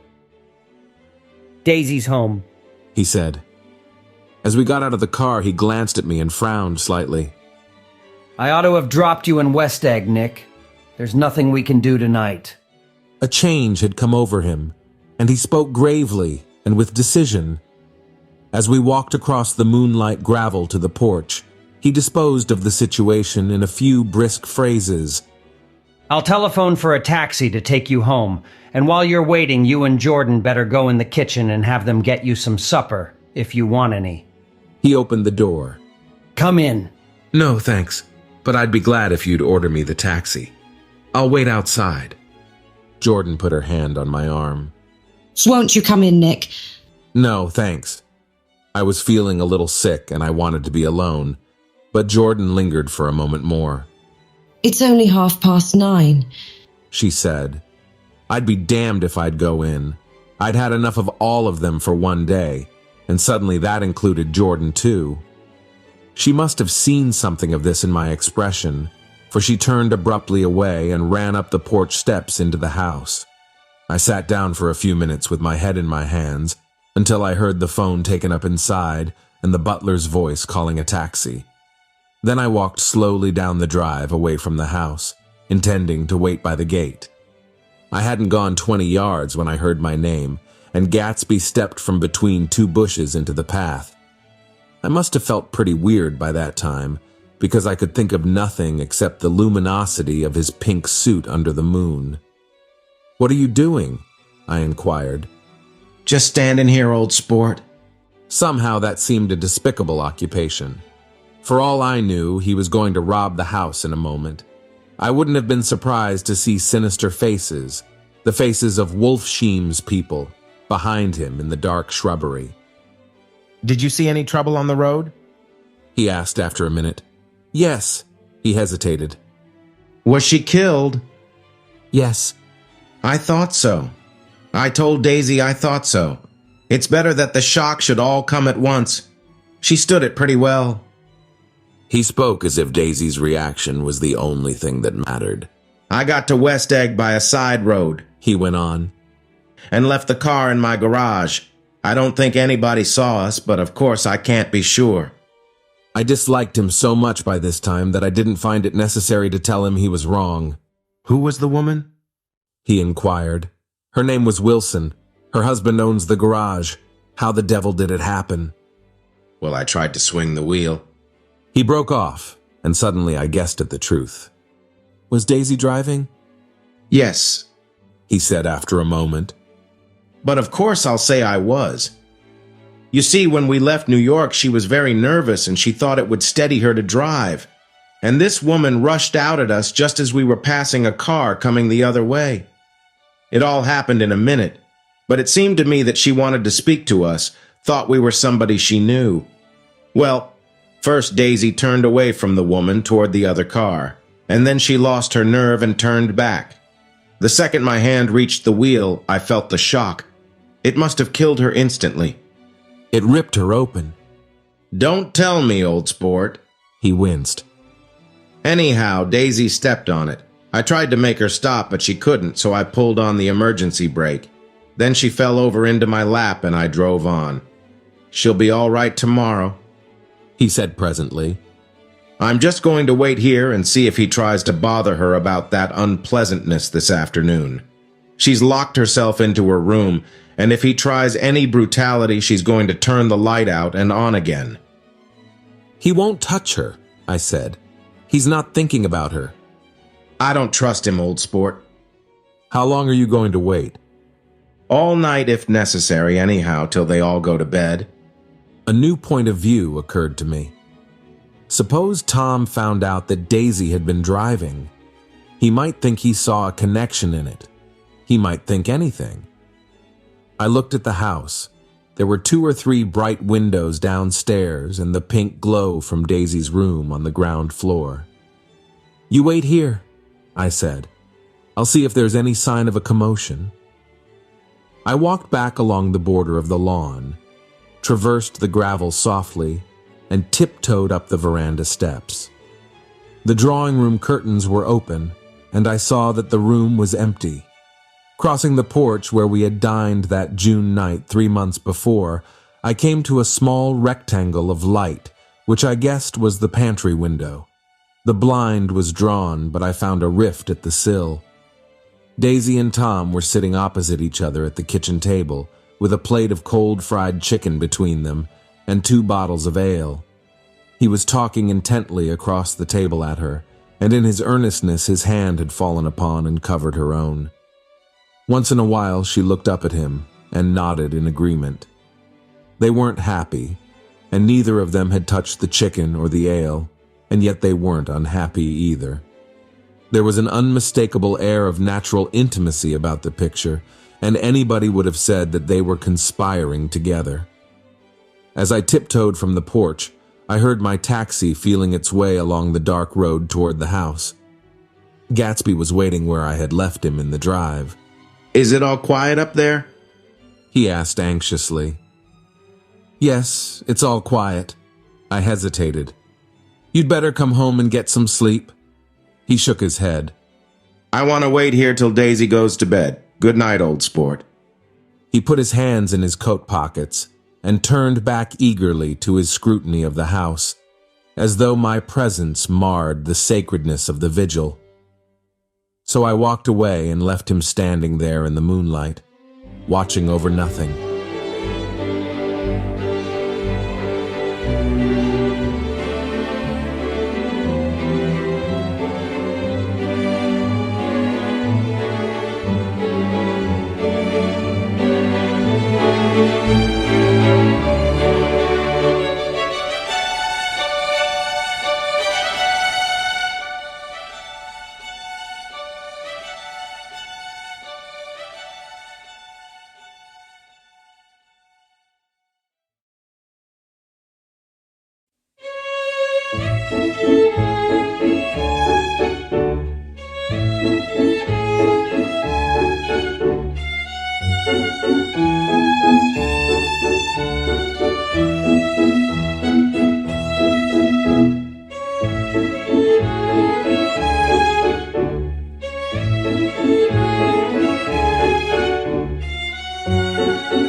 LLB Audiobook presents The Great Gatsby by Francis Scott Key Fitzgerald. Chapter 8. I couldn't sleep all night. A foghorn was groaning incessantly on the sound, and I tossed half sick between grotesque reality and savage, frightening dreams. Toward dawn, I heard a taxi go up Gatsby's drive, and immediately I jumped out of bed and began to dress. I felt that I had something to tell him, something to warn him about, and morning would be too late. Crossing his lawn, I saw that his front door was still open, and he was leaning against a table in the hall, heavy with dejection or sleep. "Nothing happened," he said wanly. "I waited, and about 4 o'clock she came to the window and stood there for a minute and then turned out the light." His house had never seemed so enormous to me as it did that night when we hunted through the great rooms for cigarettes. We pushed aside curtains that were like pavilions and felt over innumerable feet of dark wall for electric light switches. Once I tumbled with a sort of splash upon the keys of a ghostly piano. There was an inexplicable amount of dust everywhere, and the rooms were musty, as though they hadn't been aired for many days. I found the humidor on an unfamiliar table, with 2 stale, dry cigarettes inside.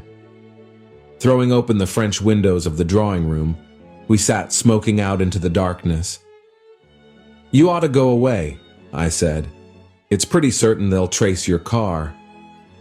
Go to Atlantic City for a week or up to Montreal. He wouldn't consider it. He couldn't possibly leave Daisy until he knew what she was going to do. He was clutching at some last hope, and I couldn't bear to shake him free. It was this night that he told me the strange story of his youth with Dan Cody. Told it to me because Jay Gatsby had broken up like glass against Tom's hard malice, and the long secret extravaganza was played out. I think that he would have acknowledged anything now, without reserve, but he wanted to talk about Daisy. She was the first nice girl he had ever known. In various unrevealed capacities he had come in contact with such people, but always with indiscernible barbed wire between. He found her excitingly desirable. He went to her house, at first with other officers from Camp Taylor, then alone. It amazed him. He had never been in such a beautiful house before. But what gave it an air of breathless intensity was that Daisy lived there.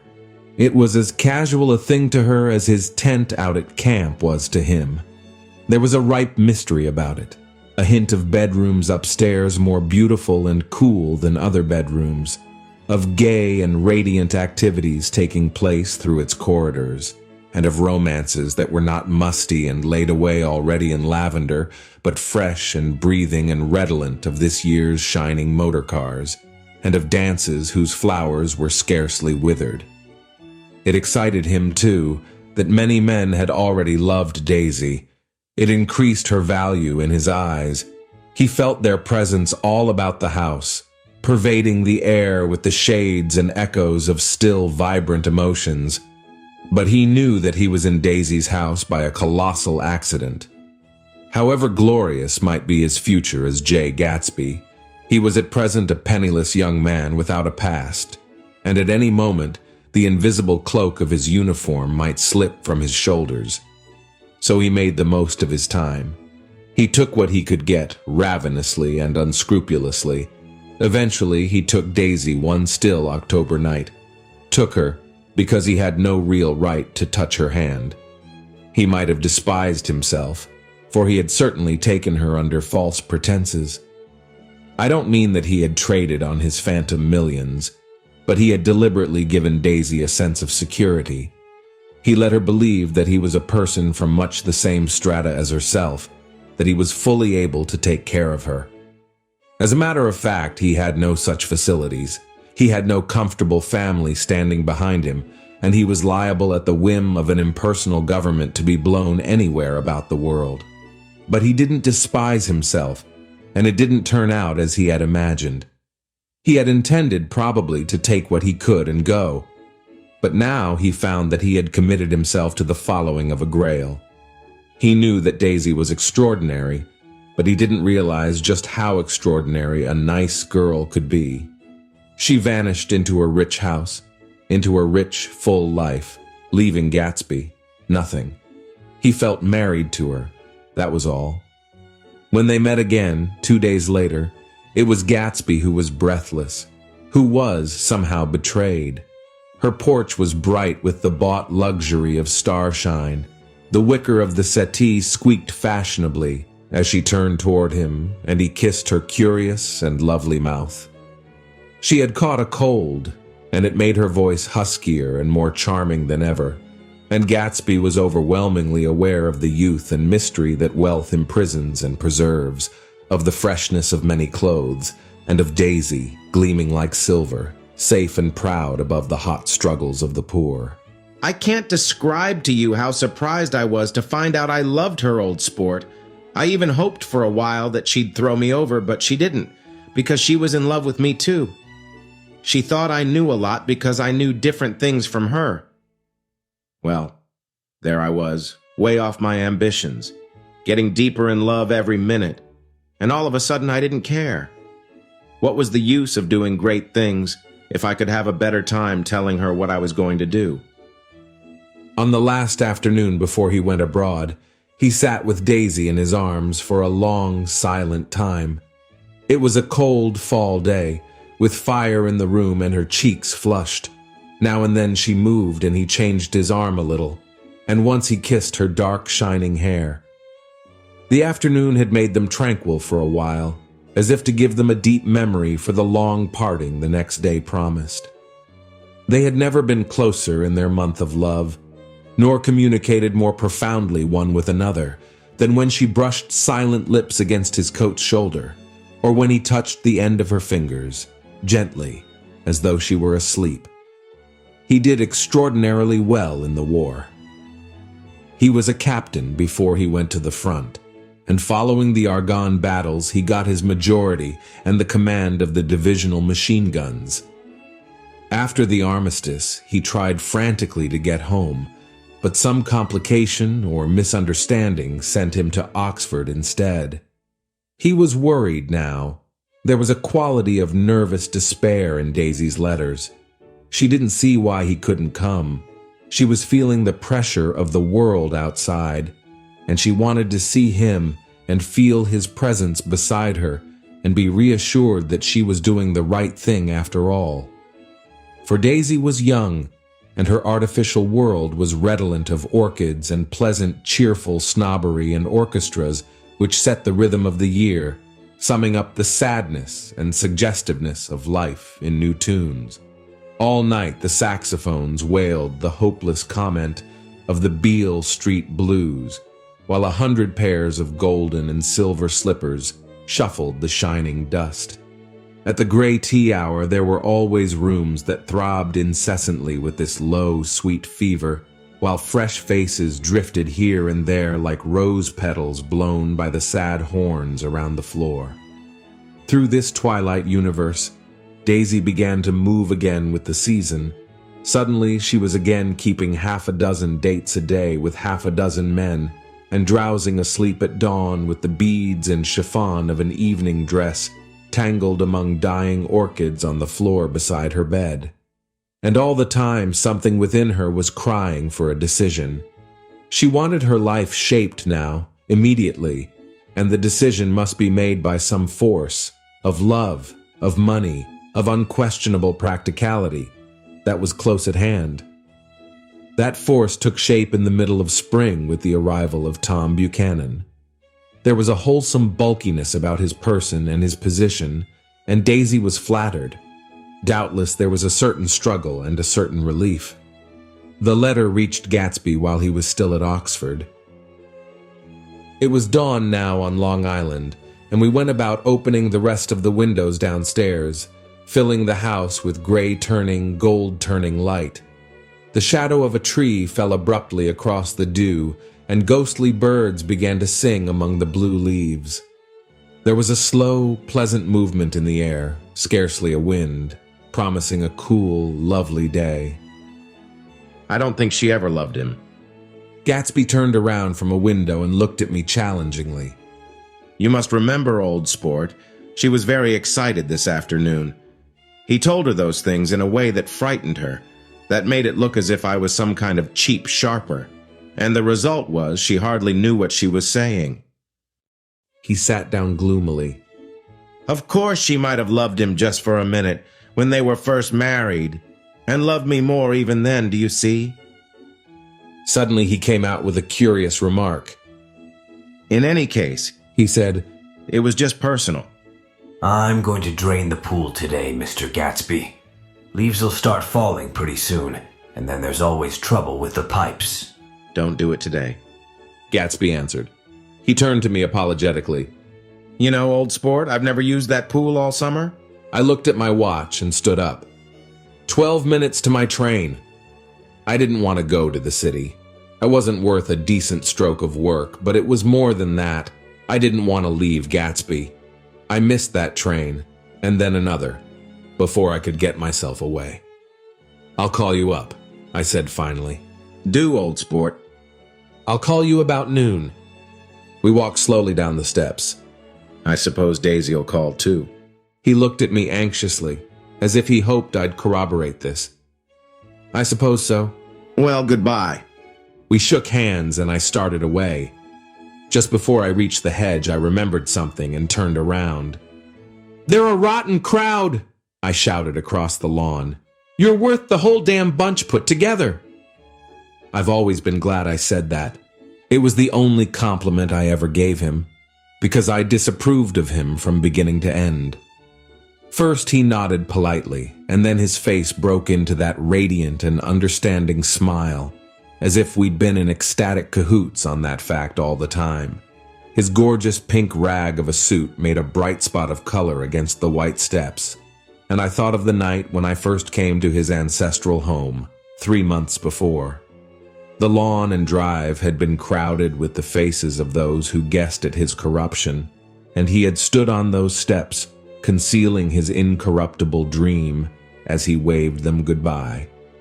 I thanked him for his hospitality. We were always thanking him for that, I and the others. "Goodbye," I called. "I enjoyed breakfast, Gatsby." Up in the city, I tried for a while to list the quotations on an interminable amount of stock. Then I fell asleep in my swivel chair. Just before noon, the phone woke me, and I started up with sweat breaking out on my forehead. It was Jordan Baker. She often called me up at this hour because the uncertainty of her own movements between hotels and clubs and private houses made her hard to find in any other way. Usually, her voice came over the wire as something fresh and cool, as if a divot from a green golf links had come sailing in at the office window. But this morning it seemed harsh and dry. "I've left Daisy's house," she said. "I'm at Hempstead and I'm going down to Southampton this afternoon." Probably it had been tactful to leave Daisy's house, but the act annoyed me, and her next remark made me rigid. "You weren't so nice to me last night." How could it have mattered then? Silence for a moment. Then, "However, I want to see you." "I want to see you too." "Suppose I don't go to Southampton and come into town this afternoon?" "No, I don't think this afternoon." "Very well." "It's impossible this afternoon. We talked like that for a while, and then abruptly we weren't talking any longer. I don't know which of us hung up with a sharp click, but I know I didn't care. I couldn't have talked to her across a tea table that day if I never talked to her again in this world. I called Gatsby's house a few minutes later, but the line was busy. I tried 4 times. Finally, an exasperated central told me the wire was being kept open for long distance from Detroit. Taking out my timetable, I drew a small circle around the 3:50 train. Then I leaned back in my chair and tried to think. It was just noon. When I passed the ash heaps on the train that morning, I had crossed deliberately to the other side of the car. I supposed there'd be a curious crowd around there all day with little boys searching for dark spots in the dust, and some garrulous man telling over and over what had happened until it became less and less real even to him, and he could tell it no longer, and Myrtle Wilson's tragic achievement was forgotten. Now I want to go back a little and tell what happened at the garage after we left there the night before. They had difficulty in locating the sister, Catherine. She must have broken her rule against drinking that night, for when she arrived, she was stupid with liquor and unable to understand that the ambulance had already gone to Flushing. When they convinced her of this, she immediately fainted, as if that was the intolerable part of the affair. Someone, kind or curious, took her in his car and drove her in the wake of her sister's body. Until long after midnight, a changing crowd lapped up against the front of the garage, while George Wilson rocked himself back and forth on the couch inside. For a while, the door of the office was open, and everyone who came into the garage glanced irresistibly through it. Finally, someone said it was a shame and closed the door. Michaelis and several other men were with him. First 4 or 5 men, later 2 or 3 men. Still later, Michaelis had to ask the last stranger to wait there 15 minutes longer, while he went back to his own place and made a pot of coffee. After that, he stayed there alone with Wilson until dawn. About 3 o'clock, the quality of Wilson's incoherent muttering changed. He grew quieter and began to talk about the yellow car. He announced that he had a way of finding out whom the yellow car belonged to, and then he blurted out that a couple of months ago his wife had come from the city, with her face bruised and her nose swollen. But when he heard himself say this, he flinched and began to cry, "Oh my God," again in his groaning voice. Michaelis made a clumsy attempt to distract him. How long have you been married, George? Come on there, try and sit still a minute and answer my question. How long have you been married? 12 years. Ever had any children? Come on, George, sit still. I asked you a question. Did you ever have any children? The hard brown beetles kept thudding against the dull light, and whenever Michaelis heard a car go tearing along the road outside, it sounded to him like the car that hadn't stopped a few hours before. He didn't like to go into the garage, because the workbench was stained where the body had been lying, so he moved uncomfortably around the office. He knew every object in it before morning, and from time to time sat down beside Wilson trying to keep him more quiet. Have you got a church you go to sometimes, George? Maybe even if you haven't been there for a long time. Maybe I could call up the church and get a priest to come over and he could talk to you, see? Don't belong to any. You ought to have a church, George, for times like this. You must have gone to church once. Didn't you get married in a church? Listen, George, listen to me. Didn't you get married in a church? That was a long time ago. The effort of answering broke the rhythm of his rocking. For a moment he was silent. Then the same half-knowing, half-bewildered look came back into his faded eyes. Look in the drawer there. Which drawer? That drawer, that one. Michaelis opened the drawer nearest his hand. There was nothing in it but a small, expensive dog leash, made of leather and braided silver. It was apparently new. This? He inquired, holding it up. Wilson stared and nodded. I found it yesterday afternoon. She tried to tell me about it, but I knew it was something funny. You mean your wife bought it? She had it wrapped in tissue paper on her bureau. Michaelis didn't see anything odd in that, and he gave Wilson a dozen reasons why his wife might have bought the dog leash. But conceivably, Wilson had heard some of these same explanations before, from Myrtle, because he began saying, "Oh my God," again in a whisper. His comforter left several explanations in the air. Then he killed her. Who did? I have a way of finding out. You're morbid, George, said his friend. This has been a strain to you, and you don't know what you're saying. You'd better try and sit quiet till morning. It was an accident, George. Wilson shook his head. His eyes narrowed and his mouth widened slightly with the ghost of a superior, I know, he said definitely. I'm one of these trusting fellas and I don't think any harm to nobody. But when I get to know a thing, I know it. It was the man in that car. She ran out to speak to him and he wouldn't stop. Michaelis had seen this too, but it hadn't occurred to him that there was any special significance in it. He believed that Mrs. Wilson had been running away from her husband, rather than trying to stop any particular car. How could she have been like that? She's a deep one, said Wilson, as if that answered the question. He began to rock again, and Michaelis stood twisting the leash in his hand. Maybe you got some friend that I could telephone for, George? This was a forlorn hope. He was almost sure that Wilson had no friend. There was not enough of him for his wife. He was glad a little later when he noticed a change in the room, a blue quickening by the window, and realized that dawn wasn't far off. About 5 o'clock it was blue enough outside to snap off the light. Wilson's glazed eyes turned out to the ash heaps, where small gray clouds took on fantastic shapes and scurried here and there in the faint dawn wind. I spoke to her, he muttered after a long silence.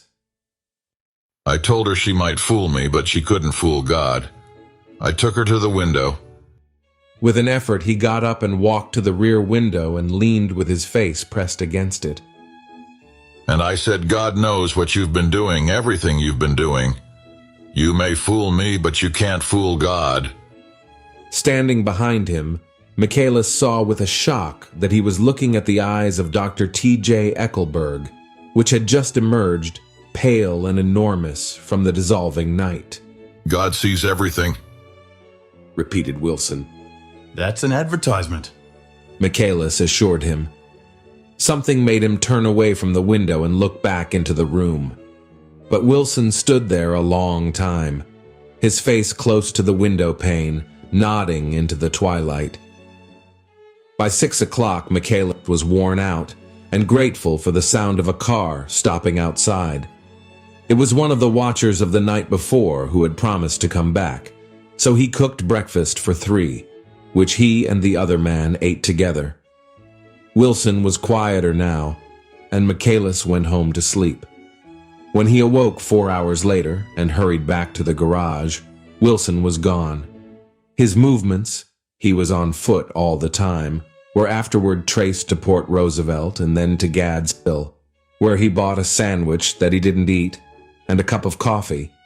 He must have been tired and walking slowly, for he didn't reach Gad's Hill until noon. Thus far, there was no difficulty in accounting for his time. There were boys who had seen a man acting sort of crazy, and motorists at whom he stared oddly from the side of the road. Then for 3 hours, he disappeared from view. The police, on the strength of what he said to Michaelis, that he had a way of finding out, supposed that he spent that time going from garage to garage thereabout, inquiring for a yellow car. On the other hand, no garage man who had seen him ever came forward, and perhaps he had an easier, surer way of finding out what he wanted to know. By 2:30, he was in West Egg, where he asked someone the way to Gatsby's house, so by that time he knew Gatsby's name. At 2 o'clock, Gatsby put on his bathing suit and left word with the butler that if anyone phoned, word was to be brought to him at the pool. He stopped at the garage for a pneumatic mattress that had amused his guests during the summer, and the chauffeur helped him to pump it up. Then he gave instructions that the open car wasn't to be taken out under any circumstances, and this was strange, because the front right fender needed repair. Gatsby shouldered the mattress and started for the pool. Once he stopped and shifted it a little, and the chauffeur asked him if he needed help, but he shook his head and in a moment disappeared among the yellowing trees. No telephone message arrived, but the butler went without his sleep and waited for it until 4 o'clock, until long after there was anyone to give it to if it came. I have an idea that Gatsby himself didn't believe it would come, and perhaps he no longer cared.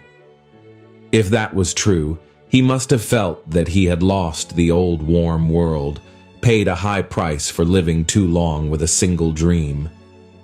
He must have looked up at an unfamiliar sky through frightening leaves, and shivered as he found what a grotesque thing a rose is and how raw the sunlight was upon the scarcely created grass.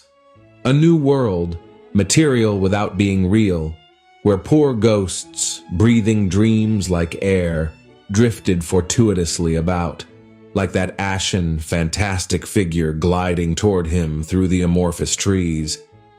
The chauffeur, he was one of Wolfsheim's protégés, heard the shots. Afterwards, he could only say that he hadn't thought anything much about them. I drove from the station directly to Gatsby's house, and my rushing anxiously up the front steps was the first thing that alarmed anyone. But they knew then, I firmly believe. With scarcely a word said, 4 of us, the chauffeur, butler, gardener, and I, hurried down to the pool.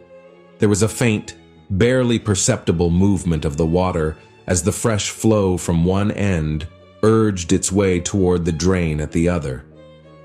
With little ripples that were hardly the shadows of waves, the laden mattress moved irregularly down the pool. A small gust of wind that scarcely corrugated the surface was enough to disturb its accidental course with its accidental burden. The touch of a cluster of leaves revolved it slowly, tracing, like the leg of transit, a thin red circle in the water. It was after we started with Gatsby toward the house that the gardener saw Wilson's body a little way off in the grass, and the Holocaust was complete.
LLB Audiobook presents The Great Gatsby by Francis Scott Key Fitzgerald. Final chapter. Chapter 9.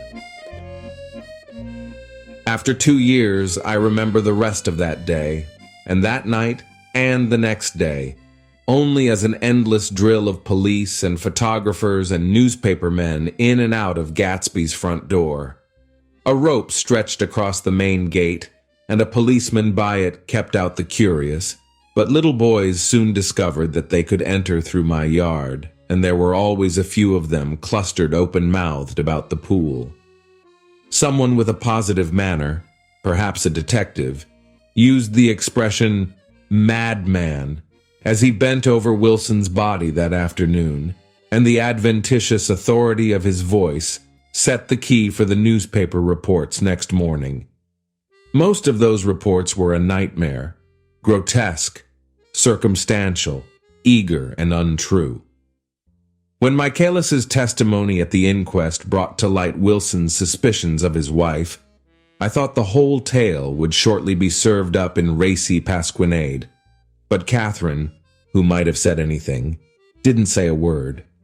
She showed a surprising amount of character about it, too, looked at the coroner with determined eyes under that corrected brow of hers, and swore that her sister had never seen Gatsby, that her sister was completely happy with her husband, that her sister had been into no mischief whatever.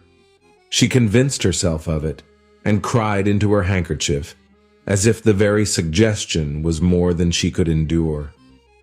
So Wilson was reduced to a man deranged by grief, in order that the case might remain in its simplest form, and it rested there.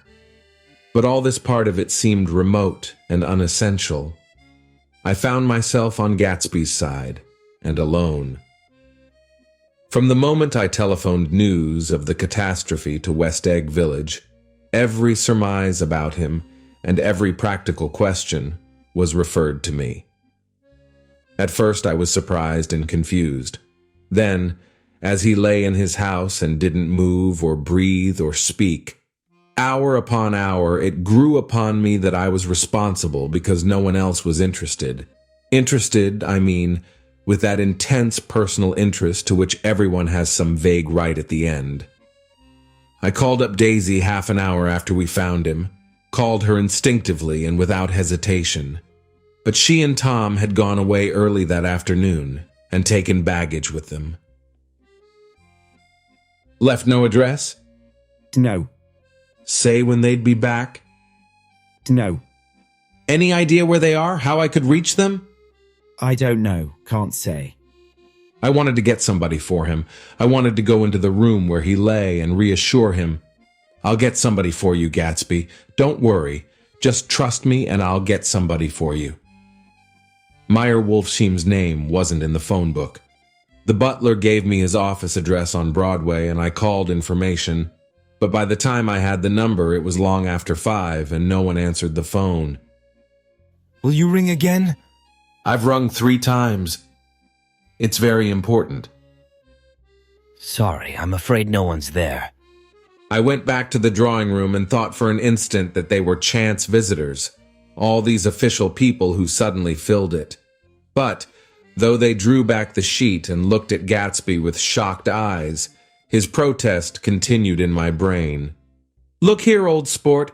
You've got to get somebody for me. You've got to try hard. I can't go through this alone.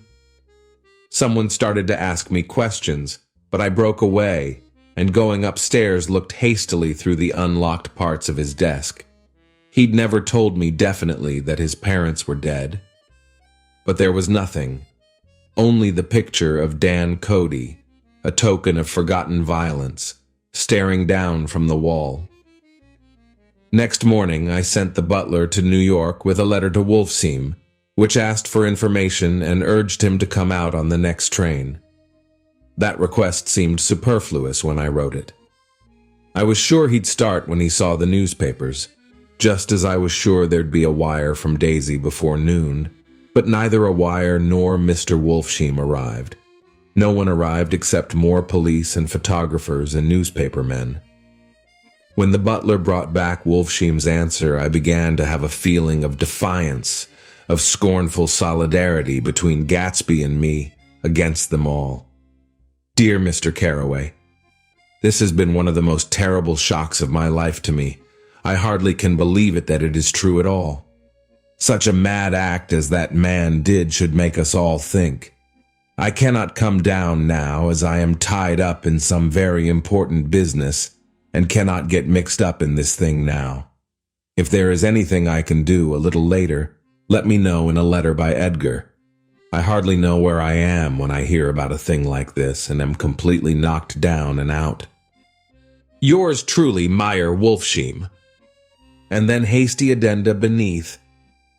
Let me know about the funeral, etc. Do not know his family at all. When the phone rang that afternoon and long distance said Chicago was calling, I thought this would be Daisy at last. But the connection came through as a man's voice, very thin and far away. This is Slagle speaking. Yes? The name was unfamiliar. Hell of a note, isn't it? Get my wire? There haven't been any wires. Young Park's in trouble, he said rapidly. They picked him up when he handed the bonds over the counter. They got a circular from New York giving him the numbers just 5 minutes before. What do you know about that, hey? You never can tell in these hick towns.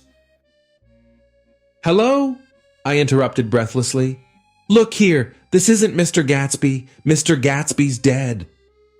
There was a long silence on the other end of the wire, followed by an exclamation, then a quick squawk as the connection was broken. I think it was on the third day that a telegram signed Henry C. Gatz arrived from a town in Minnesota. It said only that the sender was leaving immediately and to postpone the funeral until he came. It was Gatsby's father, a solemn old man, very helpless and dismayed, bundled up in a long, cheap ulster against the warm September day. His eyes leaked continuously with excitement, and when I took the bag and umbrella from his hands, he began to pull so incessantly at his sparse gray beard that I had difficulty in getting off his coat. He was on the point of collapse, so I took him into the music room and made him sit down while I sent for something to eat. But he wouldn't eat, and the glass of milk spilled from his trembling hand. I saw it in the Chicago newspaper, he said. It was all in the Chicago newspaper. I started right away. I didn't know how to reach you. His eyes, seeing nothing, moved ceaselessly about the room. It was a madman, he said. He must have been mad. Wouldn't you like some coffee? I urged him. I don't want anything. I'm all right now, mister. Carraway. Well, I'm all right now. Where have they got Jimmy? I took him into the drawing room where his son lay and left him there. Some little boys had come up on the steps and were looking into the hall. When I told them who had arrived, they went reluctantly away. After a little while, Mr. Gatz opened the door and came out, his mouth ajar, his face flushed slightly, his eyes leaking isolated and unpunctual tears. He had reached an age where death no longer has the quality of ghastly surprise, and when he looked around him now for the first time and saw the height and splendor of the hall and the great rooms opening out from it into other rooms, his grief began to be mixed with an awed pride.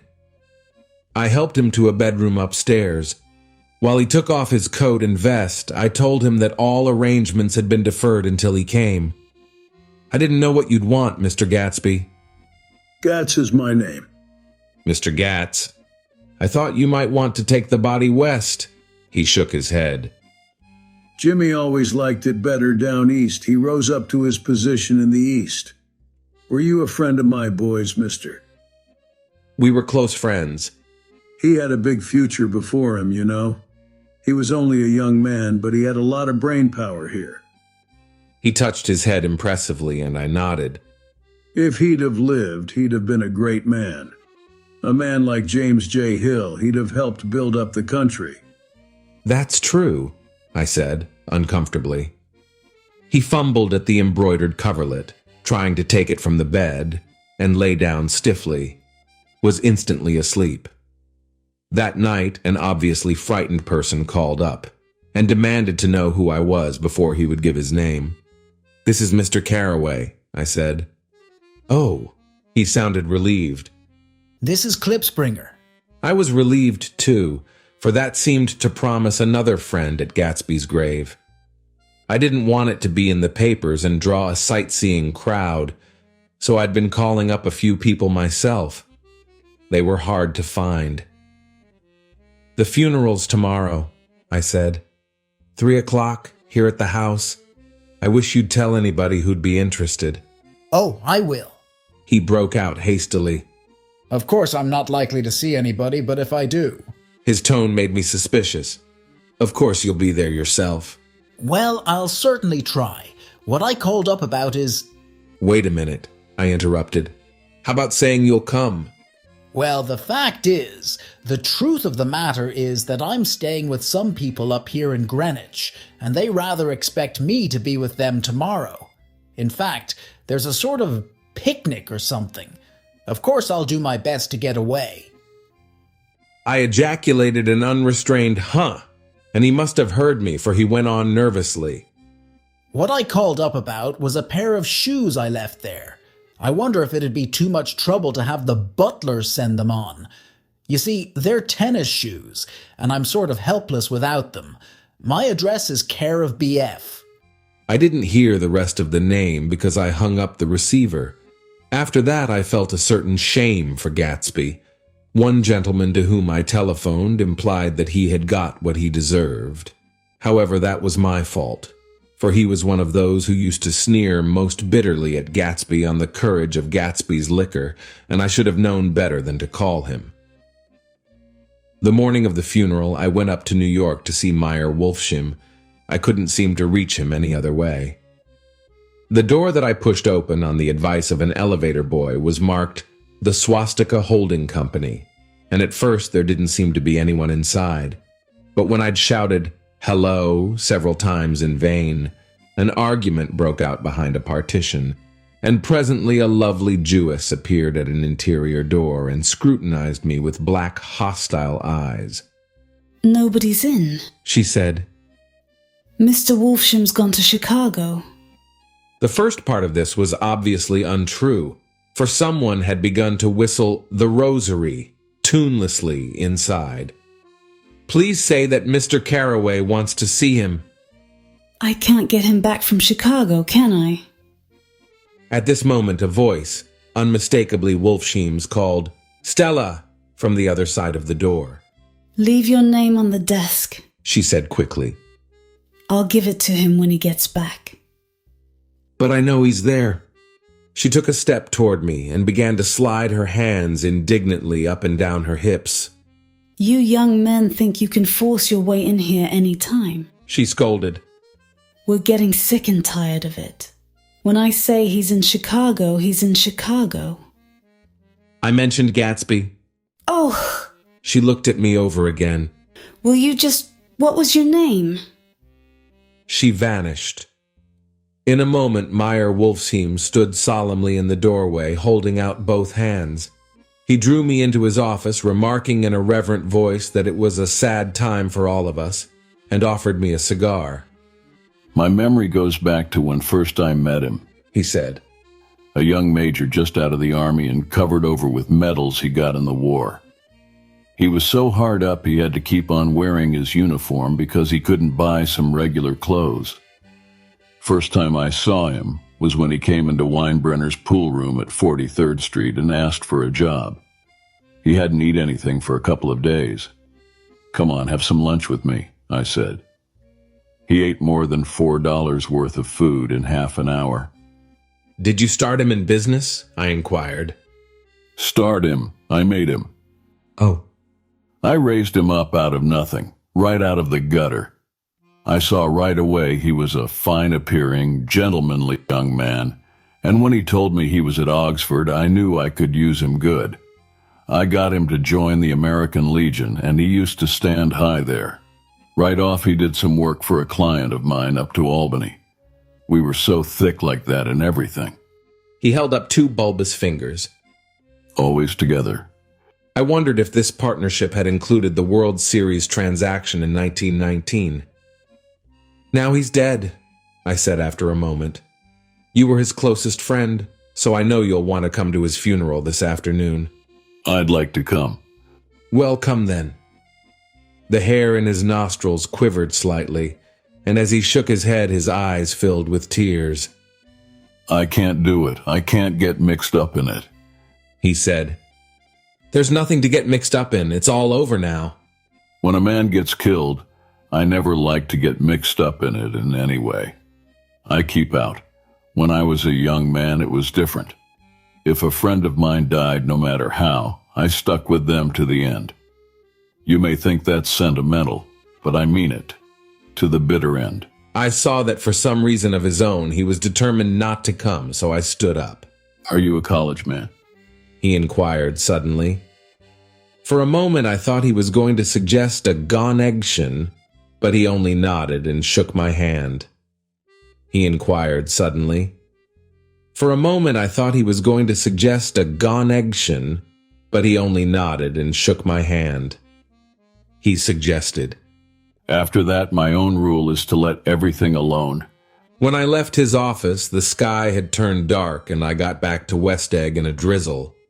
After changing my clothes, I went next door and found Mr. Gatz walking up and down excitedly in the hall. His pride in his son and in his son's possessions was continually increasing, and now he had something to show me. Jimmy sent me this picture. He took out his wallet with trembling fingers. Look there. It was a photograph of the house, cracked in the corners and dirty with many hands. He pointed out every detail to me eagerly. Look there! And then sought admiration from my eyes. He had shown it so often that I think it was more real to him now than the house itself. Jimmy sent it to me. I think it's a very pretty picture. It shows up well. Very well. Had you seen him lately? He come out to see me 2 years ago and bought me the house I live in now. Of course, we was broke up when he run off from home, but I see now there was a reason for it.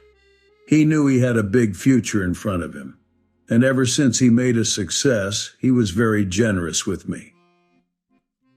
He seemed reluctant to put away the picture, held it for another minute, lingeringly before my eyes. Then he returned the wallet and pulled from his pocket a ragged old copy of a book called Hopalong Cassidy. Look here, this is a book he had when he was a boy. It just shows you. He opened it at the back cover and turned it around for me to see. On the last flyleaf was printed the word schedule and the date September 12th, 1906. And underneath, rise from bed, 6 a.m. dumbbell exercise and wall scaling 6, 15, 6, 30, study electricity, etc. 7, 15, 8, 15, work 8, 34, 30 p.m. Baseball and sports, 4:35:00. Practice elocution, poise, and how to attain it, 5:06:00. Study needed inventions, 7:09:00. Save $5, crossed out $3 per week. I came across this book by accident, said the old man. It just shows you, don't it? It just shows you. Jimmy was bound to get ahead. He always had some resolves like this or something. Do you notice what he's got about improving his mind? He was always great for that. He told me I ate like a hog once, and I beat him for it. He was reluctant to close the book, reading each item aloud and then looking eagerly at me. I think he rather expected me to copy down the list for my own use. A little before 3, the Lutheran minister arrived from Flushing, and I began to look involuntarily out the windows for other cars. So did Gatsby's father. And as the time passed, and the servants came in and stood waiting in the hall, his eyes began to blink anxiously, and he spoke of the rain in a worried, uncertain way. The minister glanced several times at his watch, so I took him aside and asked him to wait for half an hour. But it wasn't any use. Nobody came. About 5 o'clock, our procession of 3 cars reached the cemetery and stopped in a thick drizzle beside the gate. First a motor hearse, horribly black and wet. Then Mr. Gatz and the minister and me in the limousine, and a little later 4 or 5 servants and the postman from West Egg in Gatsby's station wagon, all wet to the skin. As we started through the gate into the cemetery, I heard a car stop, and then the sound of someone splashing after us over the soggy ground. I looked around. It was the man with owl-eyed glasses whom I had found marveling over Gatsby's books in the library one night, 3 months before. I'd never seen him since then. I don't know how he knew about the funeral, or even his name. The rain poured down his thick glasses, and he took them off and wiped them to see the protecting canvas unrolled from Gatsby's grave. I tried to think about Gatsby then for a moment, but he was already too far away, and I could only remember, without resentment, that Daisy hadn't sent a message or a flower.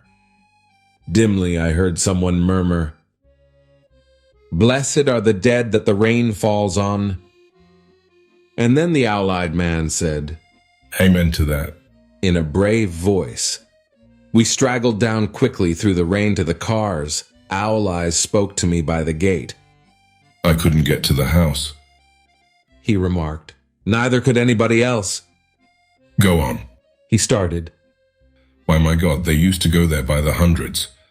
The poor son of a bitch," he said. One of my most vivid memories is of coming back west from prep school, and later from college at Christmas time. Those who went farther than Chicago would gather in the old dim Union Station at 6 o'clock of a December evening, with a few Chicago friends, already caught up into their own holiday gaieties, to bid them a hasty goodbye. I remember the fur coats of the girls returning from Miss This or That's, and the chatter of frozen breath, and the hands waving overhead as we caught sight of old acquaintances, and the matchings of invitations. Are you going to the Ordways, the Herseys, the Schultzes, and the long green tickets clasped tight in our gloved hands? And last, the murky yellow cars of the Chicago, Milwaukee, and St. Paul Railroad, looking cheerful as Christmas itself on the tracks beside the gate. When we pulled out into the winter night and the real snow, our snow began to stretch out beside us and twinkle against the windows, and the dim lights of small Wisconsin stations moved by, a sharp, wild brace came suddenly into the air. We drew in deep breaths of it as we walked back from dinner through the cold vestibules, unutterably aware of our identity with this country for one strange hour, before we melted indistinguishably into it again. That's my Middle West. Not the wheat or the prairies or the lost Swede towns, but the thrilling returning trains of my youth, and the street lamps and sleigh bells in the frosty dark, and the shadows of holly wreaths thrown by lighted windows on the snow. I am part of that, a little solemn with the feel of those long winters, a little complacent from growing up in the Caraway house in a city where dwellings are still called through decades by a family's name. I see now that this has been a story of the West after all. Tom and Gatsby, Daisy and Jordan and I, were all Westerners. And perhaps we possessed some deficiency in common, which made us subtly unadaptable to Eastern life. Even when the East excited me most, even when I was most keenly aware of its superiority to the bored, sprawling, swollen towns beyond the Ohio, with their interminable inquisitions which spared only the children and the very old, Even then, it had always for me a quality of distortion. West Egg, especially, still figures in my more fantastic dreams. I see it as a night scene by El Greco, 100 houses, at once conventional and grotesque, crouching under a sullen, overhanging sky and a lusterless moon. In the foreground, 4 solemn men in dress suits are walking along the sidewalk with a stretcher on which lies a drunken woman in a white evening dress. Her hand, which dangles over the side, sparkles cold with jewels. Gravely, the men turn in at a house, the wrong house. But no one knows the woman's name and no one cares. After Gatsby's death, the East was haunted for me like that, distorted beyond my eyes' power of correction. So when the blue smoke of brittle leaves was in the air, and the wind blew the wet laundry stiff on the line, I decided to come back home. There was one thing to be done before I left, an awkward, unpleasant thing that perhaps had better have been let alone. But I wanted to leave things in order, and not just trust that obliging and indifferent sea to sweep my refuse away. I saw Jordan Baker and talked over and around what had happened to us together, and what had happened afterward to me, and she lay perfectly still, listening, in a big chair. She was dressed to play golf, and I remember thinking she looked like a good illustration, her chin raised a little jauntily, her hair the color of an autumn leaf, her face the same brown tint as the fingerless glove on her knee. When I had finished, she told me without comment that she was engaged to another man. I doubted that, though there were several she could have married at a nod of her head. But I pretended to be surprised. For just a minute, I wondered if I wasn't making a mistake. Then I thought it all over again quickly and got up to say goodbye. Nevertheless, you did throw me over, said Jordan suddenly. You threw me over on the telephone. I don't give a damn about you now, but it was a new experience for me, and I felt a little dizzy for a while. We shook hands. Oh, and do you remember, she added, a conversation we had once about driving a car? You said a bad driver was only safe until she met another bad driver. Well, I met another bad driver, didn't I? I mean, it was careless of me to make such a wrong guess. I thought you were rather an honest, straightforward person. I thought it was your secret pride. I'm 30, I said. I'm 5 years too old to lie to myself and call it honor. She didn't answer.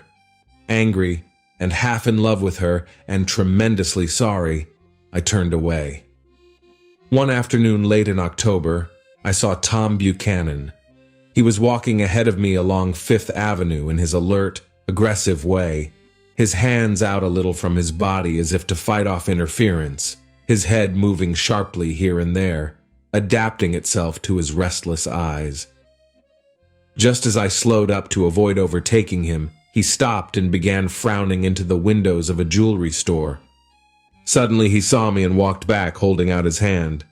What's the matter, Nick? Do you object to shaking hands with me? Yes, you know what I think of you. You're crazy, Nick, he said quickly. Crazy as hell. I don't know what's the matter with you. I told him the truth, he said. He came to the door while we were getting ready to leave, and when I sent down word that we weren't in, he tried to force his way upstairs. He was crazy enough to kill me if I hadn't told him who owned the car. His hand was on a revolver in his pocket every minute he was in the house. He broke off defiantly. What if I did tell him? That fellow had it coming to him. He threw dust into your eyes just like he did in Daisy's. But he was a tough one. He ran over Myrtle like you'd run over a dog and never even stopped his car. There was nothing I could say, except the one unutterable fact that it wasn't true. And if you think I didn't have my share of suffering, look here. When I went to give up that flat and saw that damn box of dog biscuits sitting there on the sideboard, I sat down and cried like a baby. By God, it was awful. I couldn't forgive him or like him, but I saw that what he had done was, to him, entirely justified. It was all very careless and confused. They were careless people, Tom and Daisy. They smashed up things and creatures and then retreated back into their money or their vast carelessness. or whatever it was that kept them together and let other people clean up the mess they had made. I shook hands with him. It seemed silly not to, for I felt suddenly as though I were talking to a child. Then he went into the jewelry store to buy a pearl necklace, or perhaps only a pair of cuff buttons, rid of my provincial squeamishness forever. Gatsby's house was still empty when I left. The grass on his lawn had grown as long as mine. One of the taxi drivers in the village never took a fare past the entrance gate without stopping for a minute and pointing inside. Perhaps it was he who drove Daisy and Gatsby over to East Egg the night of the accident, and perhaps he had made a story about it all his own. I didn't want to hear it, and I avoided him when I got off the train. I spent my Saturday nights in New York because those gleaming, dazzling parties of his were with me so vividly that I could still hear the music and the laughter, faint and incessant, from his garden, and the cars going up and down his drive. One night I did hear a material car there and saw its lights stop at his front steps, but I didn't investigate. Probably it was some final guest who had been away at the ends of the earth and didn't know that the party was over. On the last night, with my trunk packed and my car sold to the grocer, I went over and looked at that huge, incoherent failure of a house once more. On the white steps, an obscene word, scrawled by some boy with a piece of brick, stood out clearly in the moonlight, and I erased it, drawing my shoe raspingly along the stone. Then I wandered down to the beach and sprawled out on the sand. Most of the big shore places were closed now, and there were hardly any lights except the shadowy, moving glow of a ferry boat across the sound. And as the moon rose higher, the inessential houses began to melt away, until gradually I became aware of the old island here that flowered once for Dutch sailors' eyes, a fresh green breast of the New World. Its vanished trees, the trees that had made way for Gatsby's house, had once pandered in whispers to the last and greatest of all human dreams. For a transitory, enchanted moment, man must have held his breath in the presence of this continent, compelled into an aesthetic contemplation he neither understood nor desired, face to face for the last time in history with something commensurate to his capacity for wonder. And as I sat there brooding on the old, unknown world, I thought of Gatsby's wonder when he first picked out the green light at the end of Daisy's dock. He had come a long way to this blue lawn, and his dream must have seemed so close that he could hardly fail to grasp it. He did not know that it was already behind him, somewhere back in that vast obscurity beyond the city, where the dark fields of the Republic rolled on under the night. Gatsby believed in the green light, the orgastic future that year by year recedes before us. It eluded us then, but that's no matter. Tomorrow we will run faster, stretch out our arms further. And one fine morning, so we beat on, boats against the current, borne back ceaselessly into the past.